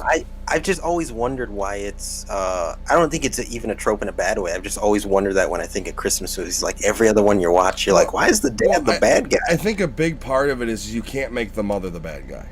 Mothers in the traditional, they give life. They give life. They're the nurturers. They're the carers. They feed the children when they're young. You delivered him, but he came out of my balls. Well, there is a movie that did kind of touch on that in a way, Bad Moms, but I mean, I'm not going to watch it. Bad Moms, both of them, the Christmas one and they're actually not that bad. Yeah, and I watched the first one. I didn't watch the second one. Yeah, and the Christmas one doesn't even have to do with that. It's basically the first one all over where they get drunk and have fun and they're just rude to each other. Yeah. It's Bad Moms is a lot like B-movie, not B-movie, but a secondary version of like Bridesmaids. I thought it was like Hall Pass. It was like Hall Pass. Yeah, kind of. It's a rated R mommy. It's not bad for what it is. But she's divorced. Hall Pass, but divorced. Rated R mommy comedy. And I'm sorry, I don't care how old Mila Kunis gets, but I can never look at her as being anything than like, she always looks young. Yeah. I like anytime, like I know she's a mother in real life, and I'm still like, you can't be a mom. You're 15. Like she doesn't age. You're from that 70s show. What are you doing? So Home Alone, the mother fucked up. Yes, in Home Alone, basically, well, See, Home Alone's not nearly as vindictive as parents fighting with each other, though. Home Alone was a frenzy. There was a lot of people in the house. The soda or the milk or whatever got spilled on the tickets and everything got thrown into the trash. So they were missing a ticket, and then there was a lot of commotion, and they were rushing because the power went out and the alarms didn't go off. So Home Alone, she fucked up, but it was an honest mistake. What the McClane family did was purposely break up a home to satisfy each other's ambitions, to put it lightly. Where'd you catch that one, X? I'm trying to find it. He just wrote it. That's his last comment. It says, Home Alone, the mother fucked up. Who was it, Giovanni? Giovanni, yeah, on YouTube. On the YouTube. Oh yeah. It doesn't even show up. The last thing I got is uncertain, multiple mouths. I'll read them out to you. You might have to scroll down. It might be an issue. Yeah. I've tried.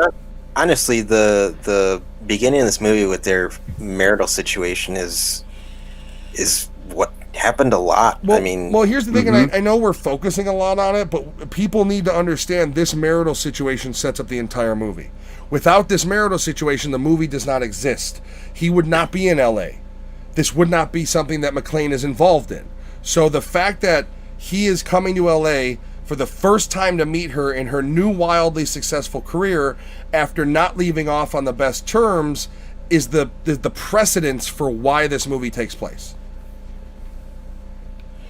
That's why I think it's important to talk about, because, and I also thought it was important because we're going into that trope of the father being the bad guy on Christmas for this reason, or this reason. I will say that is not a focus in this movie. There's a couple lines of dialogue here and there when he talks to Al, when he talks to Argyle. It's there, but it is not the main premise. But people need to, if you're going to watch this movie analytically, you need to understand where it begins and why it begins. And it all begins with their marital problems and her moving. Argyle was a great character. Amazing. I liked Argyle. Him and the big teddy bear. Argyle. He's listening to that rap Christmas song that Beavis and Butthead played on the Christmas episode. And he was all about making his job, a fun time. And you gotta love what you do. And he loved fucking being a chauffeur. You got to give it up for McClane for it's sitting also in the his first day, wasn't it? It's also his first day, but he loves it. He was owning it. He was all about it. And McClane sits. I love a guy who sits in the front seat of a limo. Yeah. Like, McClane's just he's a cool dude. Like, he's probably a dick when he gets drunk, but you could also probably enjoy having a drink with the guy. Like, that's how he's presented, where it's like, despite everything, all of his rough edges, he's probably a pretty good dude. He's just an average guy, which is the one of the other main themes of this movie, is McClane is not a superhero.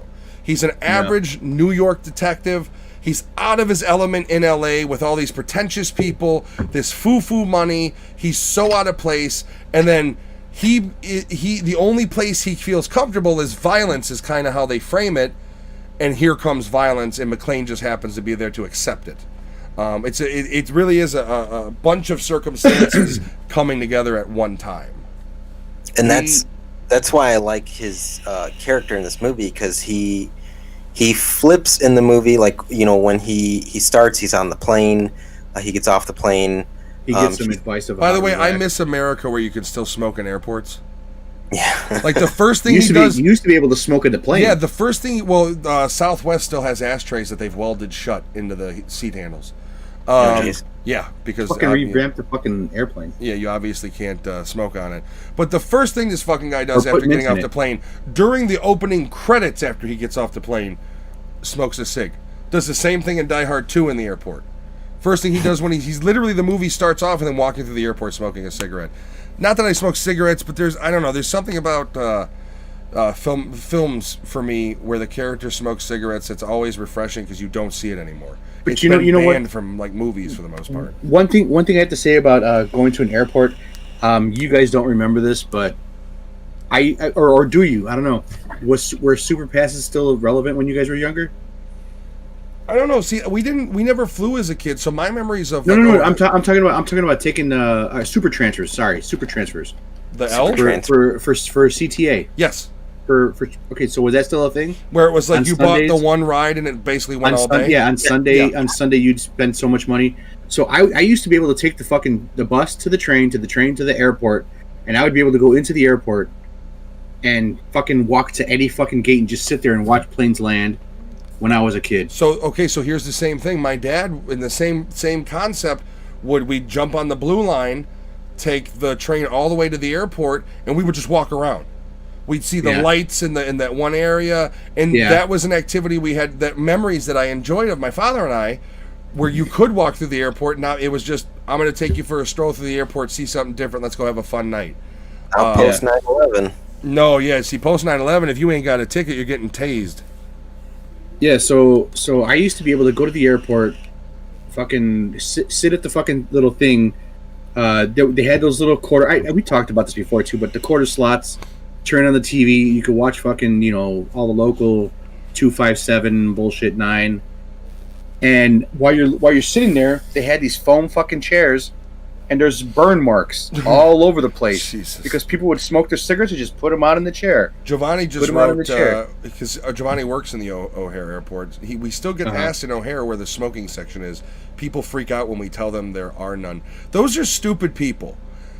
Not that, like, if you don't know by now in 2020 that there's no smoking section in an airport, come on. I can relate to Giovanni, and and one of the things that we used to say, Giovanni, and I'm sure he remembers, when they say, "Where's the smoking section?" So you take this and you describe how to go to the place, and you tell them you take the tram, you do this, and then when you get there, you have to exit security. Make sure you have your boarding pass and your ID. And people go, "What? Why?" Because you're leaving the premises. Because you're leaving the airport to go smoke. That was one of my favorite parts. Is like we'd tell them, make sure you have your boarding pass and your ID. So when I had to go to Baltimore for work, we took Southwest, and I get off the plane, and I'm jonesing because you people see me on my stream, on this podcast. I am constantly fucking vaping. It is the way I ingest nicotine, and I don't want to. You sound like you're underwater sometimes. What's that? I said you sound like you're underwater sometimes. Oh yeah, the water vapor chokes you up, yeah. And it's the way I don't want to smoke anymore. I used to smoke cigars and inhale them. So vaping, anyways. Yeah, it was bad. And so I get off the plane, and the only thing I want to do is because I had to deassemble it, put each different part in a Ziploc baggie so fucking airport security didn't shove something up my ass to make sure I wasn't a terrorist. So I get off the plane. I'm going to assemble it. I put the batteries, blah, blah, blah. My tank is cracked. The glass is broken. The pressurization of the plane, because I brought it as carry-on, cracked my goddamn glass on my vape. So I am literally in Baltimore, a place I've never been. I get an Uber. I Google a fucking local vape shop and get an Uber to take me there, then to 7-Eleven, and then back to my hotel because I needed shit for the night. Just so I can feed my fucking addiction. Terrible. While you were there, did you sing Good Morning Baltimore? No, I stayed away from windows. Okay. I have another story. I have a couple stories, Baltimore. One of them involves me. I was at a trade show, and the trade show rented out the Orioles Stadium because they didn't have a game. And they did a whole buffet thing, and I had a wonderful memory. I'm sitting, drinking this delicious, I don't remember what it was called, but it was a blood orange beer, looking out at the Baltimore Orioles ballpark, all lit up and empty, beautiful. And then I'm done, so I'm gonna walk back to the hotel because it's only like 6 blocks. And I happen to go across a 7-Eleven, and these I'll call them youths are standing in front of it, and one of them steps in front of me before I go to walk through the door at 7-Eleven. Now Matt, being a little drunk, is a little bit loose, so Matt says, "Get the fuck out of my way before I beat the shit out of you." And sure enough, this little bastard got out of my way. I went into 7-Eleven, got my brisk iced teas and my potato chips, and went back to my fucking hotel room. Baltimore sucks. You can walk through downtown Baltimore in 10 minutes, and the only thing you want to see is there's the Chesapeake Bay, which literally is industrial over here, hotel here, bougie white people area who just spend lots of money for no fucking reason over here. Baltimore sucks. Avoid it if possible. And this is when it wasn't on fire. I'm assuming now it is. So stay away from Baltimore. But if we have any listeners from Baltimore, thank you, and like and subscribe. Thank you for liking, but if you live in Baltimore, you know it sucks. Be honest. You ever see The Wire? Come on. The fucking hat thing with the white. Nah, Baltimore sucks. It sucked when I went. I mean, there's certain areas that are beautiful greenage, but for the most part, like I was in the Westington, which is like the best hotel in the area. And beautiful greenage? No, I didn't. Oh, you meant like scenery? Scenery, yes. Oh, gotcha. I had to Google a vape shop. You think I have a source in Baltimore? That's how you get arrested by an undercover cop, being an asshole looking for a source in a new city. Who do I ask? The local youth who fucking accosted me? Yeah, that guy should have been the perfect Hey, by example. the way, before I punch your throat in, you know anybody who sells... Yeah, that's not how it works. You got the smoke? You got the smoke since you're standing in front of me? Yeah, because they're not going to look at me like a cop. So Fucking the stab me name 6 of this, times. the name of this episode is either going to be All of the Reindeer or it's going to be Baltimore Sucks. Merry Christmas, Baltimore Sucks. Lewis, take us into how Die Hard opens. Just go... Dasher, Dancer, Prancer... Oh, sorry. Forget the party. Bring us into when Gruber comes in, huh? Yeah, so basically, as the party's going on, you do get a sequence of a couple kind of box trucks showing up. There is a really cool scene where the black guy, the computer whiz dude, and one of the German dudes walks into the building. And they're like having this conversation. It's the middle context of their conversation. They immediately walk up, lean on the counter, and the dude just plugs the guy right in the fucking They're head. talking about baseball. A little bit of trivia. Was it baseball or football? I don't know. It could be. I thought it was It's baseball. not, but- yeah, because he makes reference later on about football too. Well, it is he winter, was saying- so and yeah. then, and then he says so and so throws the ball, and then he goes, And boom! it's December. It couldn't be baseball. You're right. Yeah. A little bit of trivia. What popular television show was Black Computer Whiz guy in? His name was Cordell in this TV show. Don't Google it. Chat. What was he in? With a famous martial artist. TV show. Was it one of the not Jackie Chan but the other dude? It was not martial law. No. Walker, Then it was, Texas Ranger. Oh, then it was Walker, Texas Ranger. He played- He was the deputy. Cordell. He was Chuck Norris's deputy. Yep. Yeah. Sorry, Lewis. Go on. I love trivia. Weird 80s facts with Matt. That was a 90s You know what? television If you're gonna start doing that, we're gonna have to start doing that every so often, where we try to stump each other. And how about that? I think I've gotten you guys several times. For some reason I thought that was I always thought that was one of the coolest scenes of an entry for fucking bad guys, that they came in mid conversation, just shoot this guy in the fucking head. Yeah, I do argue that how they handle the incoming SWAT team later on, though, is also pretty incredible. Yeah. Yeah, and I will say the introduction to Hans Gruber just coming off of the elevator and kind of straight into the party, and even like the swagger he has is just as cool as when John McClane first arrives to the party, and he's definitely like, you can tell he's like out of his norm. Like Matt said, he doesn't give a fuck about these people. Hates them. You know, yeah. He gets his first drink. They took his family from him. He hates these people. That's what nobody talks about. He no longer has his family because of that fuckface Nakatomi. You got to remember, that's how he's looking at this whole party. These pretentious assholes took my family away. That's how I'd be looking at it. I do like the flip, because in the beginning of the movie, you know, until Fuck you, Alex. Until Gruber steps off that elevator, John McClane kind of has this cool swagger. Like he's a detective. He's kind of hard and grizzled. Here's those gunshots, though. Yeah, and he kind of like exudes that. And even when he's talking to his wife, they get in an argument. But the scene exactly when Hans Gruber steps off the elevator and they fire the first shot. Okay, hold on. Gruber loses all swagger with the gunfire. That is true. Did you notice his pose when he strikes like a in the air, and then like he does like a little pose. Yeah, it's not like he literally strikes a fucking pose and then fires the gun a couple times. Like, to me, I always laugh at that scene because fucking Alan Rickman literally like he's fucking James Bond in the air. It just always makes me laugh. See, but that scene is also where, to me, McClane loses his swagger in a cool way, because, like we said, he's opposite Martin Riggs. Well, he goes from like he was just rubbing his toes on the fucking carpet. I don't know though. Like, the only reason. Go on. Sorry, finish your point. I apologize. No, they say to me, he goes from like cool cop, like, not thinks he's better than everyone, but like he's on a different level than these fucking bougie people. To like, oh shit, I'm in alert mode, like, and you just tell like he's badass, but like he doesn't have everything planned out. You can like from scene to scene, he's kind of mapping out like, I could get fucking shot here. I need to do this. But he does have an awareness. That's the thing. He has an awareness of what's happening, so he knows that this is not what's going to happen now, but however he planned it. But he's got to figure shit out as he's going. But I'm going to be alert now. But that's why I like he kind of loses that cool and is not a badass. He's like he's essentially like I need to survive. Well, see, I think, and here's the thing, I think and he thinks about his wife too the whole time. Well, that's the whole thing is I don't think the credit's being given to him. Yes, he's a little like out of it and disheveled, but that is the exact moment he immediately goes into hero mode.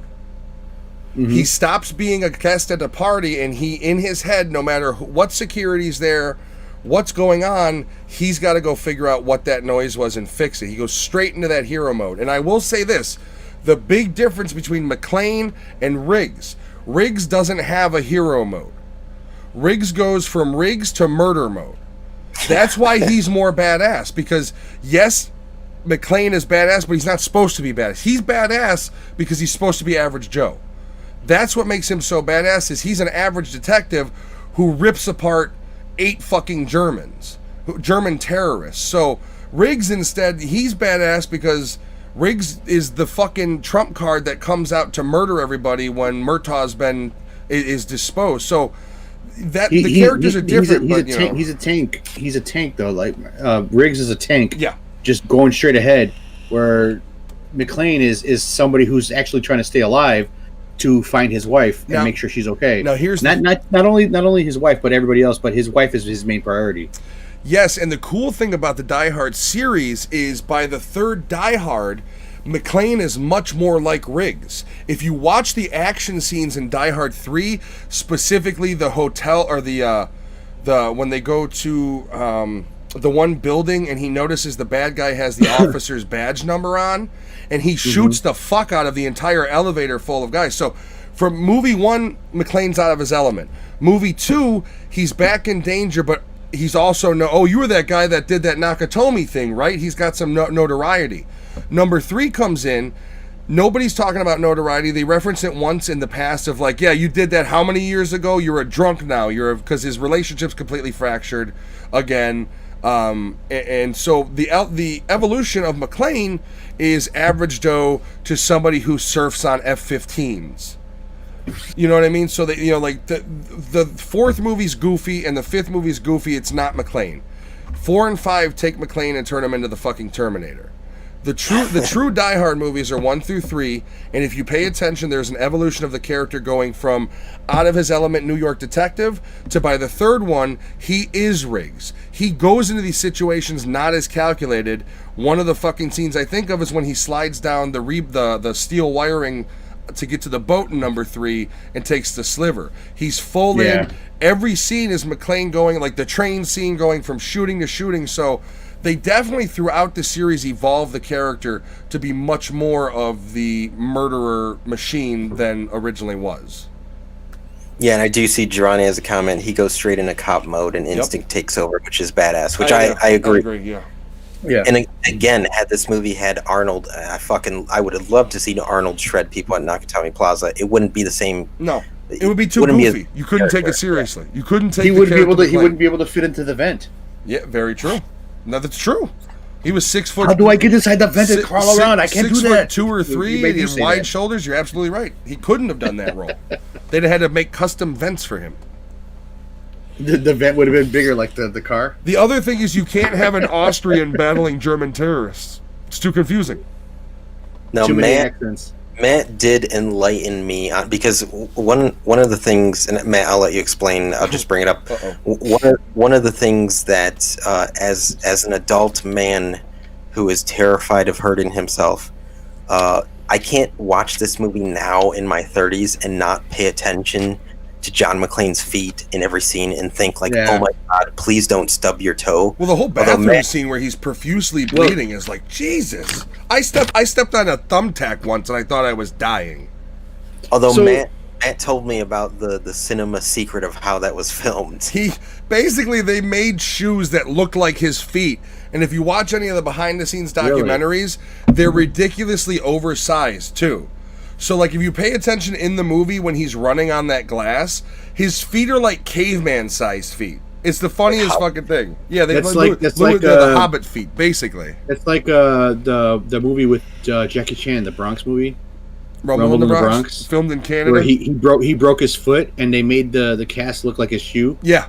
They literally like took a shoe and removed all of the filling, and it was just like loose, like loose fabric, and they wrapped it. He did that. He broke that on one of the last scenes of the movie when he jumps on the hovercraft, the storage container. Oh, it was the hovercraft. It was the hovercraft. Yeah, he jumps off of like the pier dock or something onto the hovercraft and lands wrong and breaks his foot.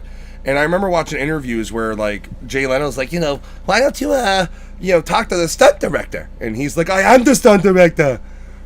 I don't want no trouble. He's like, what are you, crazy? I am the stunt director. You got to give Jackie Chan props, man. Some of the shit he did in Police Story, not only did it, those original movies he made were, I mean, those were daring.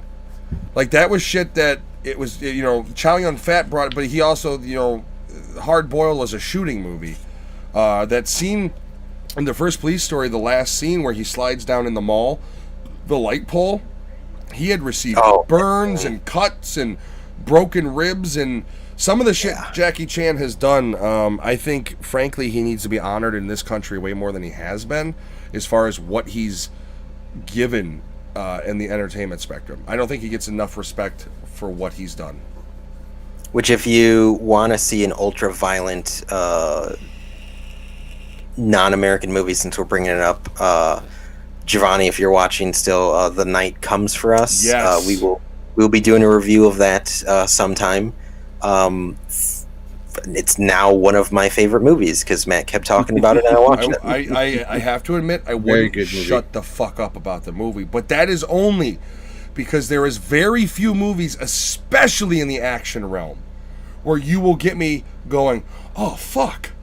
Literally, some of the kill scenes in that movie are gorier than horror movies. That movie is gorier than the last Saw movie. It goes back to when we were talking about being shanked in a prison. Yeah, but the sounds effects and everything in that movie. Didn't before the raid and this group of Indonesian martial artist stunt directors, you didn't have scenes where you put a knife in a limb and drug it down. Arm. You didn't see that. The level of violence in action movies has been cartoonish compared to what The Raid does. The Night Comes for Us is another one called Headshot. Same shit. Not as good as Night Comes for Us. It's on Netflix. Same crew. Most of the same actors. It is my favorite wave of movies coming. Between the Korean horror movies like Train to Busan and The Peninsula, Indonesian action movies like the Raid trilogy, Night Comes for Us, Headshot, I don't need Hollywood. If this is what we can produce in a third world country, the level of amazingness that these guys are able to push out, you don't need Hollywood. Because there's all right. Here's the thing about third world countries. Their time zone, or their time of how they receive things is way off, but they're in the sweet spot right now. So like we have the 80s and 90s and 2000s, whatever. Some places are just now hitting like the 80s. Yeah, as far as technology, even though it's removed. Yeah, and they love it, and they keep going at it, and that's how it goes. Well, the fucked up part is The Night Comes for Us was never released in Indonesia. No. It was adult rated. They wouldn't release it. Wow. Nobody would pick it up, and Netflix found it and bought it. Not only that, there's a show called Wu's Assassins on Netflix. It only has one season. Not as good, not as violent, but very much in the same vein as far as the martial arts styles they throw in it. I'm so done with the Hollywood bullshit. And this isn't even political. Just the same Hollywood game we've dealt with for decades. And, you can tell that these movies are having much more an impact than they used to. Because a movie like John Wick, which in my opinion revitalized the American action genre, by number 3, they're using these guys for the stunts and the actors and the choreography. So the fact that these guys and the way they do the martial arts scenes is finding its way into the mainstream in a heavy way shows you that this is, in my opinion, partly the future of action films. If you can do a movie like The Night Comes for Us with a lower budget, I don't need $300-500 million Mission Impossible movies where Tom Cruise is having a fucking mental breakdown because he's trying to make sure the movie stays afloat. I don't need it.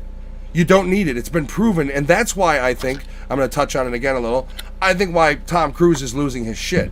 All of these celebrities understand that their relevancy, every day COVID keeps the theaters closed, is diminishing. Every one of them. You notice how many A-listers... We are the gold standard! You know how many A-listers are... Have you seen, notice how many of them are doing fucking commercials? Because they need to stay relevant, and they understand that their job security Carell? is gone. Nobody gives a shit about them. Carell did the Santa commercial. Giamatti did one. Oh, did he? I didn't see not that a one. Santa one, but he's in a... I just saw, I think it's a credit card commercial he's in. Okay, well, we also have Travolta as Santa and what's his name? Shit. Samuel L. Jackson? as Samuel L. Jackson. Like that's the thing, is these actors are now finally understanding that they are not the center of the fucking universe, and that's why, like, part of me agrees with Tom Cruise. He's probably got a lot of shit on his plate. If what he's saying is true, where he's on the phone with producers and insurance companies and shit like that every day, I do partly agree with him. I understand that stress. But here's the thing. It's self-serving. He doesn't give a shit about the people he employs. He's worried about his career ending. He's worried about his shit, yeah. And that's the problem I have. Because once again, nobody in this world is going to tell me a celebrity puts people before them. No politician, no celebrity. There's too much ego involved. Otherwise, you're not in the right game if you don't have ego as a celebrity. It's all about ego. It's a narcissistic job. So Exactly. yeah, none of these people care. And Giovanni about pointed out, How many he is a cuckoo bird. celebrities He's a have you Scientologist. seen? How many celebrities have you seen during this whole pandemic saying things like, "Oh, it's been so rough. I'm here, by myself. I've been locked And down then in they my show- 10-room like, mansion. They show this fucking Olympic-sized pool. They're like, I don't know what to do with myself. I feel like I'm going crazy. Yeah, and so I am going to touch. Yeah. I am going to touch upon Here this. I am in a fucking 1,500 square foot fucking apartment. Yeah, you So got a I mansion will- with an infinity I- pool. I will say, watching Wonder Woman, I did think for a second, like, this is the same chick that started that Imagine song with all the celebrities. Yeah. You know what? I like Gal Gadot. I don't lump her in with the idiocy simply because she's former Israeli military. I give her She's a lot. pretty. I give her a lot of props. She's not a dumb gal. She's faithful to the guy she's with. She's Gal Gadot. She's not a dumb gal. I give Gal Gadot a lot of credit. I like her. And that whole Imagine thing, I think she even It's just weird. she talked about it though, because it wasn't her. I don't think she mentioned how everybody who was in that fucking thing after they got trashed were all kind of like, yeah, it was kind of stupid. You're right. Like here's celebrities need to understand you're not important, and when you're in a country where you're in a world now where a virus is killing hundreds of thousands of people across the globe. Your industry is shut down. I'm supposed to feel bad for you, Tom Cruise, when every small business is fucking dying? I'm supposed to agree with Tom Cruise that it's okay to verbally abuse people? Yeah. Because that's what it is. Christian, That tirade was a bit much. well, you threaten people. I would imagine, though, that even pre-COVID, he's one of those guys where you look Oh, at him wrong and he's like, that guy needs to go. And here's the truth of it, and Giovanni touches on it. The other truth of it, Giovanni says true, and he also is a Scientologist, so obviously he's bonkers. That is a big thing. If Tom Cruise gets COVID, it disproves all of his bullshit he's been talking about for 3 decades about how he's never had a cold in 20 years, he hasn't been sick. If he gets COVID, he's proven to not be Lord Xenu. So he can't have that fucking happen.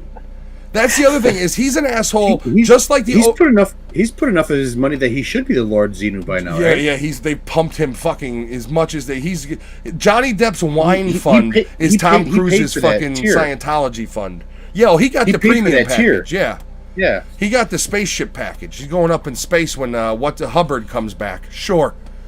That's the other thing, is like, he's just like, if you're gonna be okay with attacking Christians and saying, hey, you put your religion before everything else, that's fucking cuckoo. Same thing with Scientology. I guarantee he doesn't make a single decision, especially media-related wise, that the church doesn't approve.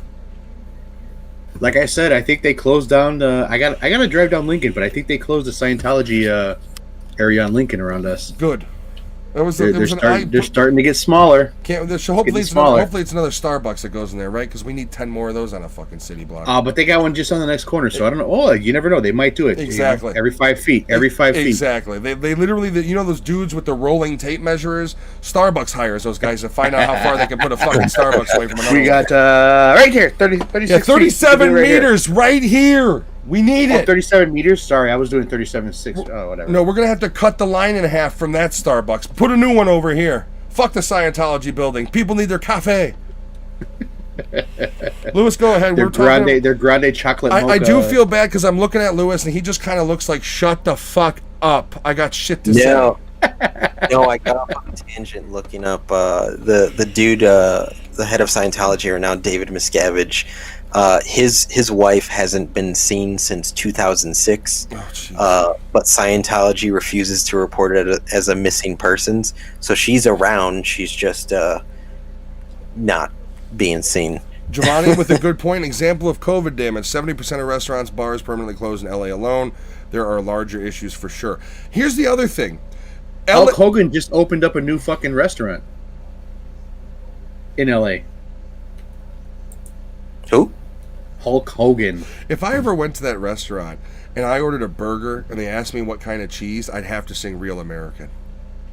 You know what I mean? Like, I am a real American. Did it take you that whole 45 seconds to think of that? Because I was reading paused for a bit. Well, I have a point. You paused for a bit. I didn't want to overtalk. I have a point what Giovanni's saying, and Giovanni's right. There are larger issues, and I'm going to bring it up briefly. This is something we discussed off the air. I had a problem with something the cast and crew for Elf did.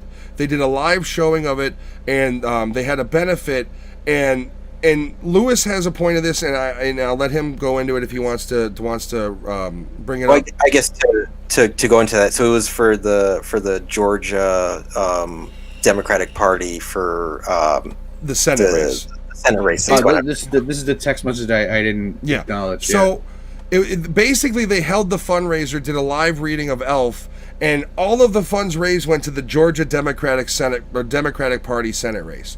And my point.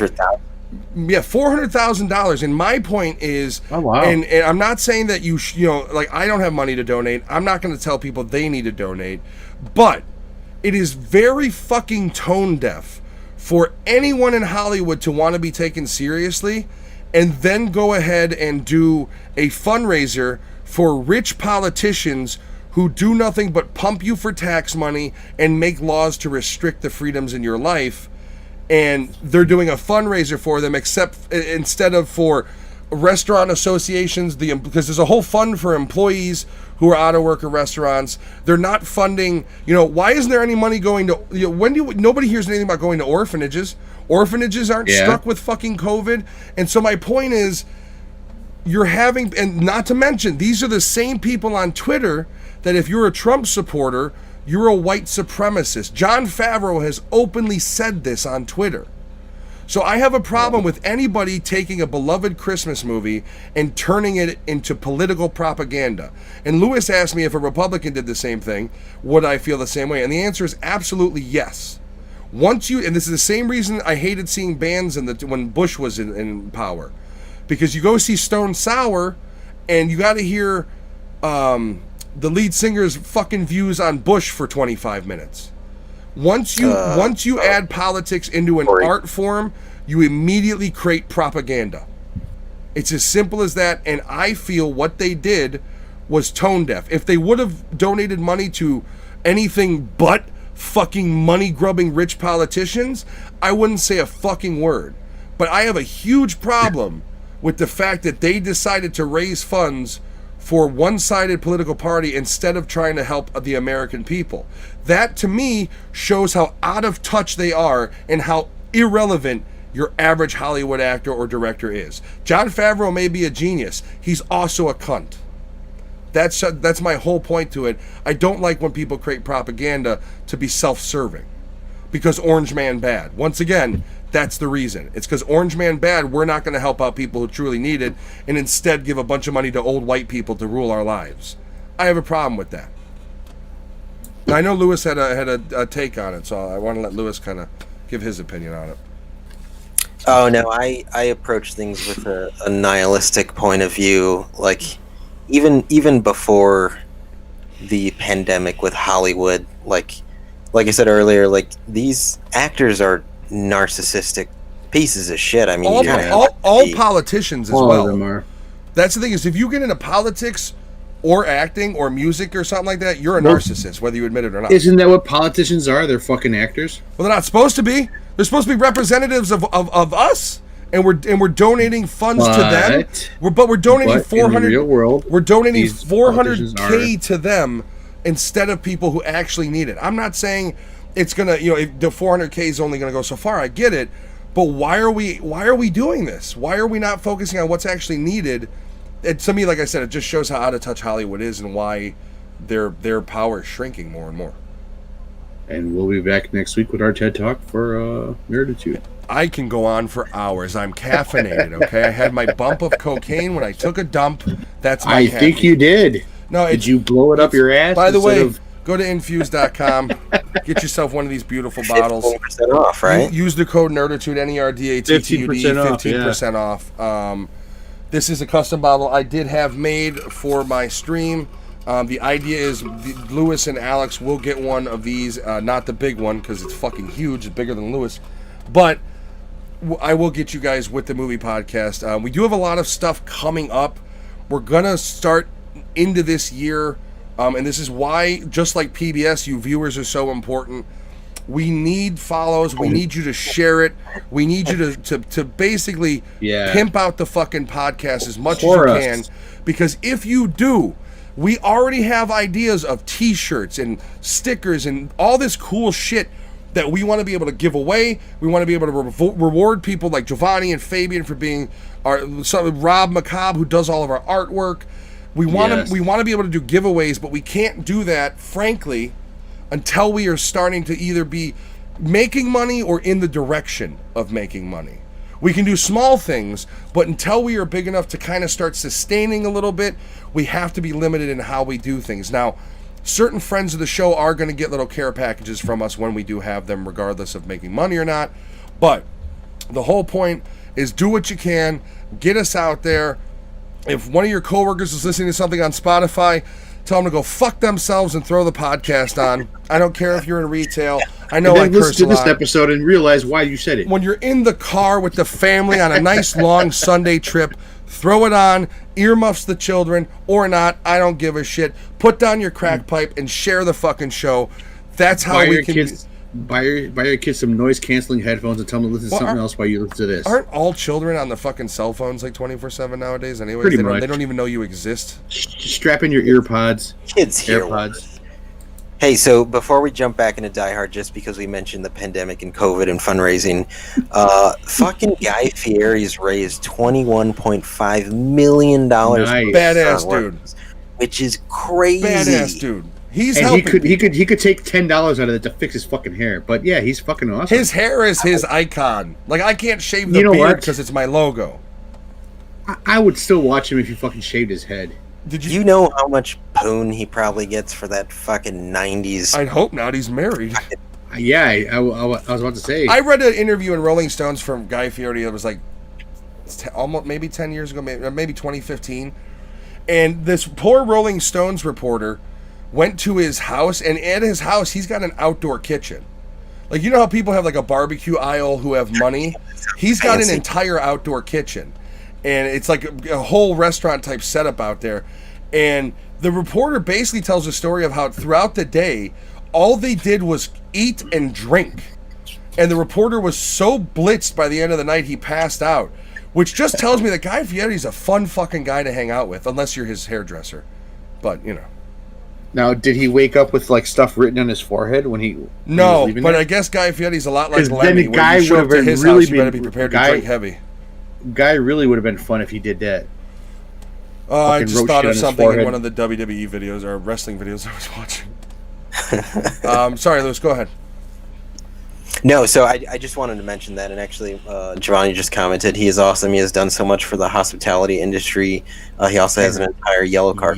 car collection. Which doesn't make any sense because the diner Is one of them a taxi? Possibly, but anyways, just wanted to point that out since we went in that tangent. Thanks, Giovanni. Back to Die Hard.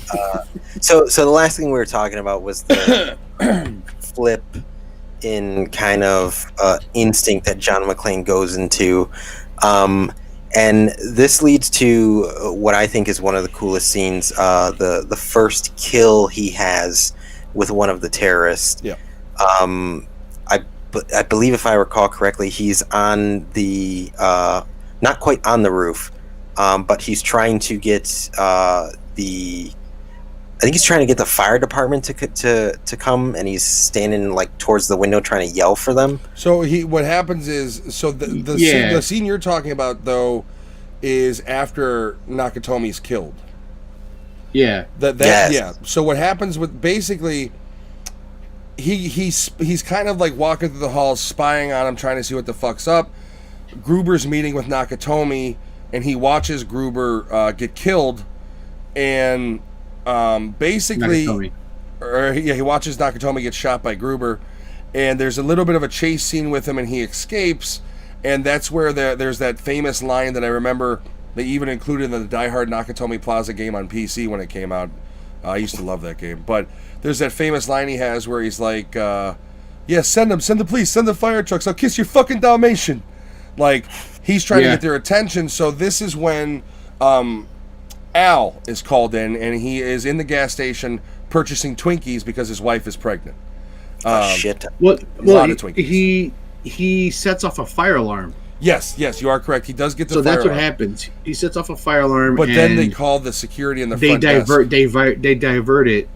Yeah, because he's watching it, and then the security intercepts. Use the codes and tell them it's okay. Yeah, and so I can't do an Alan Rickman impersonation. Sorry. Well, Alan Rickman can't do a Hans Gruber impression. He's supposed to be German. He's a British guy. But yeah, so then it gets to the point where he does have that little shootout, and he then decides that the only way to get the attention, because Al is now there circling, and Al's kind of like, fuck it, man, I'm going home. It's late. My wife's pregnant. I got some Twinkies to stuff down my fat ass.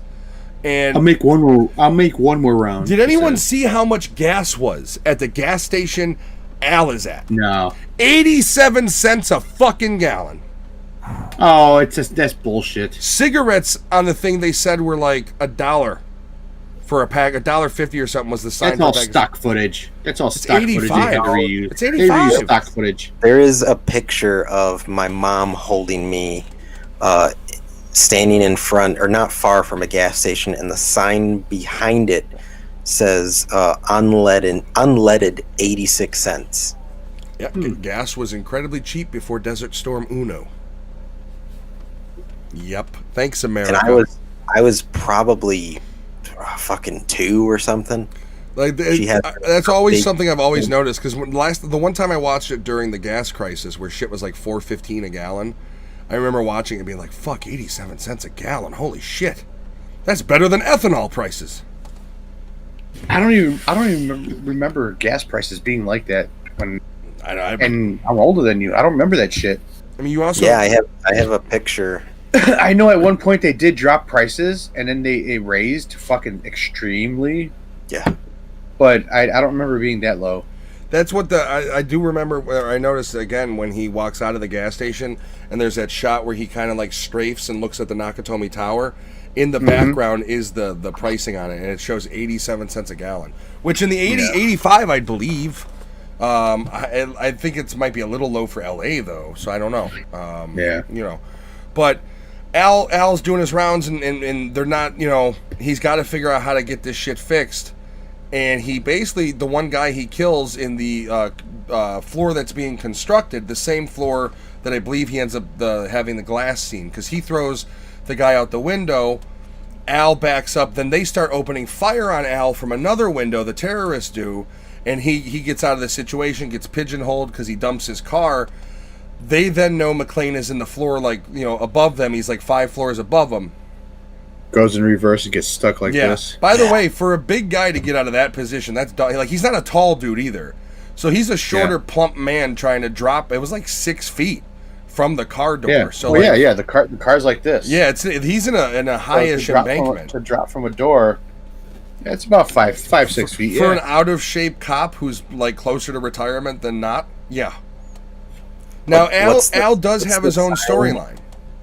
What's the sign he leaves on the guy in the elevator when Hans finds him? Ho ho ho! Now I have a machine gun, and I love the way Alan Rickman how he says it exactly. Ho. But then now I have a machine gun. Yeah, and then he really enunciates the sheen. He's like ho ho ho! Now I have a machine gun, and it's like written in the guy's blood. And then not only that, but that's the brother of the long blonde haired guy, the psychopath with the P90. So this does bring us into the scene that Lewis is talking about. So Lewis, if you want to go into the fake feet scene, or one, Fake feet. God. Fake feet. Hold on, I'm trying to think because I watched this movie a couple days ago. Well, This is with the brother, right? Well, this is no. After So this the brother dies. This is after McClane has killed him. He's on the floor that's being constructed, and this is the shoot the glass. I'm an Inina. And he's like, what? I'm an Inina.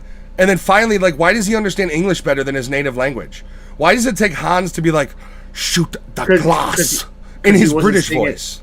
Yeah, he wasn't saying it out loud. I don't know. If you notice, it's in his British voice, too. He doesn't do the German accent when he says shoots the glass because he can't control it.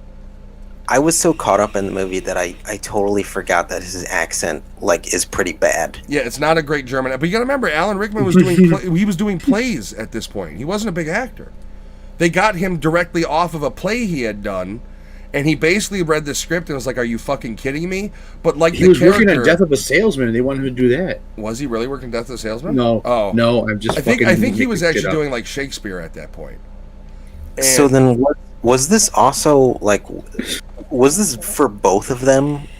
Kind of their bigger start. This is both of theirs breakout roles.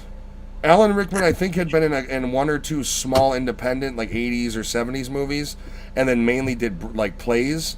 This was both of their first. I think Rickman might have had a movie before this, one or two, but it's their breakout roles for sure. Bruce Willis did just 4 movies before this. Was Moonlighting one of them, or was it after this? I think it was after this. No, it was after. It's First Deadly Sin, The Verdict, Blind Date, Sunset, and then Die Hard. And I guarantee you all of those movies were while he was a bartender, and they were small shit roles. Man, and Entering Diner, Courtroom Observer. Yeah, they're all they're nothing. small. Those are the you're a background character that you don't have any dialogue, you see your face for a second. Okay, so here's the thing. I'm going to give Alan Rickman incredible props from going, and Giovanni just said, best damn villain, his American accent was a bit rough when he bums the cig. Yes, but you're literally taking a British man doing a German accent while trying to do an American accent over the German accent. His crying, though, that was one scene that always fucking stuck out to me. Don't shoot! Yeah, don't kill me! I ever shot the ones that shoot paint. And then, of course, McClane is literally the face McClane is giving is you're full of shit. I know how to read people. I'm a fucking detective idiot. And, you could tell the whole time he ain't buying shit. And then, of course, it does come up to where Hans Gruber goes to shoot him with the gun that McClane gave him. And he's like, you think I give you a loaded gun, asshole?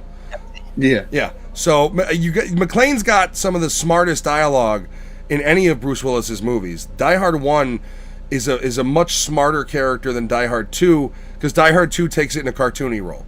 Die Hard 2 was we're going to make it ultra violent, which Die Hard's violent, but it's not ultra violent. Die Hard 2 was the gunshots are 8 inches fucking big and blood is splattering everywhere. It was a different director. Liquid Metal's in it. Not as good, but still watchable.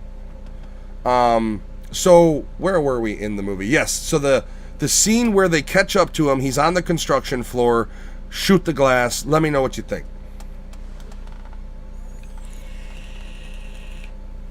Wait, is that me or Alex? Either one of you, but I know we had talked about it earlier with how you were talking about the feet and how much it kind of bothered you. So if you want to go into Yeah. that more because this is the scene where he basically it's the blonde dude and Gruber, and they're up against him, and they know he's barefoot because they saw it, and he knows he's barefoot at this Well, point. yeah, that was after Gruber. Yeah, after Gruber saw him up on the roof. Yeah, and McClane is also very cognizant of being barefoot.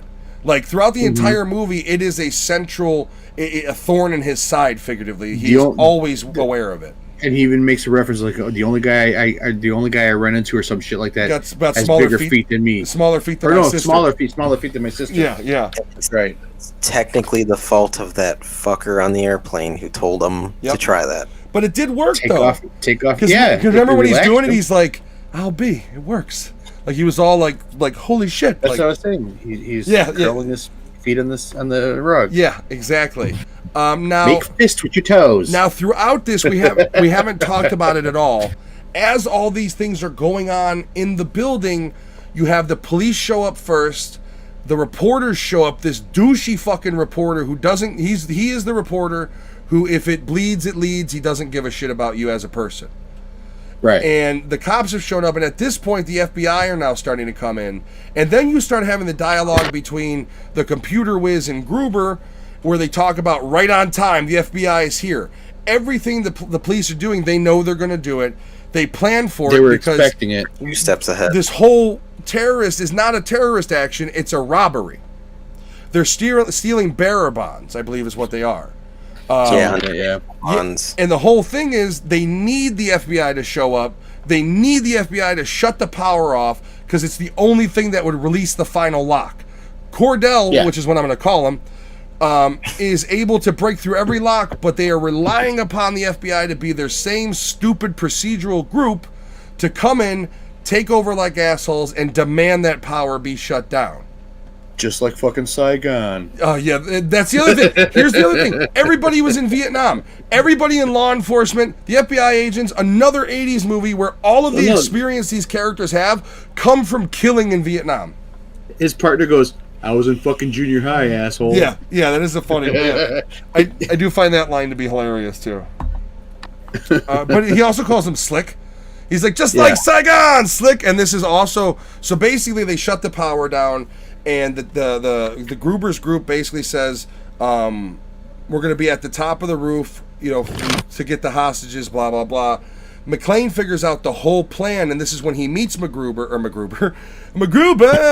This is when he meets Hans. Hans is planting he's finishing the dynamite or the explosives they have on the roof, and he's looking for him. Kind of like, what were you?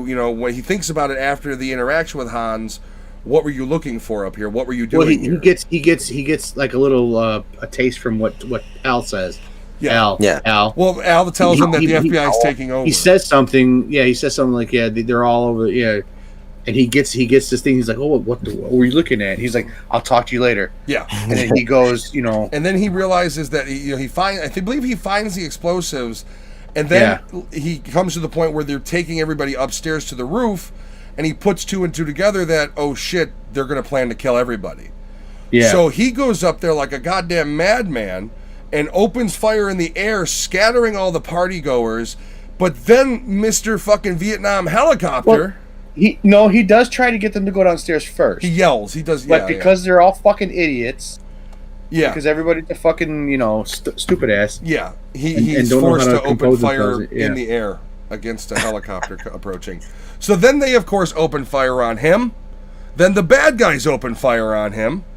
And this does bring in one of the most famous one of the scenes. good guys. I also completely glazed over when he's on the phone with the police dispatcher, and she's like, "Sir, this is a private channel," and he's like, "No shit, lady, you think I'm ordering a fucking pizza?" Like that's one of my favorites. If you've never seen Die Hard, you have at least seen the clip of him with the fire hose.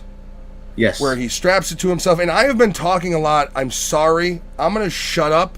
One of you guys take us through if you'd like. Alex, I'll let you take this one. So he's already been shot up. He stepped on the glass and all that shit. Feet are fucked. Because there is this his scene feet are, after he does on the he's glass. even pulling glass chunks out in the bathroom, and he's talking and to Al. the bathroom is covered in blood.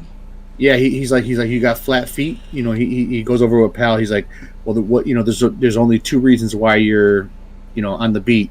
Yeah. Either you been demoted or some shit like that, or you can't run. Okay, so I do want to ask your guys' opinion on this. When Al finally fesses up in that scene to him, why he's Right. why he's not a It's depressing. Al's It is. It's sad. Al's reaction's weird because McClane, says, what, you got flat feet? And he kind of hesitates, and he's like, I shot a kid. Like, it was one of those, Yeah. like, he was just expressing his shame, almost, where he's just like, I shot a kid. And he acted it perfectly.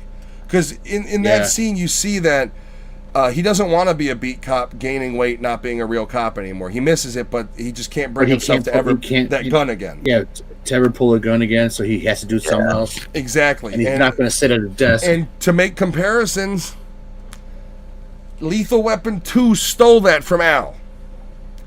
Murtaugh's whole thing in Lethal Weapon 2, where he shoots his son's friend or former friend who's a gangbanger, is direct theft from Al's storyline in Die Hard. Just saying. Well, that was what? That was 89. Or 89? 90. Yeah. What, like a year or two later? No, 5 years. Die Hard's 85. So It says 88. that's the first one. Lethal Weapon 2 is what we're talking about. Yeah. Oh, okay. Lethal Weapon 2 is where that storyline comes in, where Murtaugh accidentally opens fire on the kid who's like shooting a fucking Mac 10 at him. Yeah. Okay. Yeah, and that's how that. So it's very much. All right, Giovanni. My wife came home and I got in trouble for being up as I work all day tomorrow. Thanks for the good time, guys. I'm going to bed. Thank you, Giovanni, for being with us. Check out the. Take care, Giovanni. We'll get the Hi, edited episode up next week for you, so you can see how I assume all of our ratings will be. But Say hi to your wife for me. The only way you can make that worse is if you said, say hi to your wife and my kids. So, we're at that point where they do the shootout. We've got the glass, and then the famous fire hose scene is So he's trying to, after he fucking sprays this machine gun. He's also limited on bullets, which kind of pisses me off to this movie. He's limited on bullets, but he's gonna fucking spray. By the way, do you understand how quickly you go through a 30-round mag with a fully automatic weapon? It's got to be like Within fast. 4 seconds. Within 4 seconds. And he's so limited on all the supplies that he keeps coming across, because he's pretty much like scavenging, like on Call of Duty when you're running around picking up random bullets and shit from people's dead bodies. Exactly. Yeah. But, he's doing the loot. He's holding X and he's looting everybody. so he goes and he finds this little spot because he was being shot at. He finds a little what do you call it, where the fire hose is. Fucking pulls it out, gets an idea that I'm gonna tie it around my waist. Well, he knows they're I'm gonna gonna- blow the fucking roof any second. Yeah, because he already found the fucking bombs. So he fucking gets everybody to run downstairs. They figure out, something's going down, and then Gruber says, blow the roof. And he goes, but he's like, yeah, blow it. So fucking he finally he straps some It's a shit good and he impression. jumps. And another one of those things about movie flubs, you see the fucking spark shoot up in the air. Oh, and then the And full that sets explosion off- happens. Yeah. Yeah, it sets off the explosion. But you gotta have, if you're pulling off that kind of fucking pyros, you have to see that shit happen every now and then.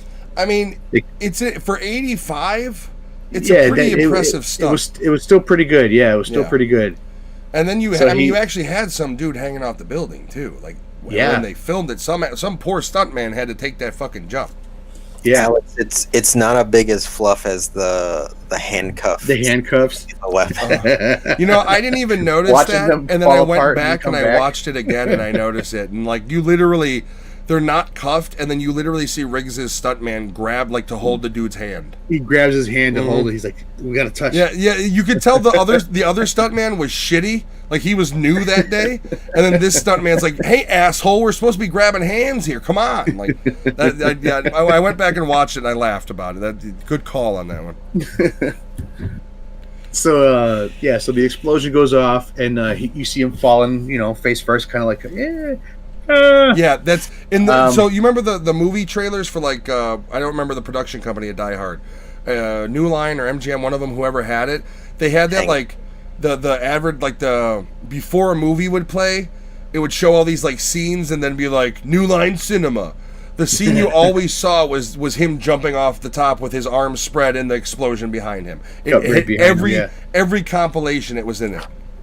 I don't think I can make the jump, man.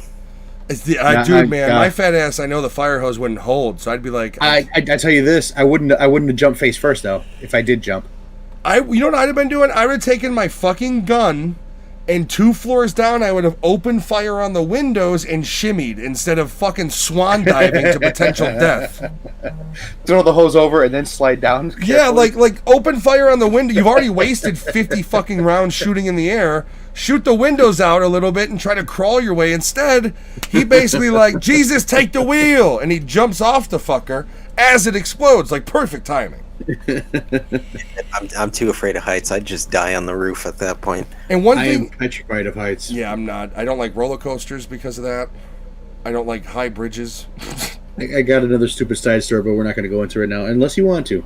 Go ahead. I mean, it's up to you. So, my first time at Disney with my wife and my first daughter, we took the tether balloon up, and I took a knee down to show my daughter, hey, look, you can see it over here. And my wife's like, oh, and she's walking around the place like nothing, and I'm fucking scooting around on my knees the whole time, and people are getting pissed at me because I'm on my knee, and I'm like, go around me, fucking squeeze your way. I was like, I'm not getting up. Traffic jam on this so caboose. scared. And people were getting pissed at me because they had to fucking squeeze around my big ass body because I wouldn't get off my knee.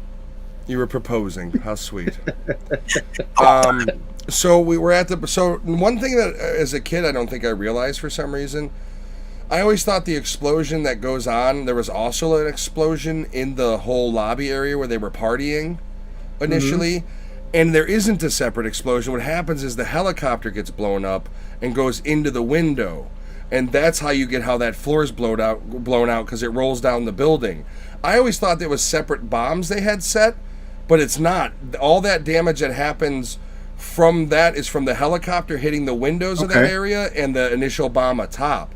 And as a kid, I didn't realize that because when you go back into the building, that whole scene that you see in the beginning where they're all having the party with the fountain and all this, the 30th floor, is completely fucked.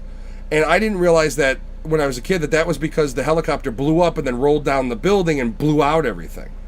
And then the elevator opens, and that's when more flames come out. Yeah, so was that from the helicopter, or was that from the explosion? Those flames were from the explosion.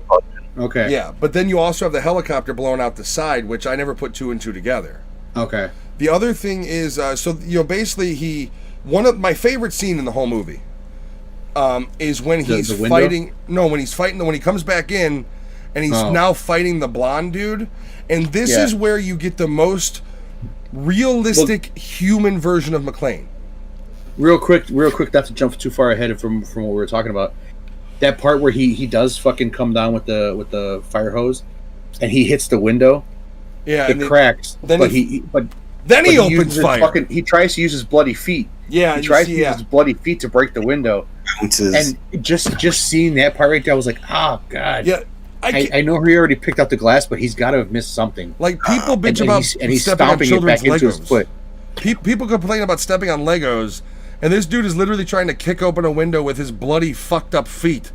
Like that still might have glass in it. And that scene, the way it's filmed, is really that awesome too, because he goes through the window, and then it's a quick cut to him on the ground with everything in the background blurred out, and he's like, "Oh fuck," because he hears it starting to move. Like I love how that particular scene is filmed too, because it's very much like right in your fucking face. And he realizes, I gotta untie myself. Yeah, I'm connected to something that's weighing me down. Oh shit! I'm about to fly out a window. What was I talking about? I don't remember. So you were talking about the brother. Yes. And they were fighting, and how so he meets up with him in that weird room with the stairway going up to the roof. And I, in my opinion, this is where you see the most human McClane. The most, in my opinion, reaction a lot of men would have, where it is life or death, and you have gone into complete savage mode. Because as he's beating the shit out of this guy, what does he say? My favorite lines are he literally goes, he's yelling at him and he punches him in the face. I eat you for fucking breakfast, and he's just punching him in the, and it's like, I'm gonna cook it. I'm gonna fucking eat you. To me, that's feasible. Like, if I'm in a situation where I am hand-to-hand combating somebody who's trying to kill me, I am gonna probably be shouting some fucked up things. Like, so when you see it's all adrenaline. Yeah, that's just the jonesed up, like, I'm gonna die if I don't kill this guy, and he's just goes full. That's when McClane goes Martin Riggs in this movie, where he is now no longer the hero cop, and he's now the survivalist who has to kill this motherfucker. And he does in glorious fashion. I mean, he beats the shit out of the guy and then strings him up with chains, and he goes flying across and hits the chain around his neck a couple times. It is the coolest, most badass scene McClane has as far as sheer savage violence. You can even say with his feet being all fucked up. I mean, hopped up on adrenaline in a life or death situation. He's got a loss of blood, so he's probably a little lightheaded. He hasn't eaten in how long? Like, when you think about all the factors of what McClane deals with, it's much more than just bloody feet. He's tired. It's late. He was just on a plane, so he's tired from that. He flew across country. He's jet lagged. The only thing he had to drink was a fucking sip of champagne that he couldn't taste of that he put back. He didn't even get to scrunch his feet in the carpet the entire way he wanted to. Like, this guy is dealing with a lot of stress factors. And to be able to still by the... Lewis? What'd you say, Lewis? I was say he's not going to want to do it now. No, and not the glass. No. And just the fact that, like, he still can muster up enough goddamn sheer aggression to beat the shit out of a violent terrorist while threatening to cook him and eat him is one of the coolest things you can do. I'm sorry. It's right up there with Riggs' line in Lethal Weapon, where he comes through the door and opens fire and goes, "Who's fucking next?" Same thing. The whole time this is going on, his buddy Argyle, that's supposed to be driving him around, is downstairs fucking getting high with the bear. Was he getting high? Yeah. And he was talking to he was talking to a girl that he was going to go see. Dude, as an innocent kid, I always just assumed it was a cigarette. No, he was getting high. Like, my entire life, I've always just, he's smoking a cigarette. Never, oh my God. Even as an adult, you still thought it, huh? Fucking Argyle. Yeah. No, I don't know. It's one of those things that, because my childhood memory associated it with something, I don't think I've ever fucking noticed that it was a joint. And then think of how Argyle felt when he realized what the fuck was going on, because he starts hearing the fucking police chatter. Well, he sees the ambulance come in too when they bust through. But he starts listening to the police chatter. Yeah. And then he starts listening to John talking to Hal. Wait, what building is this? What where is this? Which you gotta give it to that guy. Any time at all, he could have been like, "No, I'm gonna dip out of here." Yeah. He could have called the cops and say, "Hey, come to the garage. There's no bad guys here, and I'm fucking trapped. Get me out." Now, you want to help me out? Granted, could have stayed for one of two reasons. He wanted to help out, or he was so blitzed that he was like, "I'm just gonna wait it out. I'm gonna fall asleep with this motherfucker." Then he finally does fucking help out. He's integral in stopping Cordell. Yeah, who has all the Barabons is the one that's going to escape with it all, and he in stops the ambulance. We're at the end basically.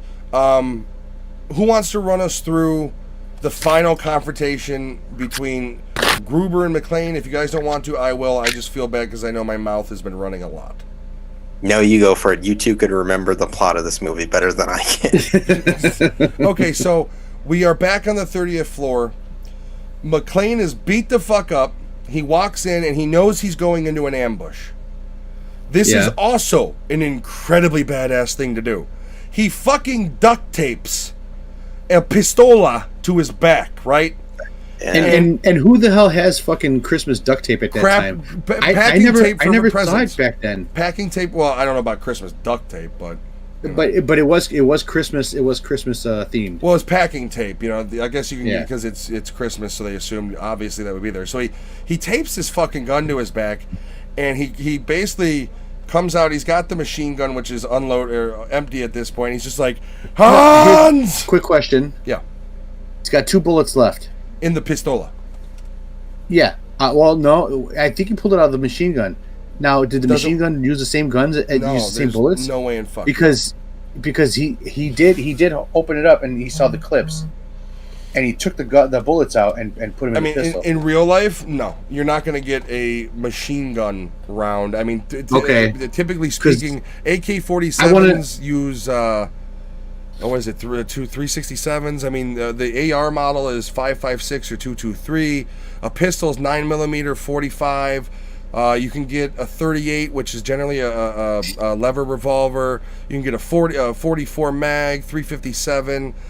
There is, unless, and here's the thing, these bad guys wouldn't be using 9mm rounds in these machine guns, even if like you did have a like MP5. They have 40, MP5s that take 45s, 9mm. But you're not going to get German terrorists to use. Did you see though when he looked and saw, because he had the two guns, and he checked both of them? It looked like he removed the bullets out of the one clip. That's why I'm asking. I don't remember him removing the. I remember him checking the AK-47 and the pistol, and realizing that the AK-47 was empty, and that's why he dropped it. Like it was he initially had no problem dropping it. He didn't go and open it. Yeah, fire. but he still had the machine gun in his hand to. Yeah, walking up he had it, but he didn't have any rounds in it. Yeah. Okay, but I'm just curious because I saw him pull the bullets out, and that's why I was really. In my opinion, there's no way in hell that these guys were using anything lower than a legitimate rifle caliber. I mean, I don't even know. And what nothing the that could be nothing that could be swapped between the two. The only way that would ever work is if they were using a 9mm branded, and it's not going to happen. I mean, it's just no. No. No. It just, the machine gun he was firing, which I believe was, what type of gun did he have? Didn't he have like a short body AK, like an AK-74U at one point? I'm pretty sure he did. He had like, so there's AK-47, which is the full stock. Not a gun guy. That's why I was asking the question. AK-74U is the AKs you see with no stock or very short stock. Those take an entirely different weird caliber themselves, the AK-74Us. They don't even take the same 7.62 rounds that the AK-47 does. They're a weird caliber. It's like 44.5 or some shit. I think my favorite gun in here is one of the ones the brother uses. Is it like a P90 or something? Yeah, that's the P90. Yeah, that's like the James Bond looking gun in the movie. That's the one in GoldenEye everybody hated. Besides the golden gun, one of the ones was the P, because that was the one that like. That's like the favorite gun in fucking Call of Duty, the P90. It's a good weapon in the game, at least. I've never fired one in real life, but I mean, their caliber is what you're really looking at. So he's walking up to him. He's, Hans, as he's got the machine gun, and he drops it, and he knows he's walking an ambush. He's got Hans and the security guard guy, and he's got his hands up, and he starts laughing. One of the coolest things you can do is this guy has your wife hostage and a gun to your fucking face, and you begin to laugh at him. And he basically, he puts his hands up, so he's extending down. And then what Schwarzenegger couldn't do, which is probably why he wasn't cast, was reach to the center of his back and rip off this package tape gun. He plugs the security guard right in the fucking head, and he hits Hans in the shoulder. Or shoulder chest area. And Hans instinctively grabs for the wife, and he begins to pull her. And the watch catches, he's got a hold of that, and he's threatening to drag her down. So there's quite a tense scene where he's trying to unbuckle the watch. Now, a little bit of trivia about this. Hans Gruber, Alan Rickman, did not know when they were going to drop him, because they dropped him 30 feet onto a bag when they filmed this. So Hans Gruber, Alan Rickman's expression of fear as he falls was real. They didn't tell him when they were going to drop him, you can see it in his face. That is all genuine fear. I would have shit my pants. He was all rigged up and everything, but there wasn't like we're going to drop you. They just let him go, and that's why his expression is a true reality expression. Yeah, you can see his expression goes from. And then you get to see the wonderful scene of him, like falling on the side of the building. That poor stuntman. Does he shoot the gun? Because I know he still has the gun in his hand. He does shoot. He goes to fire at him, but then it goes off. Well, yeah, because he's falling, and yeah. Yeah, he does fire one shot off at him, trying to one final round. Yeah. Now that's not it though. The day is saved. McClane is with his, his rekindled romance with his wife, and she's gonna change her name, and they're gonna go home and bang it out while the babysitter watches the kid in broken English. So they've got, you know, the fire jacket that they put over you because you've been traumatized by this, and just like the '80s staples, just like Gary Busey in Lethal Weapon, Blondie fucking rises from the, you know, rise from your grave, and he gets up, and somehow he's dead. They've moved his body from the building. He's still got the fucking P90 though. Nobody removed the gun from his hand. He didn't even have a gun when McClane killed him in his hand. He was actually covered in one of those fireman coats too. He was dead. So Just like this goes with this guy. He was still alive, and they brought him down, and they were walking him out. It looked like he was on a stretcher. If anything, no, he rises. He wasn't walking. He wasn't standing. He rises from I thought it was a body bag because he rises from like a pile of coats. It looks like, and he's like shrugging shit off of them. And here's the thing, even if they are, like, he wasn't walking for one thing, but even if he was, why do you allow him to have the gun? Why did they remove the he's gun? just hiding the fucking P90 under the fire coat? And so he pulls it out and he goes to fire, and trusty old Al pulls out that fucking 45 or 44 or whatever it was, and clocks this motherfucker. The first time he's raised his gun since the unfortunate incident. Like 10 years or some shit like that. Yeah. Yeah. So he takes out the baddie, the final baddie. He gets the final shots of the movie. One of the endearing scenes I really kind of like in the movie is when Al and McClane meet, and they both have like the tear. Like McClane's got the tears in his eyes. They give a big hug. It's very much like you get that feeling of like we were just through war. We're brothers for life. And he introduces his wife to him. Unfortunately, Al does make it to the second movie, but is never seen again. Unfortunately, you know, they don't did he pass in real life? No, he's alive. No, he's Reginald not dead. Johnson, he's alive. Yeah, he did the commercial. Yeah, he's still Recently. It's just. Did you see that stupid Die Hard commercial for the battery? No. Oh, It's John McClane, it's him, and I believe Cordell. The three of them. They did the Die Hard battery commercial. Back to celebrities trying to stay relevant, doing fucking commercials. Yep. yeah. It's got to be real And fucked up to when be. you see fucking Pal's face, he's like all Well, yeah, he's older and he's, you know, he obviously doesn't. he's work super out. bloated. Here's the thing: it's got to be really fucked up to be an actor like Steve Carell that started in a Dairy Queen commercial or some shit, and now his career's ending in commercials. It's got to be a fucked up feeling. Well, how much is he making from the first commercial to this commercial? Which is the other thing. They're so self-worth that, like, how many of these actors, like, I want to know the amounts they're being paid. I'd love to hear that an actor demanded a certain amount and they were like, it's a fucking commercial. No. Like, that would be hilarious to me. I'm sure they still made. I'm sure they get stupid. Well, you know, I mean, here's the thing about, you know, in one of the I'm reasons, sure whatever money they made can still pay for their fucking rent for 2 years. One of the reasons they rent or I whatever. rail on actors so Or their much is mortgage. because of how and all actors are tone deaf. Samuel L. Jackson literally rails against poverty lines and big corporations, but does credit card company ads. Alec Baldwin the same way. Like, I really don't like Hollywood. I don't like actors. What about Daniel Baldwin? Is he doing any commercials? I don't know, but we're gonna find out, and we're gonna do them live reads of them if you keep it up. Oh, for fuck's sake. The last movie I saw him in was, I think, Fred Claus, because they do the scene with the support group of famous brothers. I think he's in. No, that's the other Baldwin. That's No, it's Billy the other Baldwin. Yeah, son of a bitch. The only Baldwin I like is Adam Baldwin, and he's not even related to those fuckheads. But that's why, if you hear me rail, that's why I rail on him, because I've been tired of Hollywood for years. Then Hollywood goes super political and basically says, if you don't agree with us, you're a piece of shit. And I'm supposed to give two fucks that their industry is dying. I'm supposed to feel bad that Warner Brothers said, fuck you, we're making as much money as we can. And agree with assholes like Nolan and and Jason Momoa. Like, fuck off. Oh, I missed what did he say? I missed that. Momoa basically backed Nolan, saying it's going to hurt the art form, and it's like, you played in one season somebody who didn't speak English and died at the end of the season. Then you played Aquaman.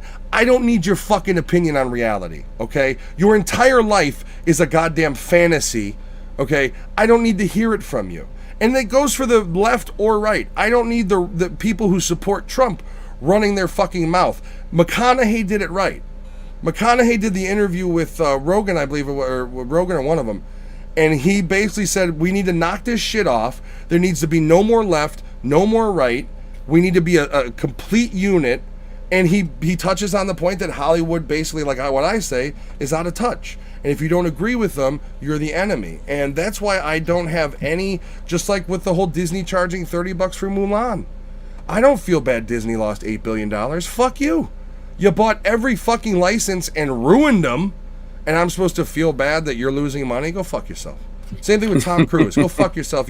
And you're just trying to make sure that you're relevant and you can make the money you can make. I do agree with him, and he's probably got a lot of stress on him. But frankly, you get paid a hell of a lot more than I do. I don't feel bad for people who have stressful jobs and make way more money than me, because I worked shit jobs. I've been fucked over for shit money. I don't feel bad for you. Kiss my ass. Fuck Hollywood. Lewis said it earlier. He can consist on shitty indie low-budget horror movies. I can too. Shudder's better than any other streaming services if they get new fucking content. They're better than the other ones. I'll watch that. And I would much rather watch, like, Wonder Woman came out. I'm more excited to go back to watching a fucking wrestling YouTube tonight than I am to watch Wonder Woman. There's a problem there when a person like me, who is a huge movie guy, who was these movies were an integral part of my childhood, and I'm basically like at the fuck Hollywood level because of how tone deaf they are. They clearly don't give a shit about you, and they basically every day tell you it. And with Corona, people go, oh shit, there's a virus. I got to worry about my family. I got to worry about my job. Is my job going to be here? I got to worry about my life. I'm in my mansion, so bored out of my mind. Exactly. You get these. What do I do with my life today? Doing the self. We're gonna go make me a sandwich. Yeah. Hey, slave I own. Please go make me some food. Like, they're gonna let's help the people and do a shitty version of Imagine. By the way, Lenin was a wife abusing asshole. Who is he to be honored? It's a Big Mac. Like, that's the thing. Like, I don't know, man. It's just when you talk about it, you can hate Trump, you can love Trump, you can hate the left, they're all narcissistic assholes. If you're a politician, you're an egomaniac. If you're an actor, odds are you're an egomaniac. Otherwise, you wouldn't be in the industry. And if you're a Scientologist, well, you should just shoot yourself in the fucking head. Like, you're also an egomaniac. I'm not a big fan of any religion, but I'm really not a big fan of religion that tries to pass off as science. Is Scientology really a religion? What's the famous quote? You ever want to get rich? Start a religion. Yep. From the founder of Scientology. If they're tax exempt, they're technically a religion. They're an alien that's going to throw themselves inside a volcano or some shit like, I don't know. Here's the thing. I feel all churches, mosques, temples, whatever they are, should be taxed. You're in the giving mood, you should give like every other fucking citizen. NFL should be taxed too. Yes, they should. They should be taxed double because their product is shit. That's the biggest fucking racket. Like, that's the thing is, like, I don't follow. I'm not a religious guy, so it's like, for me, it's all ludicrous. But I don't claim to be an atheist. I thought you were going to say you don't follow. I thought you were going to say you don't follow NFL. Oh, I don't. I was like, between the Bears being a shitty team and the forced down the throat diversity messages the NFL has decided to embrace this year and then not embrace. So basically, they accept it, and then they fuck over the people that they said they were accepting. No, I think the NFL's in a bad shape. I think they've done a lot of damage to their image. I think the Corona's done damage, obviously, to the sport simply because you can't be there live. But I think choices they've made trying to navigate the political social landscape that we have has fucked them. You have a lot of diehard NFLers who were right-leaning, who as soon as Black Lives Matter was brought into it majorly, they tuned out and they said, "Fuck you! You're not gonna force an agenda down my throat." You have a lot of and then that's the problem is, it goes back to how we talk of this is entertainment. It's entertainment, and that's why, unless it's something like WWE where it's a storyline of a character, he's the bad guy, he's going to be Mr. Political, whatever. It's entertainment. So people want to go to a game, drink a $12 beer, eat a shitty hot dog, and watch their favorite. I don't want to drink a $12 beer. Watch their favorite sports team. They don't want to be berated by political message. And then, just me personally speaking, because I do have family and friends who are cops, there is a double standard. You can't wear breast cancer pink colored gloves and cleats but you can wear if you're what was it, Colin, whatever his name is, the shitty quarterback who thought he's better than he is. Kaepernick. Yeah, Kaepernick. If you're Kaepernick, you can wear socks that have cops as pigs on them. That's the problem. If you're gonna be political or you're gonna choose where to talk shit, you can't do it in a double standard way. Otherwise, you lose your audience. Yeah, I believe Brendan Marshall, when he was in the Bears, he was wearing cleats, and it was not the colors that they wanted. Now there is and another. He got fined. But there's another double standard on the other side, though. You have Tim Tebow, who kneels to pray before every game. Yeah. Nobody says anything. I think it's after every touchdown too. I think. And meanwhile, these guys are kneeling for a cause, no matter what your opinion on it, anybody's opinion, they believe is a righteous cause, and all of a sudden I am one of those people where, my opinion, eliminate the entire thing from the NFL. Do not do the anthem. Frankly, that whole thing has started to promote the military. That's why they do lots of NFL funding comes from the military. So it's not needed. It's a fairly recent thing. If it's that big of an issue, end it. Now, my other flip side opinion is, if you're making money in this country, good money, doing something you love, don't fucking talk shit about it. Because there's not a single other country in this world you can go to that's better. You disagree, that's fine, prove it. Simple as that. Go to the Canadian Football League. Make millions upon millions. I want my entertainment to be entertainment. I'm trying to escape from the real world. I don't want to fucking have to be reminded of how shitty this fucking world is right now. I mean, it's supposed to be an escape. And but I mean, to be fair, movies have also lost that, though. Movies have gotten way more serious. Even everything's gotten way more serious in 20 years. I mean, Lethal Weapon's literally movies where they off how many bad guys and they still go home and eat dinner and joke about it at the end of the night. Like, Riggs basically chokes a guy almost to death in the front lawn, and then right after that they're making jokes about his wife's cooking. Like, there was a certain thing in the 80s where it's almost like no matter what happens to the characters, they're just like, fuck it, I'm good. We're good. Can't hurt me. So the whole entertainment landscape is turned on the people, and that's why, like, I don't love the movie, but look at a movie like Invisible Man. $9 million to make, it made $120 million in VOD. If you can do that with that budget and eliminate the bullshit, more power to anybody doing that. I think that's going to be the future. The days of $500 million to make a movie are gone. I don't care what Tom Cruise says. It's gone. He's holding on to a last remaining thread, and good for him, I understand, but those days are gone. People need to embrace the idea that streaming and VOD is going to be the future, because, face it, even when theaters reopen, you're not going to have people running to them. You'll have a certain section of it, but your average Joe who listens to the fear on the news and every other source is going to stay home. Why would I risk potentially getting this if I don't have to? When I can watch things on my TV, when I can stream them, when I can blah, blah, blah. And it was already moving in that direction. Nobody wanted to accept it. And then COVID was basically like, well, your turn, and pushed it all to the forefront. So it's evolution. If they don't want to, I understand you don't want to agree to it, but it's evolution. That's where the movie industry was like, oh, it's because of this that it's happening. No, it was happening way before this. It was. I mean, how many really think about it. Back in the day, you charge these theaters to run fucking movies X amount of dollars, and in order for them to make that fucking money back, they got to charge us $95 fucking dollars for one fucking box of fucking chocolates. I've had that argument with my brother. That's also a chicken before the egg. It's a partnership, and that's what people don't realize is. You can say that the movie industry has made, or the movie theater industry has made the movie industry millions upon billions, but you could also say that without the movie industry, the movie theaters wouldn't exist. So it's a partnership, and like I said earlier, the whole HBO thing is one partner saying, hey, sacrifice all the money you can make to help us survive, and the other partner going, this is the only way we can survive, we're going to try this out. So it's a two-sided thing. It's a very shrewd business decision. I do believe it kind of is a death blow to the movie theater industry, but it's also, I don't feel, unfair. Like, what if, and like I said, movie theaters are already dying out. Bankruptcy rumors for AMC were circulating circa 2018. So what if you save the movie theater industry for it to completely collapse 6 months later? Then you've sacrificed all your profits, any revenue you could have generated for your new streaming service, you've lost because Christopher Nolan has an opinion of, oh, it should be in the theaters. And the guy who made Dune, well, okay, we'll release your fucking Dune movie only on theaters. It won't break even, and you won't make the fucking sequel because you didn't make the money back. How does that sound? Like, that's the problem nobody wants to talk about, is if you don't make the money in the theaters, you'll never make another fucking movie of it. There's no funding for movies that don't succeed.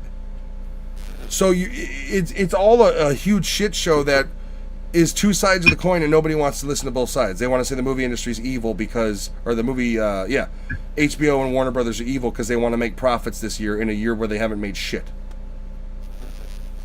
Simple as that. They're not charging people. Disney's charging, charges $30 for fucking Mulan. HBO's just on like top of the subscription. $38 a month, or $38 for it, and literally, HBO's like, you know what? Come hit up our new network. You get this full lineup for this year. All of these movies, because I We'll guarantee try it out you, for 1 year. I guarantee you, this shit's not going to end. Not right away. This is another 6 months to a year out from ever getting back to relative normalcy, vaccine or not. I think it might be the way to save the movie industry, doing it this way. What if the movie industry collapses because they can't put out their films? They got no movie theaters open. There's no money coming in from these billions of dollars they've spent on these movies. So just for shits and giggles while we were talking, I looked up AMC's Twitter, and I did see, like, for Wonder Woman 84, which day in release. So on the 25th they released Wonder Woman in theaters as well, and they're doing, like, host a personal screening on AMC Safe and Clean Auditorium for your family and friends, up to 20 people, $149 plus tax. It's not bad if you got a bunch of people that you trust that are. Yeah. Not bad, but then you scroll down and it's like Wonder Woman 84, get a totally rad popcorn, $11.99. Oh. And it's like, I told you that concession. you can't have that argument but not see your faults. Like, you've been having this issue for years. You're using COVID as, like, a stepping stool. Like, see, like, we're being treated unfairly. And it's like, no, you're not admitting that you've had issues in the industry for years, and now that something's come along like a tidal wave, you're blaming everything on COVID. Yeah. Real quick, Fabian, what sucked? And you said Wonder Woman wasn't bad. What were we talking about there? Mulan sucked, Yeah. and Wonder Woman wasn't bad. I don't know what sucked on that one either. I'm a little confused myself. Yeah, because we went into, like, Mulan and then Wonder Woman, and then that post came up. I mean, as the consumer, what? So how much is HBO Max for 1 month? $10. So $10 versus paying $150 to take 20 friends who might potentially not like it. Like, you can't argue They're with what the banking on market. they're banking on the social need for people to be together, is what it is. And Yeah, in my opinion, the movie theaters gave up years ago. I'm going Like, to say this right now. The movie theaters stop evolving. They if you don't go see an IMAX screening, you get shit quality in an average theater nowadays. So it's like, if you don't want to pay $22 a ticket, you're going to pay the $5 on a Sunday morning like me, but then have to sacrifice what should be the standard in a movie theater, which is incredible image that isn't dim, incredible sound where you don't have blown out speakers that are buzzing because they're blown out. Like, movie theaters quit trying. They were resting on the laurels that, fuck it, everybody loves movies. As long as we provide a building, they'll buy our expensive treats. We'll put bars in, so they spend more money on our watered down fucking beverages. And rather than growing to figure out how to give the audience what they wanted, they were just trying to make money. And like you said, I mean, as I have a degree in finance, any business that is already almost underwater, look at the automotive industry. How many people hated that bailout?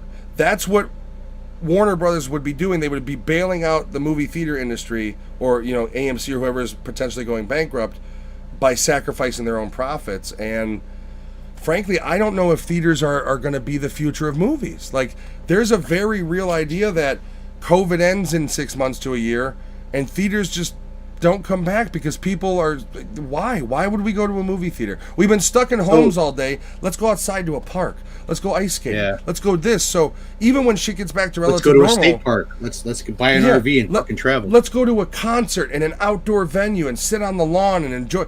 So these things that humans can't do right now, they're going to go back to wanting to do them, but in different forms. I think you're going to see, much like it was in the old school days, of less about the technology and more about the social gathering, and people are going to realize that maybe sitting in a giant dark room not being able to talk to each other and watch a movie isn't what they want anymore. They've got think about it. When they're at home, they're watching VODs. They got the phone in their hand. They got a bathroom they can walk to and not worry about. They've got, I got to take a piss. Sure, I could fucking pause this. Like, there is so much convenience that the movie theaters used to give that now VOD can give, and there's not going to be a whole lot of reason to go back. I don't feel your average moviegoer is going to want to go back because it's so convenient not to.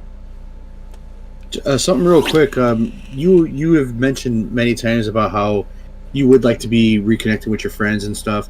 I'm gonna right now, like, out of all the years that I've had all these friends, we stopped talking for a long time. We became, like, social media friends, and we stopped talking even on social media. Now, with this whole COVID thing, I've actually gotten more in touch with people that have talked to me in a long time. They actually send messages. We talk back and forth now more than we ever have in the whole, I'd say, 12 years that how long has Facebook been around? Let's be honest here. How much were we talking before we did this podcast? Before we were both so lonely that one day we had a call with each other, and it was a 5-hour-long call going until 5 in the morning. So, that's the thing, is people need the social. We weren't texting and talking. No, none of us. I mean, you and I. Every now and then, I would send you a message saying, "Hey, something about computers. Hey, something about that." There wasn't any issue between any of us, but it was just people. The life happens. They drift apart. People drift apart. And one day, Alex and I think you texted me about something, and then it was like, "You want to jump on a call real quick?" We were talking about computers and we had a long conversation, and through that conversation, it was, man, I'd love to do a podcast. And then we didn't know what the direction was going to be, and then we were like, well, let's see if we can get Lewis and Giovanni into it, because we started talking about, like, what can we do? We could talk about this, and that's how it evolved into this. And frankly, this podcast has been awesome for reconnecting me with my friends. And I don't know if it would have been possible if we weren't in lockdown, going out of our fucking mind. But I think, to your point, like, AMC is banking on when, like if COVID stopped, if tomorrow everything was perfect, a lot of people are not going to be, not that they're not going to be okay with it. A good chunk of people are not going to want to go back to that experience. Well, you're also not going to have the same size market, because people aren't going to have the money, because they've been out of jobs, their businesses have been closed, and the economic impact of COVID is severe. So you're not going to have the people with expendable $50 to take their family to go see a movie. You just won't. Yeah, and I've had. Christ, I just heard a fucking car rev their engine so fucking loud. I've had fucking 1 o'clock in the morning. Is it a squeaky toy? I had a conversation with one of my friends and he had a valid point. He's like, well, when I think of some of the most memorable movie experiences I've had, it's been at a movie theater, and Matt and I have had some too. Mm-hmm. And I was like, I feel the same, but I also think of experiences of, like, watching Step Brothers for the first time with my wife in front of a shitty TV, like, and especially now, like, you're with COVID going on, you're finding ways to have those experiences. We all keep talking about doing a fucking Amazon Prime watch together. Like if I had the chance to go to a movie theater or just do that right now, I'd fucking do that. Like, people, like Matt said, people are finding those experiences to enjoy cinema in other ways that's a lot cheaper. Like the Wonder Woman thing, $149, 20 people, that's great.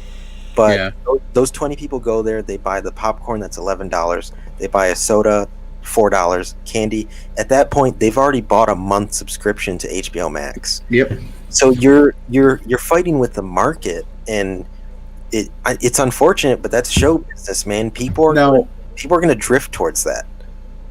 What you had brought up one week, you said something about you could go to a movie theater and pay X amount of dollars, bring your friends, and watch any movie you want. Yeah, do you remember that? That was select. You remember that? It was select movies. And it was $100 for up to 20. Well, no, and it was didn't you say that you can also bring your own movie?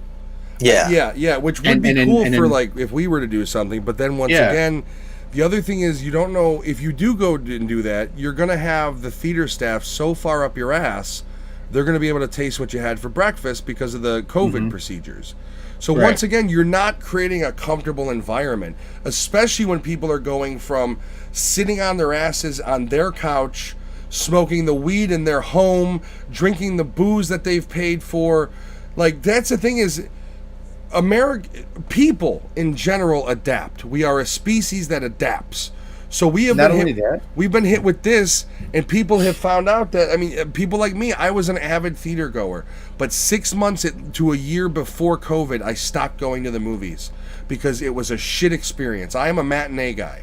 I'm a guy that I want to see a movie on a Saturday or Sunday morning when there's only 4 other fucking people in the theater, and I shouldn't have to get a shitty quality version of when I go home and can watch an HD version or 4K on my TV with my surround sound, and it sounds better than the movie theater did that I saw the movie in. Like, I have been physically angry when I've gotten a movie on Blu-ray after seeing it in the theater, and it's just my system blows away the theater I saw it in. That's unacceptable. You have not serviced your clients the way you should have, and now you want the fucking movie theater industry to sacrifice themselves to put you over a company, and this is all movie theaters.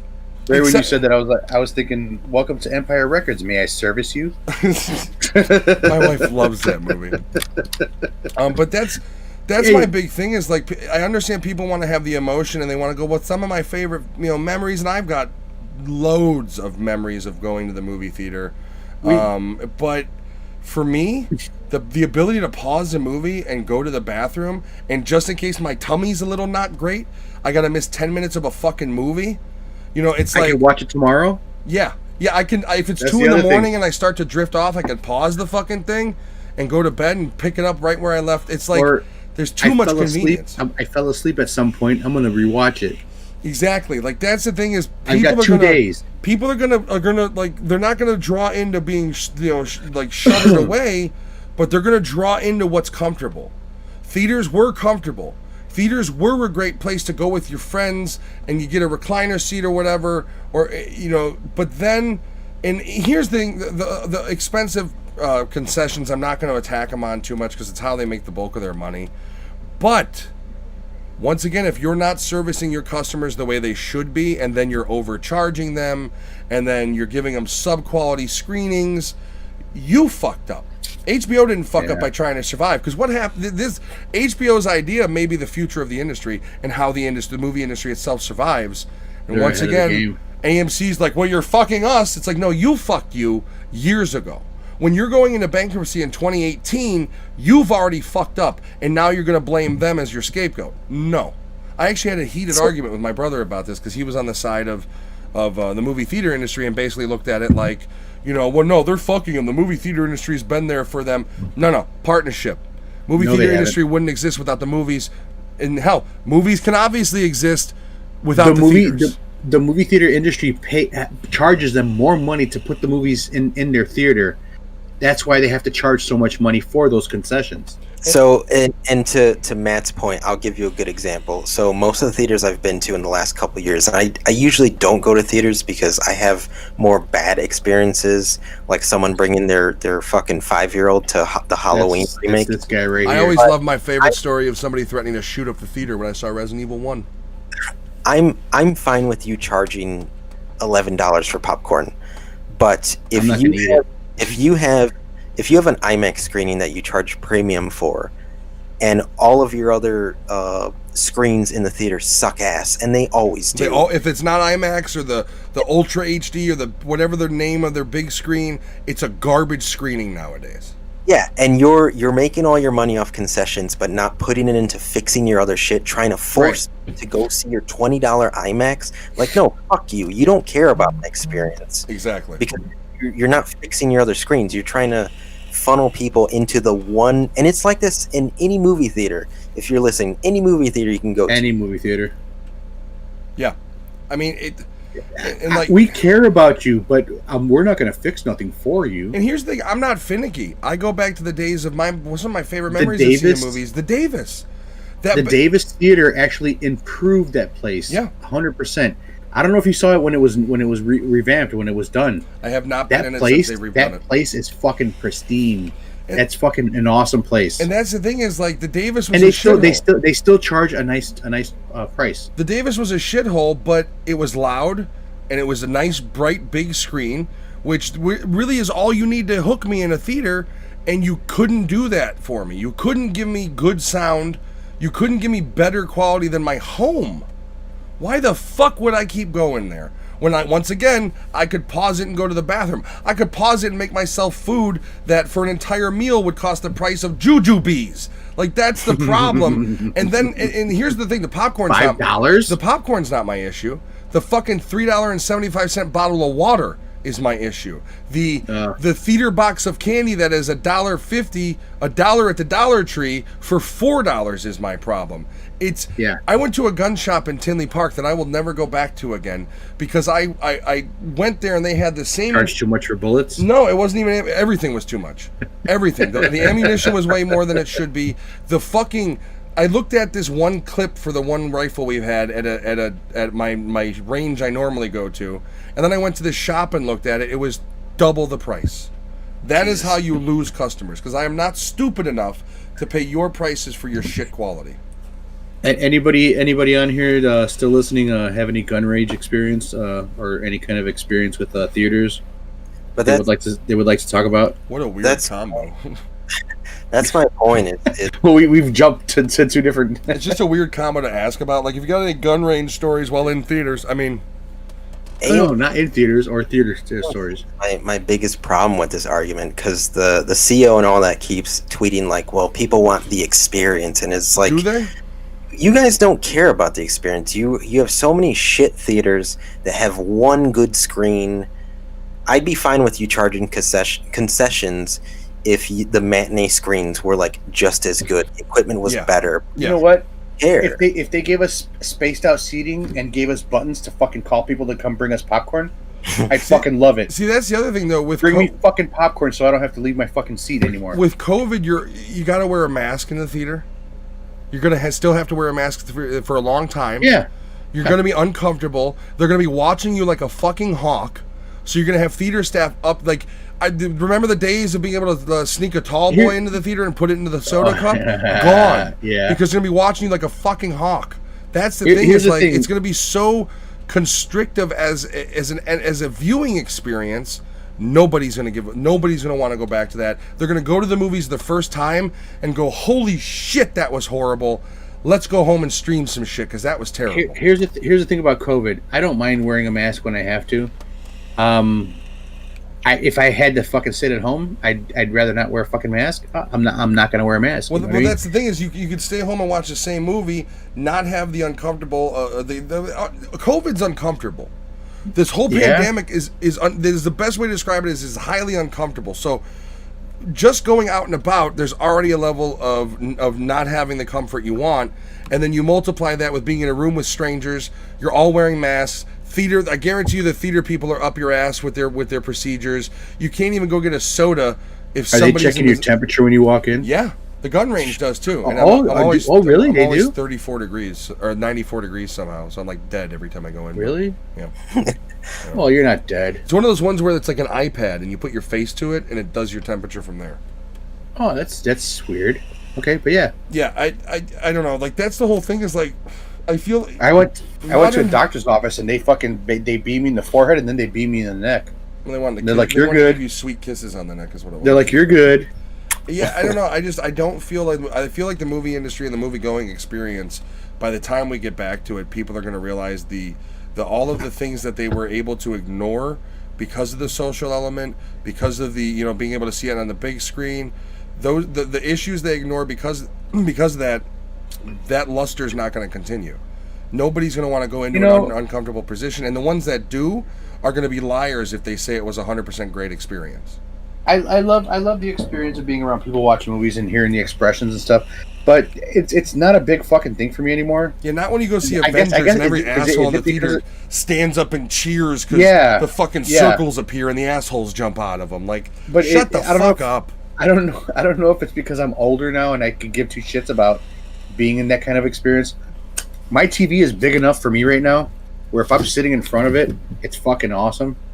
Here's the thing. This is how old I am.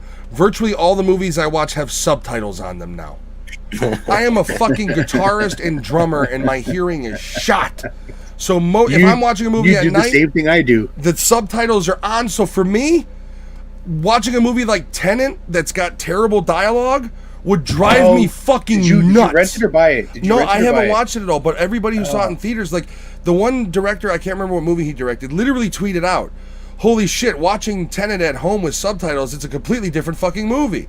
Because It takes apparently too the long. audio is so bad, you can't, there's a lot of scenes there. Christopher Nolan is so audio goes up and down. Christopher Nolan's he's a cunt. He doesn't do audio well. He does audio to suit his way. He's even openly said that audio is not that important in movie making. So his soundtracks, like Interstellar, had a really ridiculous low end and no mid end. And then in Tenet, from what I've read, if you see it in theaters, the dialogue is hard, like trying to understand the original Bane voice. So it's See, like, don't tell me that movie theaters are the way to do it. If I go to your movie and am lost in your movie because half the dialogue I can't pick up because you're a shitty director as far as it comes to audio design in your movies, and you're happy about it. Fuck you, you non-filmmaking people. I think I'm Christopher Nolan. I made this movie. Fuck you. Dark Knight was your last great movie. Kiss my ass. So my last 3 years of living here, from living home, like in a house, you got your own fucking power. Regardless, you have your own floor, but you can do whatever the fuck you want. So if you have sounds, play that shit fucking loud. Now that I'm living in a fucking apartment, it's like I disconnected my surround sound, and I start using just a TV. So that's why I started using subtitles. I'd start using headsets. Because at nighttime my wife's asleep. I can't blast shit, so I use my headsets for that mainly. When I'm in the bedroom, I actually use my Roku, and I tell you what. Hold on, I'm gonna cut you off. We're gonna review this, give it the stars, and end the broadcast, so we can let's do that. Let's do that. So we've gone too far. I'm giving my 5-star review. Clearly a 5-star review. 5 eggnog, 5 hot dog, 5 little shrunken dillies. I don't care. It's getting a fucking 5. Die Hard is one of the top 3 Christmas movies ever fucking made. Are you dropping a mic? If I drop it, you were about to take your headphones off and just drop my them. microphone is so big. If I drop it, it'll break my desk. It's 78 pounds of sheer steel. I'm scared of it. I'll go next. This is easily a 5 as well. If you don't think it's a Christmas movie, I will fight you. I'll join them. I'll fuck you up. Again, John McClane is... I love his character in that he's not like the fucking Arnold Schwarzenegger. He's not a Stallone. He's just a cop that goes into fight or flight mode and just goes fucking all adrenaline. Easily 5 out of 5. The book it's based off of, it was much more of a Dick Tracy type character. That's why Sinatra was. It was like a kind of a noir detective tale as opposed to what the movie is. That's why initially they thought Sinatra because he was tapped into kind of that environment. He had done some movies. He walked around with a glass in his hand. Yeah, I mean, right? Where's Dean? But the initial book, the book that it's based off, get the watering hole. Very much like a noir type detective novel. So, definitely the book is. I haven't read the book in a long time. I don't really remember it, but there are differences that I've read about. Okay. Fabian's over here. He's like, Wonder Woman wasn't bad. Mulan sucked. Dude's got COVID. He's just sitting around watching fucking movies. He's like, I got 2 weeks of quarantine, bitch. Netflix, here I come. He can't taste, but he's living the He dream. can't taste or smell, but he can hear that wonderful surround sound. Good thing he can't smell if he's hanging out with his brother. Alex, did you give yours? I've already fucked up once today. No, Okay, no, I good. have not. I'm gonna have to blur out your nipples. Oh, did I put them out there? Sorry. No, I just wanted to see your reaction. They're usually not this dark. No, I am thinking about jokingly blurring that and my chest hair out because once again, sexy Santa.